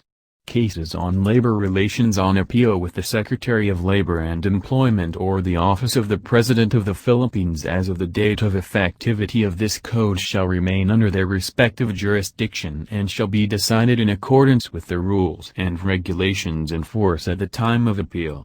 All workmen's compensation cases pending before the workmen's compensation units in the regional offices of the Department of Labor and Employment and those pending before the Workmen's Compensation Commission as of March 31, 1975, shall be processed and adjudicated in accordance with the law, rules and procedure existing prior to the effectivity of the Employees' Compensation Commission and State Insurance Fund. Article 300. Personnel whose services are terminated. Personnel of agencies or any of their subordinate units whose services are terminated as a result of the implementation of this code shall enjoy the rights and protection provided in Sections 5 and 6 of Republic Act numbered 5435 and such other pertinent laws, rules and regulations. In any case, no layoff shall be effected until funds to cover the gratuity and/or retirement benefits of those laid off are duly certified as available. Article 301. Separability provisions. If any provision or part of this code, or the application thereof to any person or circumstance, is held invalid, the remainder of this code, or the application of such provision or part to other persons or circumstances, shall not be affected thereby. Article 302. Repealing clause. All labor laws not adopted as part of this code either directly or by reference are hereby repealed. All provisions of existing laws, orders, decrees, rules and regulations inconsistent herewith are likewise repealed. Done in the city of Manila, this first day of May in the year of our Lord 1974. Omnibus Rules implementing the Labor Code. Preliminary Provisions. Section 1. Title. These rules shall be referred to as the rules to implement the Labor Code. Section 2. Meanings of terms. Whenever used herein, the words code, secretary, department, regional office and regional director shall respectively mean the Labor Code of the Philippines, the Secretary of Labor and Employment, the Department of Labor and Employment, Regional Office of the Department and Director of the Regional Office. Section 3. Construction. All doubts in the interpretation and implementation of these rules shall be resolved in favor of labor. Book 1. Re-employment. Rule 1. Definition of terms. Section 1. Definition of terms. A. Bureau means the Bureau of Employment Services. B. NSB means the National Seaman Board. C. ED means the Overseas Employment Development Board. D. Private recruitment entity means any person or entity engaged in the recruitment and placement of workers locally or overseas, without charging, directly or indirectly, any fee whether to the workers or to the employers. E. Private employment agency means any person or entity engaged in the recruitment and placement of workers for a fee which is charged directly to the workers or to the employers, or to both. F. Authority means a document issued by the Secretary of Labor and Employment authorizing a person or association to engage in recruitment and placement activities as a private recruitment agency. G. License means a document issued by the Secretary of Labor and Employment authorizing a person or entity to operate a private employment agency. H. Employment permit means the authority issued by the Secretary of Labor and Employment to a non-resident alien to work in the Philippines or to an employer engaged in business in the Philippines to employ such alien. I. Beneficiary means a person designated by a contract worker or seaman employed overseas to receive his monthly remittance. J. Non-resident alien means any alien already in the Philippines or seeking admission to the Philippines to obtain employment in any public or private enterprise. K. Seaman means any person employed in maritime navigation. L. Understudy means any qualified Filipino citizen designated by a local employer to be trained by a foreign national allowed to work in the country by virtue of an employment permit granted to him by the Secretary of Labor and Employment under an approved understudy training program. M. Recruitment and placement refers to any act of canvassing, enlisting, contracting, transporting, utilizing, hiring or procuring workers and includes referrals, contract services, promising or advertising employment locally or abroad, whether for profit or not, provided that any person or entity which in any manner offers or promises employment for a fee to two or more persons shall be deemed engaged in recruitment and placement. N. Foreign exchange earnings means the earnings abroad of contract workers and seamen or their recruiters or local employers or agents in terms of U.S. dollars or any other internationally acceptable currency. O. Remittance means the amount of the foreign exchange earnings remitted by a contract worker or seaman to any beneficiary in the Philippines through the Philippine banking system. P. Placement fees means the amount charged by a private employment agency from an applicant worker for its services in the recruitment and placement of said worker. Q. Mobilization fee means the amount charged by a licensee or authority holder from its foreign employer principal/partner to cover costs of recruitment, processing and documentation of its recruits for overseas employment. R. Service fee means the amount charged by a licensee or authority holder from its foreign employer principal/partner as payment for actual services rendered in relation to the recruitment and employment of workers for said principal, partner. S. Administration means the Phil. Overseas Employment Administration. T. Administrator means a private employment or a manning agency as herein defined. U. Code means the Labor Code of the Philippines as amended. V. Contracting partner refers to a foreign party to any service agreement or project contract entered into by a service contractor or construction contractor. W. Contract worker means any person working or who has worked overseas under a valid employment contract and shall include seamen. X. Directorate means the executive body of the administration composed of its administrators and directors. Y. Director LRO refers to the director of the Licensing and Regulation Office. Z. Director MPDO refers to the Director of the Market Development and Placement Office. AA, Director WA, refers to the Director of the Workers' Assistance and Adjudication Office.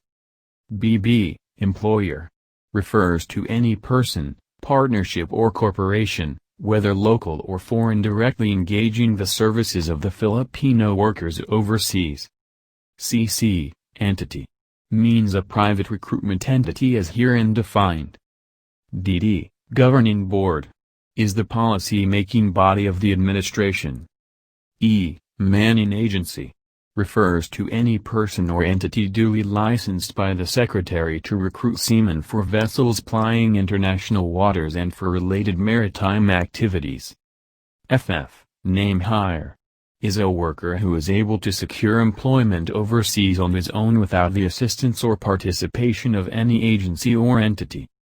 GG, Non-Licensee or Non-Holder of Authority, refers to any person, partnership or corporation which has not been issued a valid license or authority, has been suspended, revoked or cancelled by the administrator or secretary. HH, One-Stop Processing Center, refers to an interagency servicing body designed to facilitate the employment and subsequent deployment of contract workers for work overseas. 2. Overseas employment means employment of a worker outside the Philippines, including employment on board vessels plying international waters, covered by a valid employment contract. JJ, Principal, refers to any foreign person, partnership or corporation hiring Filipino workers through an agency. KK, Regional Director, refers to the directors of the regional office of the department. LL, Regional Labor Center or RLC, refers to an overseas field office of the administration. Rule 2. Employment Promotion. Section 1. Powers of the Secretary of Labor and Employment. The Secretary shall have the power and authority to a. Organize and establish, as the need arises, new public employment offices in addition to or in place of existing ones for the efficient, systematic and coordinated recruitment and placement of workers for local and overseas employment. B. Organize and establish a nationwide job clearance and information system to inform applicants registering with a particular employment office of job opportunities in other parts of the country as well as overseas. C. Develop and organize programs that will facilitate occupational, industrial and geographical mobility of labor and provide assistance in the relocation of workers from one area to another. D. Require any person, establishment, organization or institution to submit such employment information as may be necessary, and e. Issue such rules and regulations as may be necessary to regulate and supervise private sector participation in the recruitment and placement of workers, locally or overseas, in the context of a comprehensive national employment program. Section 2. Free Placement Services. The public employment offices shall provide free placement of workers applying for both domestic and overseas placement. Applicants shall accomplish appropriate information sheets and submit such other documents as may be prescribed by the Bureau for the purpose. Section 3. Placement of workers. Any applicant registering for employment with a public employment office shall be interviewed to determine his occupational qualifications. The public employment office shall refer him to any appropriate job for a vacancy. Section 4. Vocational Guidance and Testing. The public employment offices shall provide adequate vocational guidance and testing service to persons seeking help in choosing or changing an occupation. Each office shall at least have one vocational guidance and testing officer to undertake these tasks. Section 5. Occupational Classification of Registered Applicants. The public employment office shall classify registered applicants in accordance with job titles and codes of the Standard Philippine Occupational Classification. They shall also maintain a registry of skills using such forms as may be appropriate for the purpose. Section 6. Occupational Industrial Mobility of Workers. The public employment offices shall arrange for the training or retraining of unemployed applicants in occupations or trades where they are suitably qualified and have greater prospect of employment. Section 7. Geographical movement of workers. The public employment office shall arrange for the inter-area placement of unemployed workers through a nationwide job clearance and information system. The transfer of workers shall be arranged by the public employment office where the applicant is registered and the office where the vacancy exists. Section 8.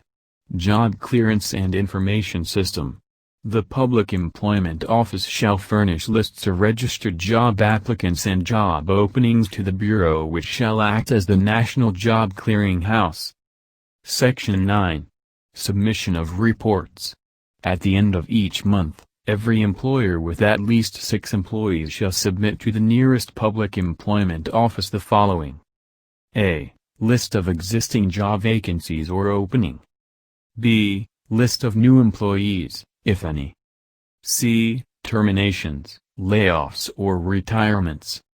D. Total number of employed workers for the period, and E. Request for assistance, if needed, to fill vacancies or openings. Rule 3. Recruitment and placement. Section 1. Private recruitment.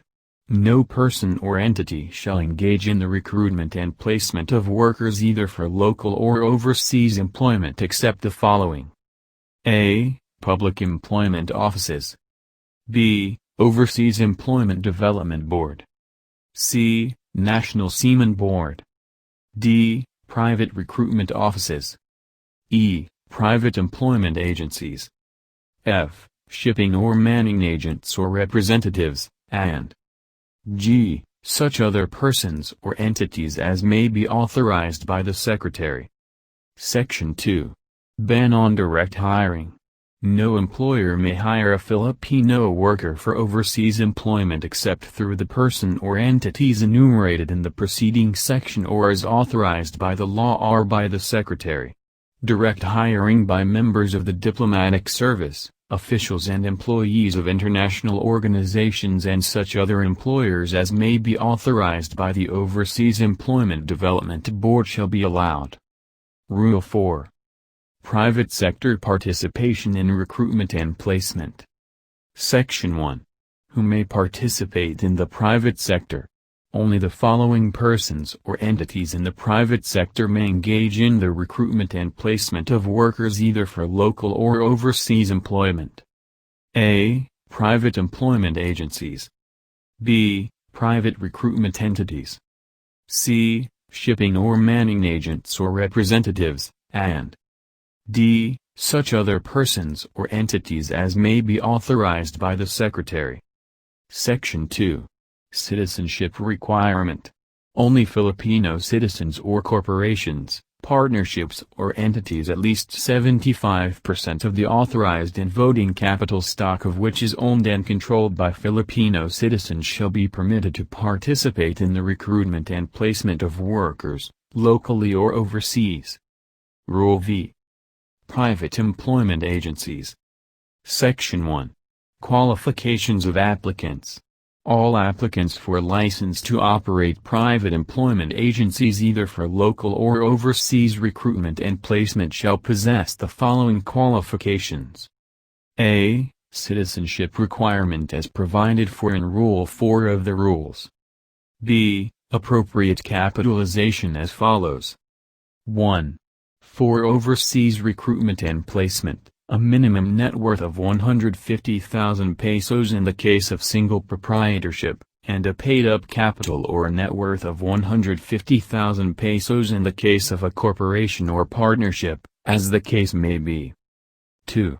For local recruitment and placement, a minimum net worth of 25,000 in the case of single proprietorship, and a paid-up capital or net worth of 25,000 pesos in the case of partnership or corporation, as the case may be. C. Applicants not otherwise disqualified by law, rule or regulations as may be determined by competent authority to engage in recruitment and placement. Section 2. Application for a license for overseas recruitment and placement. Every applicant for a license to operate a private employment agency for overseas recruitment and placement shall submit to the Bureau the following documents in support of the application. A certified copy of the Articles of Incorporation in the case of a corporation, or the registration with the Bureau of Domestic Trade in the case of a single proprietorship or partnership. B. If the applicant is a corporation, proof of financial capacity of the major stockholders such as sworn statements of assets and verified income tax returns for the last 2 years. C. Clearance from the Philippine Constabulary and the Bureau of Internal Revenue for all the incorporators, partners or single proprietor. D. A verified statement that the applicant has in its employ persons with adequate competence to evaluate and test recruits and to consider them for employment strictly on the basis of merit and fitness, without any undue discrimination and in accordance with the qualifications prescribed by the employer. E. A verified undertaking to assume all responsibilities for the proper use of its license, authority and the implementation of the contracts of employment with the workers, and f. Such other requirements that the Secretary may require upon recommendation of the Bureau Director. Section 3. Action on application. Within the 30 days from the receipt of the application for license, the Bureau shall recommend its denial or approval to the Secretary. Upon considering the findings and recommendations of the Bureau, the Secretary may either deny or approve the application. Section 4. Fees and bonds. Upon approval of the application, the applicant shall pay to the Department a license fee of 6,000, post a cash bond of 30,000 pesos or negotiate bonds of equivalent amount convertible to cash issued by banking or financial institutions duly endorsed to the Department, as well as a surety bond of 150,000 pesos from an accredited bonding company to answer for valid and legal claims arising from violations of the conditions of the license or the contracts of employment and guarantee compliance with the provisions of the Code, its implementing rules and regulations and appropriate issuances of the Department. Section 5. Issuance of license. Upon payment of the license fee and the posting of the appropriate bonds, the Bureau shall issue the corresponding licensing to the applicant. Section 6. Duration of license. Every license shall be valid for 1 year from the date of approval, unless sooner cancelled, revoked or suspended by the Secretary for violation of any of the conditions of the license or any of applicable provisions of the Code and these rules. Section 7. Non-transferability of license. No license shall be transferred, conveyed or assigned to any other person or entity, or used in any place other than that stated in the license. Any transfer of business address, appointment or designation, of any agent or representative, including the establishment of additional offices elsewhere, shall be subject to the final approval of the Bureau. Section 8. Change of ownership of business. Transfer or change of ownership of a single proprietorship licensed or authorized to engage in overseas employment shall cause the automatic revocation of the license or authority. The new owner shall be required to apply for a license or authority in accordance with these rules. A change in the relationship of the partners in a partnership duly authorized or licensed to engage in overseas employment which materially interrupt the course of the business or results in the actual dissolution of the partnership shall likewise cause the automatic revocation of the license or authority. Section 9. Upgrading of single proprietorship or partnership. Licensees or authority holders which are single proprietorships or partnerships may, subject to the guidelines of the administration, convert into corporations for purposes of upgrading or raising their capabilities to meet the stiff competition in the international labor market and to enable them to better comply with their responsibilities arising from the recruitment and deployment of workers overseas. The prohibition on the issuance of new license under Law 1190 shall not apply to the new entity created by reason of the above merger, consolidation or upgrading. The approval of merger, consolidation or upgrading shall automatically revoke or cancel the license or authorities of the single proprietorships, partnerships or corporations so merged, consolidated or upgraded. Section 10. Change of directors of corporations. Every change in the composition of the board of directors of a corporation licensed or authorized to participate in overseas employment shall be registered with the administration within 30 days from the date the change was decided or approved. The corporation shall be required to submit to the administration the biodata and clearances of the new members of the board from the government agencies identified in Section 1, see Rule 2, Book 2 of these rules. Section 11. Change of other officers and personnel. Every change of officers or representatives and termination of appointment of personnel shall be registered with the administration within 30 days from the date the change or termination occurred. Section 12. Transfer of business address. Any transfer of business address, including the establishment of additional offices elsewhere, shall be effected only with prior authority or approval of the administration. The approval shall be issued only upon formal notice of the intention of transfer with the following attachments.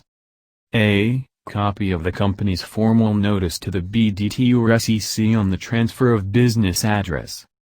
B. In case of a corporation, board resolution duly registered with the SEC authorizing transfer of business address. C. Copy of the BDT or SEC acknowledgement of the notice to transfer. D. Copy of the contract of lease or proof of building ownership. The new office space shall be subject to the normal ocular inspection procedures by duly authorized representatives of the administration. A notice to the public of the new address shall be published in a newspaper of general circulation. Section 13. Conduct of recruitment outside of registered office. No licensed or authorized agency or entity shall conduct recruitment activities outside of the address stated in the licensed authority without first securing prior authority from the administration. Section 14. Appointment of representatives.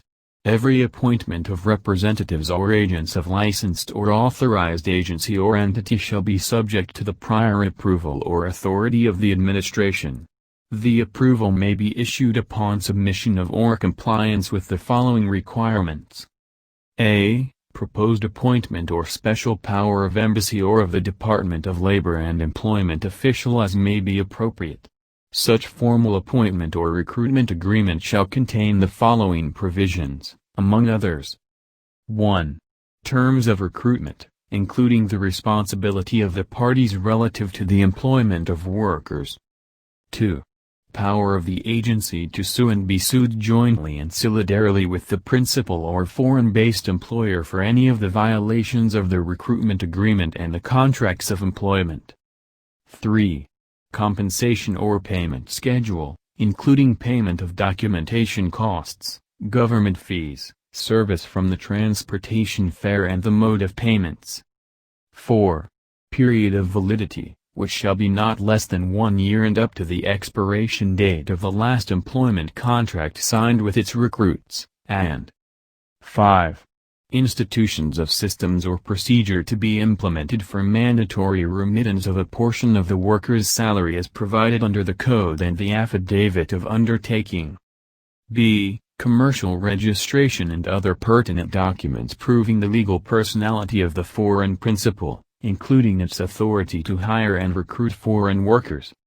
C. Job order or requisition of the foreign-based employer or principal, including the number for categories of workers needed, salary and benefit schedule, qualification guidelines and testing procedures in master employment contract, and D. Work permits or work visas where such are required by the country of destination. Section 18. Submission of employment contracts.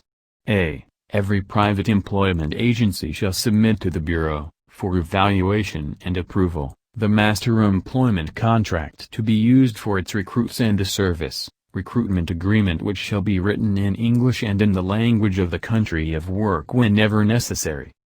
B. All applicants for passport or travel of recruited workers shall be properly endorsed by the Bureau. Section 19. Standard Format of Service Agreement and Employment Contract. The Bureau shall adopt the standard format of service agreement and employment contract in accordance with pertinent labor and social legislation and prevailing international standard and conventions. The standard format shall set the minimum standards of the terms and conditions to govern the employment of land-based overseas Filipinos. All employers shall adopt the model contract in connection with the hiring and engagement of the services of overseas workers. Section 20. Workers' Deployment. It shall be the responsibility of the private employment agency to facilitate the deployment of the recruits. If the worker is unable to depart within 45 days from the release of passport through no fault of his and without any valid reason on the part of the agency, he shall be entitled to the refund of his expenses, if any, and standby pay, if he is made to wait for his deployment. On the other hand, if after the applicant worker has been properly documented and processed, he decides to withdraw without any valid reason, he shall reimburse the agency all expenses of processing and documentation. The Bureau shall issue as appropriate orders to implement this provision. Section 21. Contents of Employment Contracts. The employment contract shall in no case provide for terms of employment below the standards established by the Department, which shall not be below the basic requirements of Philippine labor and social legislation or practices, and shall include the following. E. Just causes for the termination of the contract or the service of the workers. F. Workmen's compensation benefits and war hazard protection, including life and accident insurance coverage during the term of employment. G. Immediate transportation of the worker's remains and property in case of death to the point of hire, or if this is not possible under the circumstances, the proper disposition thereof, upon previous arrangement with the worker's next of kin and the nearest Philippine embassy or consulate, and H. Remittance of the worker's salaries, allowances and or allotments to his beneficiaries through the Philippine banking system. Section 21. A. Allowable salaries and wages. Workers hired for overseas employment shall receive salaries or wages in accordance with the standards promulgated by the administration. The administration shall undertake the periodic review of salaries and wages prevailing at work sites. Section 22. Renewal of Contracts. Every contract worker shall advise the Department of the renewal or extension of his employment contract in any of the following manner. A. Through the labor attaché, or in his absence through a duly designated foreign service official in the area of employment who is authorized to renew the contract, or B. By furnishing the Bureau directly with a copy of the renewed contract. Section 23. Allowable fees chargeable against the workers. A. Unless otherwise provided by the Secretary, private employment agencies may collect a placement fee from every worker in accordance with a schedule to be approved by him. Such fee shall be paid only when the employment contract of the worker has been approved by the Bureau and he is about to commence employment through the efforts of the agency. Every payment shall be covered by an appropriate receipt indicating the amount paid and the purpose of such payment. In addition, and subject to the approval of the Secretary, the applicant workers may be required to post a bond to guarantee compliance with the employment contract. B. A recruit may be required to shoulder the cost of the following requirements provided that the same shall be covered by an appropriate receipt and unless paid by the employer of principal. 1. Medical and psychological examination. 2. Inoculation certificate. 3. Passport. C. Records of payment shall be available for inspection by an authorized representative of the Bureau anytime during regular office hours. Section 24. Fees chargeable against the employer. A private employment agency shall charge a minimum mobilization fee to cover costs of recruitment, processing and documentation in accordance with a schedule approved by the Secretary in addition to service charges which may be negotiated with a foreign employer or principal. A. Fees chargeable against principals. Agencies shall charge from their principals a service of manning fee to cover services rendered in the recruitment, documentation and placement of workers. B. Charges deductible from fees paid by withdrawing workers. In case of the withdrawal of the worker within 120 days from the signing of the employment contracts, the agency or entity shall refund the amount paid by him after deducting such actual expenses incurred in the documentation of the worker as may be supported by receipts. C. Prohibition on charging of other fees. No other fees or charges shall be imposed against any worker. D. Processing fees and welfare fund contribution. Contract processing fees and the welfare fund contribution shall in no case be charged to the worker. However, this shall not apply in the case of seafarers' welfare fund, which is contributory in nature. Section 25. Recruitment advertisement. A. No advertisement for overseas recruitment including training or review activities for overseas employment shall be placed in any newspaper by a private employment agency without prior authorization by the Bureau. Such advertisement shall contain the following information, among others. 1. The number and nature of jobs available, including wage and benefit schedule. 2. A brief description of the skills needed. 3. The name, nationality and address of the employer, and 4. The name, address and license number of the agency. B. No press notice or announcement regarding the availability of overseas jobs shall be released by the agency prior to the accreditation of one principal.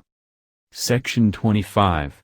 A. Recruitment from the administration's manpower registry. Agencies or entities may recruit workers for their accredited principals or projects from the Manpower Registry of the Administration in accordance with the guidelines set by it. Section 25. B. Advertisement for manpower pooling by agencies or entities.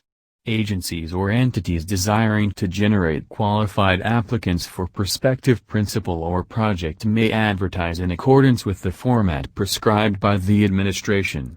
Such undertaking shall not involve payment of any fee by applicants. Section 25. C. Press releases on recruitment. For purposes of these rules, press releases on negotiations with principals or contracting partners and/or involving overseas job openings shall be considered as advertisements. D. Sanctions. False and deceptive advertisements published by agencies or entities, including those published not in accordance with the prescribed format, shall be valid ground for suspension or cancellation of license or authority. Section 26. Application for a license for local recruitment and placement. A. Every applicant for a license to operate a private employment agency for local recruitment and placement shall submit the following documents in support of the application. 1. A certified copy of the Articles of Incorporation in the case of a corporation or the registration with the Bureau of Domestic Trade in the case of a single proprietorship or partnership, and 2. Clearance from the Philippine Constabulary and the Bureau of Internal Revenue for all the incorporators, partners or single proprietor. 3. List of officers, personnel and corresponding biodata. B. An agency licensed to recruit and place workers overseas need not apply for a separate license to engage in domestic recruitment and placement. Section 27. Action on application. Within 30 days from receipt of the application for license, the Bureau Director shall either deny or approve the same. The denial by the Bureau Director may be appealed by the applicant to the Secretary within 10 days from the receipt of the notice of denial. Section 28. Notice of approval or denial. The Bureau shall immediately transmit the notice of denial or approval of the application to the applicant. Section 29. Fees and bonds. Upon approval of the application, The applicant shall pay to the department a license fee of 1,000 pesos and post cash and surety bonds of 5,000 pesos and 25,000 pesos respectively. The bonds shall guarantee compliance with the provisions of the code, its implementing rules and the terms and conditions of the employment contracts. Section 30. Issuance of license. Upon payment of the license fee and the posting of the appropriate bonds, the Bureau Director shall issue the corresponding license to the applicant. Section 31. Duration of license. The license shall be valid for 1 year from the date of approval unless sooner cancelled, revoked or suspended by the Bureau Director for violation of any of the conditions prescribed in the license or applicable provisions of the Code or these rules. Section 32. Non-transferability of license. No license shall be transferred, conveyed or assigned to any other person or entity, or used in any place other than that stated in the license. Any transfer of business address, appointment, or designation of any agent or representatives, including the establishment of additional offices elsewhere, shall be subject to the prior approval of the Bureau. Section 33. Registration of local private recruitment entities. Educational institutions and civic organizations setting up placement offices to service their students or members shall register their operations with the nearest public employment office or the Bureau under such guidelines as may be prescribed by the Secretary. Such entities shall coordinate their recruitment activities with the public employment offices in the area where they operate. Section 34. Allowable fees. An employment agency which recruits a domestic worker for an employer may charge the latter a service fee to be determined by the Bureau, which shall cover the maintenance of the recruit including board and lodging prior to placement. The transportation fare of the recruit from place of work may be charged against the latter. Every payment shall be covered by an appropriate receipt indicating the amount paid and purpose of such payment. Section 35. Replacement without costs. An employer shall be entitled to a replacement without additional charges within 1 month from the date of engagement of the first recruit on any of the following grounds. A. The recruit is found to be suffering from an incurable or contagious disease. B. The recruit is physically or mentally incapable of discharging the minimum normal requirements of the job. C. The recruit abandons the job, voluntarily resigns, commits theft or any other act prejudicial to the employer or to any immediate members of his family, and D. Other grounds analogous to the foregoing. Section 36. Acknowledgement of contracts. Every recruitment contract shall be acknowledged before the appropriate regional director or his duly authorized representative, or in his absence, before the municipal mayor, judge, notaries public or any person authorized by law to administer oath of the place where the recruit resides. If the recruit is a minor, the consent of the parent or guardian, similarly acknowledged, shall be attached to the contract. Rule VI. Cancellation or suspension of license. Section 1. Scope of application. These rules shall apply to all persons, agencies or entities duly licensed or authorized to recruit and deploy Filipino workers for overseas employment. Section 2. Grounds for suspension, cancellation or revocation. A license or authority shall be cancelled, suspended or revoked on any of the following grounds, among others. A. Imposing or accepting directly or indirectly any amount of money, goods or services, or any fee or bond in excess of what is prescribed by the administration. B. Engaging in acts of misrepresentation, such as publication or advertisement of false or deceptive notices or information in relation to the recruitment and placement of workers. C. Engaging in acts of misrepresentation, such as giving false statements, false testimonies or falsified documents. D. Inducing or attempting to induce an already employed worker to transfer from or leave his employment to another unless such transfer is advantageous or beneficial to the worker. E. influencing or attempting to influence any person or entity to prevent employment of any worker. F. Engaging in the recruitment and placement of workers in jobs harmful to public health or morality or to the dignity of the Republic of the Philippines. G. Obstructing or attempting to obstruct inspection by the Secretary, the Administrator or by their duly authorized representatives. H. Substituting or altering employment contracts and other documents approved and verified by the administration from the time of actual signing thereof by the parties up to and including the period of expiration of the same without the administration's approval. I. Failure to file report on the remittance of foreign exchange earnings and such matters as may be required by the administration. J. Where the owner, partner or majority stockholder, licensee or holder of authority, or principal officers become officer or member of the board of any corporation or partnership engaged in travel or engaged directly or indirectly in the management of a travel agency. K. Withholding or denying travel and other documents from workers for monetary considerations or reasons other than those authorized under the Labor Code and its implementing rules and regulations.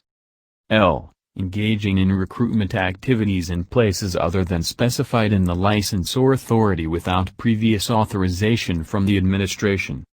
M. Appointing or designating agents or representatives without prior approval of the administration. N. Falsifying or altering workers' employment contracts or travel documents. O. Deploying workers or seamen to vessels or principals not accredited by the administrator. P. Deploying workers whose employment and travel documents were not processed by the administration. Q. Publishing or causing the publication of overseas job vacancies in violation of the prescribed rules. R. Failure to deploy workers without valid reasons within the prescribed period as provided under Section 5, Rule 3, Book 3 hereof. S. Failure to pay or replenish cash bond and renew surety bond. T. Disregard of lawful orders, summons, etc. U. Withholding of workers' salaries or remittances without justifiable reasons. V. Coercing workers overseas to accept prejudicial arrangements in exchange of certain benefits that rightfully belong to the worker, and W. Violation of other pertinent provisions of the Labor Code and other relevant laws, rules and regulations. Section 3. Complaints against private employment agency.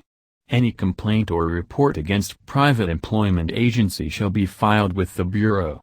If the complainant or report shows any violation of the conditions of the license or the pertinent provisions of the code or of these rules, the Bureau shall immediately conduct an investigation and require the private employment agency concerned to submit its comments or explanation within 5 working days upon receipt of the copy of order, notice of the Bureau.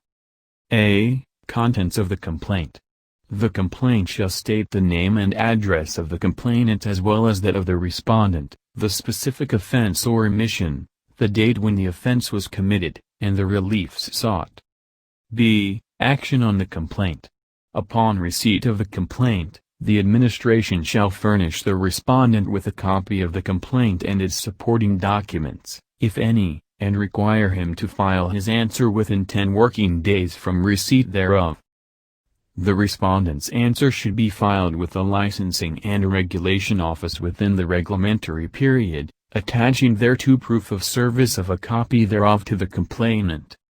Within 5 days from receipt of the last responsive pleading, the hearing officer shall schedule the hearing of the case if he finds from the submitted pleadings that there is a prima facie case of violation of the rules. Should there be a finding to the contrary, a minute resolution, summary judgment can be rendered motu proprio. C. Failure to answer, appear during hearing. Failure of the respondent to file an answer within the period prescribed or appear during the hearing, as the case may be, shall render the respondent in default and hearing or investigation may proceed ex parte. Decision, resolution of the case shall be based on the evidence presented by the complainant. Section 4. Suspension of license pending investigation. A. Pending investigation of the complaint or report, the Secretary may suspend the license of the private employment agency concerned upon recommendation of the Bureau on any of the following grounds. 1. Failure on the part of the agency to submit its comments or explanation within 5 days. 2. There is a strong prima facie case for violation of the Labor Code as amended, its implementing rules and regulations and the Bureau's policies, memoranda and circulars, or 3. There exists reasonable ground showing that the continued operations of the agency will lead to further violation of the conditions of the license or the exploitation of the workers being recruited, or imperil friendly relations with any country or otherwise prejudice national interest or security. B. Similar action may be taken by the Bureau Director in the case of private agencies licensed for domestic recruitment and placement. Section 5. Conduct of investigation. The Bureau shall summon the owner or official of the private employment agency and other parties concerned if any, receive such evidence as may be relevant and necessary, and otherwise take such other actions as may be warranted to inform itself of true facts and circumstances of the case. The investigation shall be terminated not later than 30 working days from the first hearing. The Bureau shall submit its findings and recommendations to the Department of Labor and Employment within 15 days from the termination of the investigation. Section 6. Duration of suspension. The order of suspension may carry with it the period of effectivity which shall be in accordance with the scale of penalties which the administration may promulgate. Section 7. Effective settlement. A mutually agreed settlement of the case or the desistance of the complainant shall not bar the administration from proceeding with the investigation.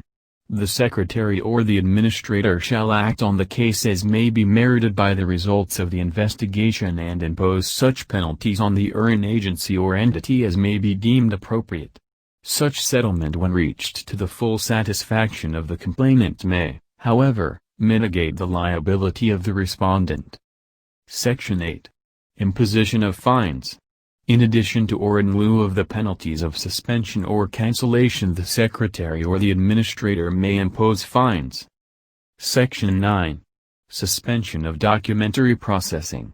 The Administration may order the suspension of the processing of documents pertaining to a respondent agency or entity on any of the grounds under Section 2 of this rule or for violation of any provision of these rules.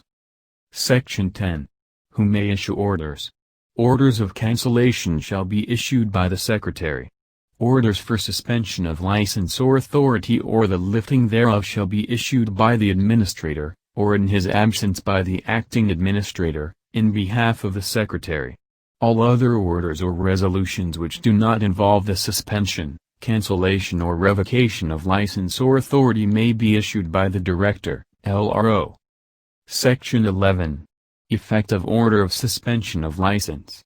An order suspending a license or authority shall be immediately executory and shall have the effect of suspending all activities of the agency or entity which fall under the definitions of recruitment and placement. The administration may seek the assistance of other government institutions, agencies, or offices to ensure that suspension or revocation orders are carried out. Section 12. Authority to administer oath, issue subpoena, etc. The Administrator, the Director, LRO and the hearing officers shall have the authority to administer oath and/or affirmations, issue subpoena, take evidence, compel the attendance of the parties and/or witnesses and require the production of any book, paper, correspondence, memoranda and other records relevant or material to the case or inquiry. Section 13. Motion for reconsideration or appeal. A motion for the reconsideration of an order of suspension or an appeal to the Secretary from an order canceling a license or authority may be entertained only when filed with the LRO within 10 working days from service of the order or decision. The filing of a motion for reconsideration or appeal shall not automatically stay the execution of the order. The Secretary or the Administrator may order the stay of execution and require the posting of supersedeas bond. Section 14. Action by the Secretary or Bureau Director. A. Where the case arises from overseas recruitment and placement activities, the Bureau shall submit its findings and recommendations to the Secretary within 15 days from the termination of the investigation, on the basis of which the Secretary may lift the suspension of the license or maintain the same until the violation are corrected, or cancel the license. B. Where the case involves domestic recruitment and placement activities, the Bureau Director may take similar action as provided for in paragraph A hereof. His decision may be appealed to the Secretary by an aggrieved party within 10 days from receipt of decision. C. The decision of the Secretary in both cases shall be final and unappealable.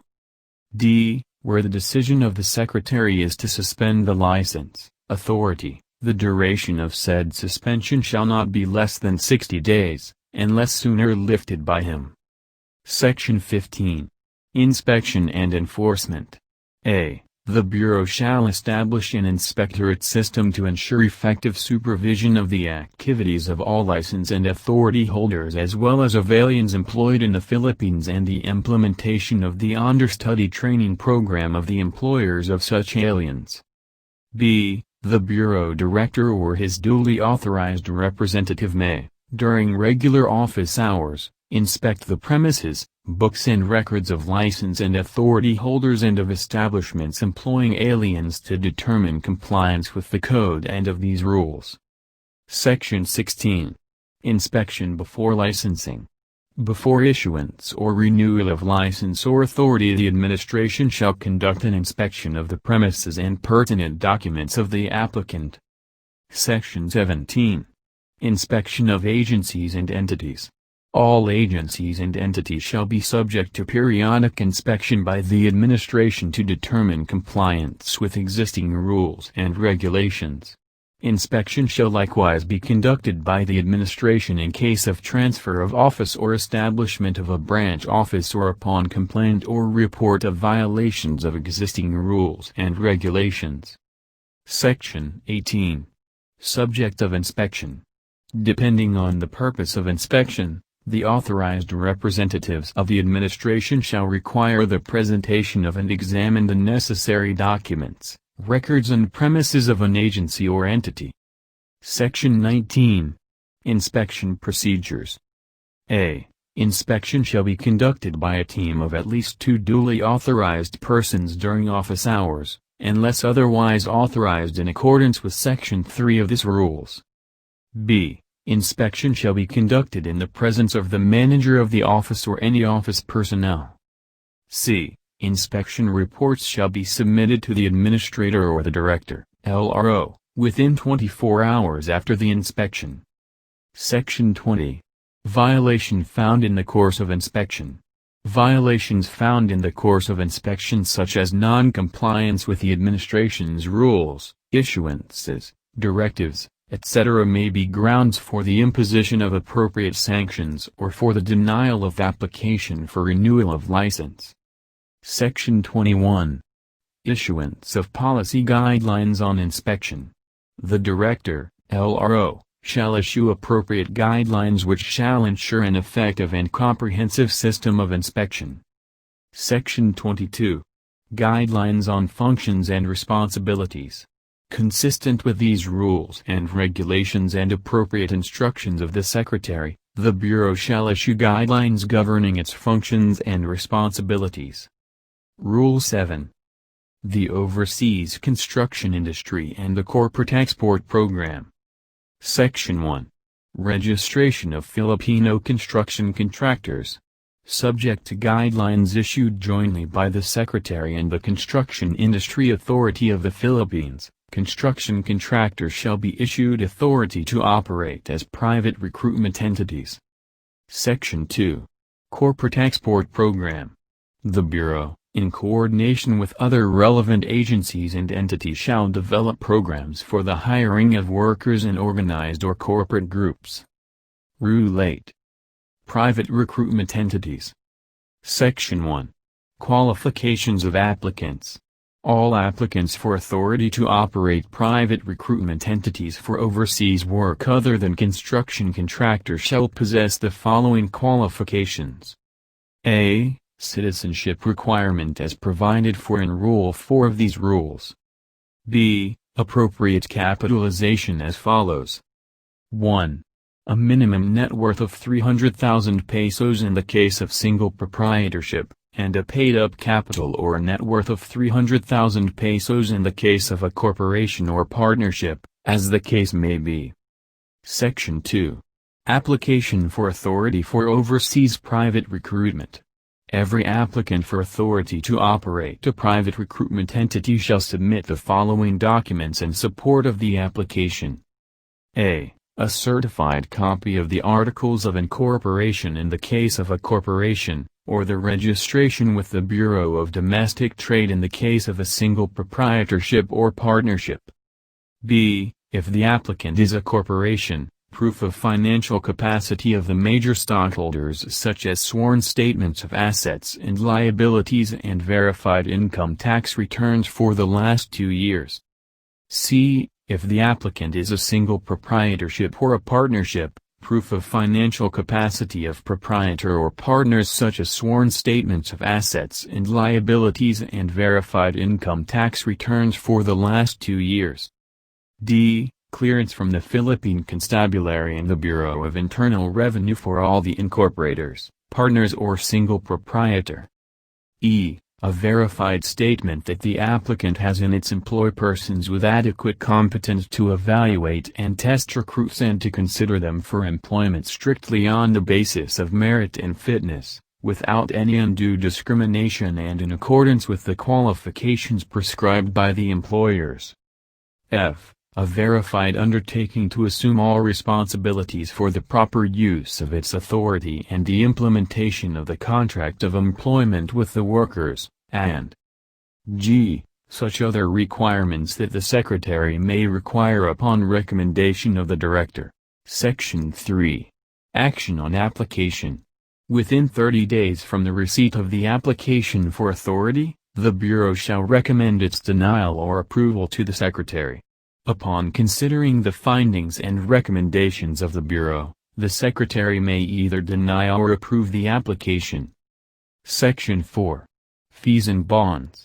Upon approval of the application, the applicant shall pay to the Department a registration fee of 2,000 pesos and post a performance bond of 200,000 pesos from an accredited bonding company to answer for valid and legal claims arising from violations of the conditions of the authority of the contracts of employment and guarantee compliance with the provisions of the Code, its implementing rules and appropriate issuances of the Department.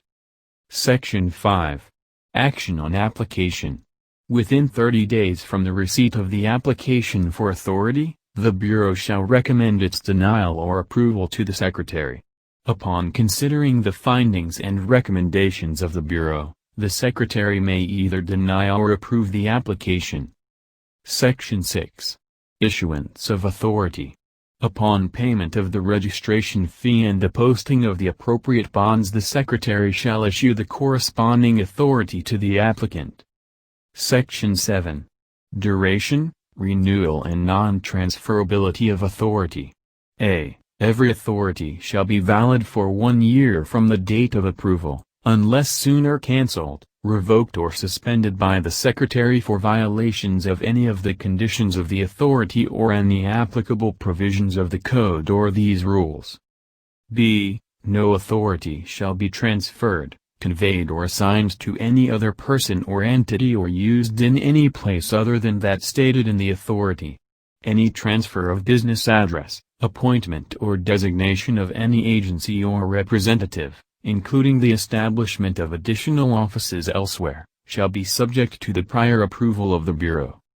C. The Secretary shall issue appropriate guidelines on the renewal of authority in accordance with the applicable provisions of these rules and which may be similar to those provided for licensed holders. Section 8. Recruitment, hiring and employment of workers. Every private recruitment entity shall recruit, hire and employ workers for overseas job in accordance with the applicable provisions of these rules. All applications for passport or travel of recruited and hired workers shall be properly endorsed by the Bureau. Section 9. Allowable fees and charges. A private recruitment entity shall charge a minimum mobilization fee to cover costs of recruitment, processing and documentation in accordance with a schedule approved by the Secretary in addition to service charges it may negotiate with its principal. B. Subject to approval by the Secretary, the recruited workers may be required to post a bond to guarantee compliance with the employment contract.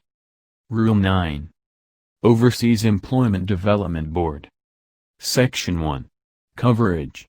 This rule shall cover the functions and responsibilities of the EDB. It shall apply to employers hiring through the EDB and to workers processed and placed by said agency. Section 2. Role of the EDB. The EDB shall be the government placement agency for overseas employment. In cooperation with other relevant agencies and entities, it shall also be responsible for developing employment and wage standards and such support services as may be necessary for the government's overseas employment program. Section 3. Employment Development. The promotion and development of employment opportunities abroad shall be undertaken by the EDB, in cooperation with relevant government agencies and entities, through organized and systematic activities and services which shall include among others, the following. A comprehensive manpower marketing strategy and to dispatch EDB development officers abroad for this purpose. B. Develop and promote programs or arrangements that would encourage the hirings of Filipinos in organized or corporate groups. C. Scout for labor market for unskilled workers, among others, and D. Promote Filipino manpower through advertising in appropriate media overseas. Section 4. Recruitment and Placement. A. The EDB shall recruit and place workers primarily on government-to-government arrangements, and shall therefore service the hirings of foreign governments and their instrumentalities and, in addition, 1. Recruit and place workers of particular skills categories as may be directed by the Secretary. 2. Administer employment programs or projects as may be directed by the Secretary, and 3. In cooperation with the regional offices of the Department, undertake organized recruitment activities in the provinces in aid of the employment dispersal policy of the Department. B. The employer shall enter into a bilateral recruitment agreement with the EDB. The employer shall directly assist the EDB in selecting appropriate workers from its manpower pool. C. The EDB shall ensure that the worker through appropriate undertakings complies with his obligations arising from the employment contract. Section 5. Documents Requirements. An employer hiring through the EDB shall submit the following documents. A. Authority from the government of the employer to hire Filipino workers. B. Work permit or visa assurance of workers, and C. Recruitment order which shall state the number and categories of workers needed, compensation benefits, qualification guidelines, testing procedures and a model employment contract. Section 6. Formalization of a recruitment agreement. Employers hiring through the administration shall be required to formalize a recruitment agreement which shall be in accordance with existing bilateral labor agreements, if any. The recruitment agreement shall, among others, contain the following provisions. A. Responsibilities of the parties to the agreement. B. Selection and documentation procedures. C. Fee schedules and terms of payment. D. Manner and facilities for remittance of workers' salary. E. Grievance machinery for workers, and F. Validity and revocation of the agreement. The standards and requirements set by the administration for the recruitment and placement of workers overseas shall apply to hiring through the administration. Section 7. Recruitment and Placement Procedures. A. Interview and selection. An employer hiring through the administration shall select his workers from the manpower pool developed and maintained by the administration. B. Medical examination. Selected workers shall undergo and pass a standard pre-employment medical examination conducted by a duly accredited medical retainer of the administration. C. Ticketing and flight arrangements. The employer shall assume the full cost of workers' transportation to and from the place of work. For this purpose, the administration shall handle the flight arrangements and/or ticketing of workers hired. Should the employer decide to handle its own ticketing, he shall be required to course prepaid tickets through the administration for appropriate flight booking. D. Orientation. Before the worksite, hired workers shall undergo the required pre-departure orientation seminar, PDOS. Section 8. Documentation of workers. A. Contract processing workers hired through the administration shall be issued the following documents. 1. Individual employment contract duly signed by the employer or the proper administration official where appropriate. 2. Travel exit pass.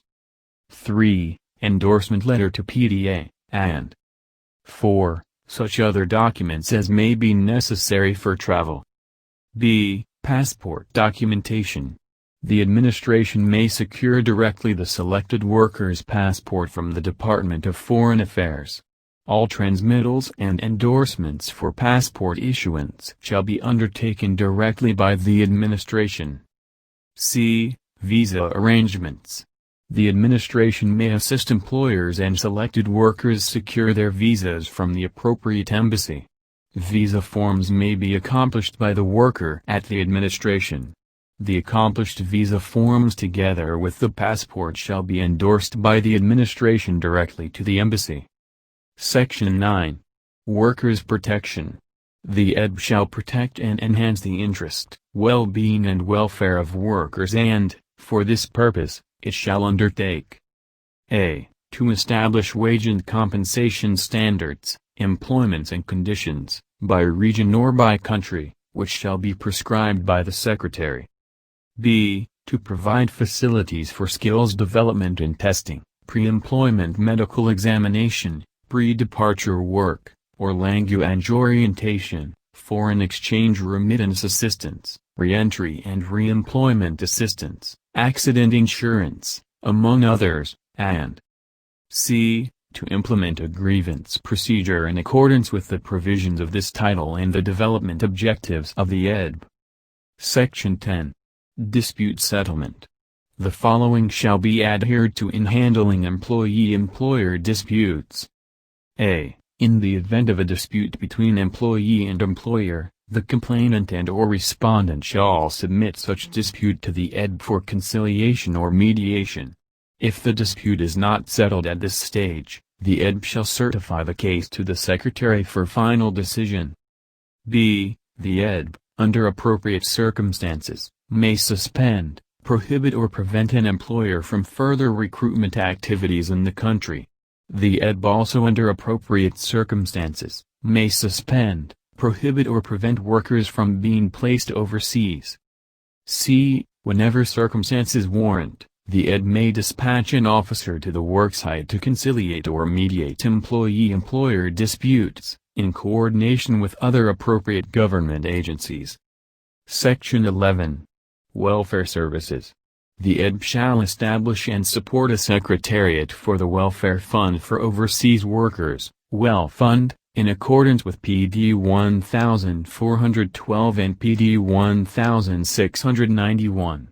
Upon the operationalization of the Welfare Fund under PD 1694, the functions and responsibilities of such secretariat shall be assumed by the WELFund. Section 12. Foreign exchange. The EDB shall develop and monitor the compliance with the foreign exchange remittance requirements under this title by employers and workers. It shall establish an office in the EDB for this purpose in coordination with relevant government agencies. Section 13. Auxiliary services. The EDB may, upon approval of its board, initiate, organize, and establish auxiliary services in support of the Overseas Employment Development Program. Section 14. Overseas Information System. The EDB shall, in coordination with relevant agencies, establish a system of gathering, collating, evaluating and disseminating data and information concerning the Department's Overseas Employment Program. Section 15. Fees and other charges. The EDB shall collect reasonable administrative or service fees from employers. It shall not collect service fee from workers. Section 16. Authority to issue rules. The EDB shall issue rules and regulations, instructions or orders governing its functions and responsibilities.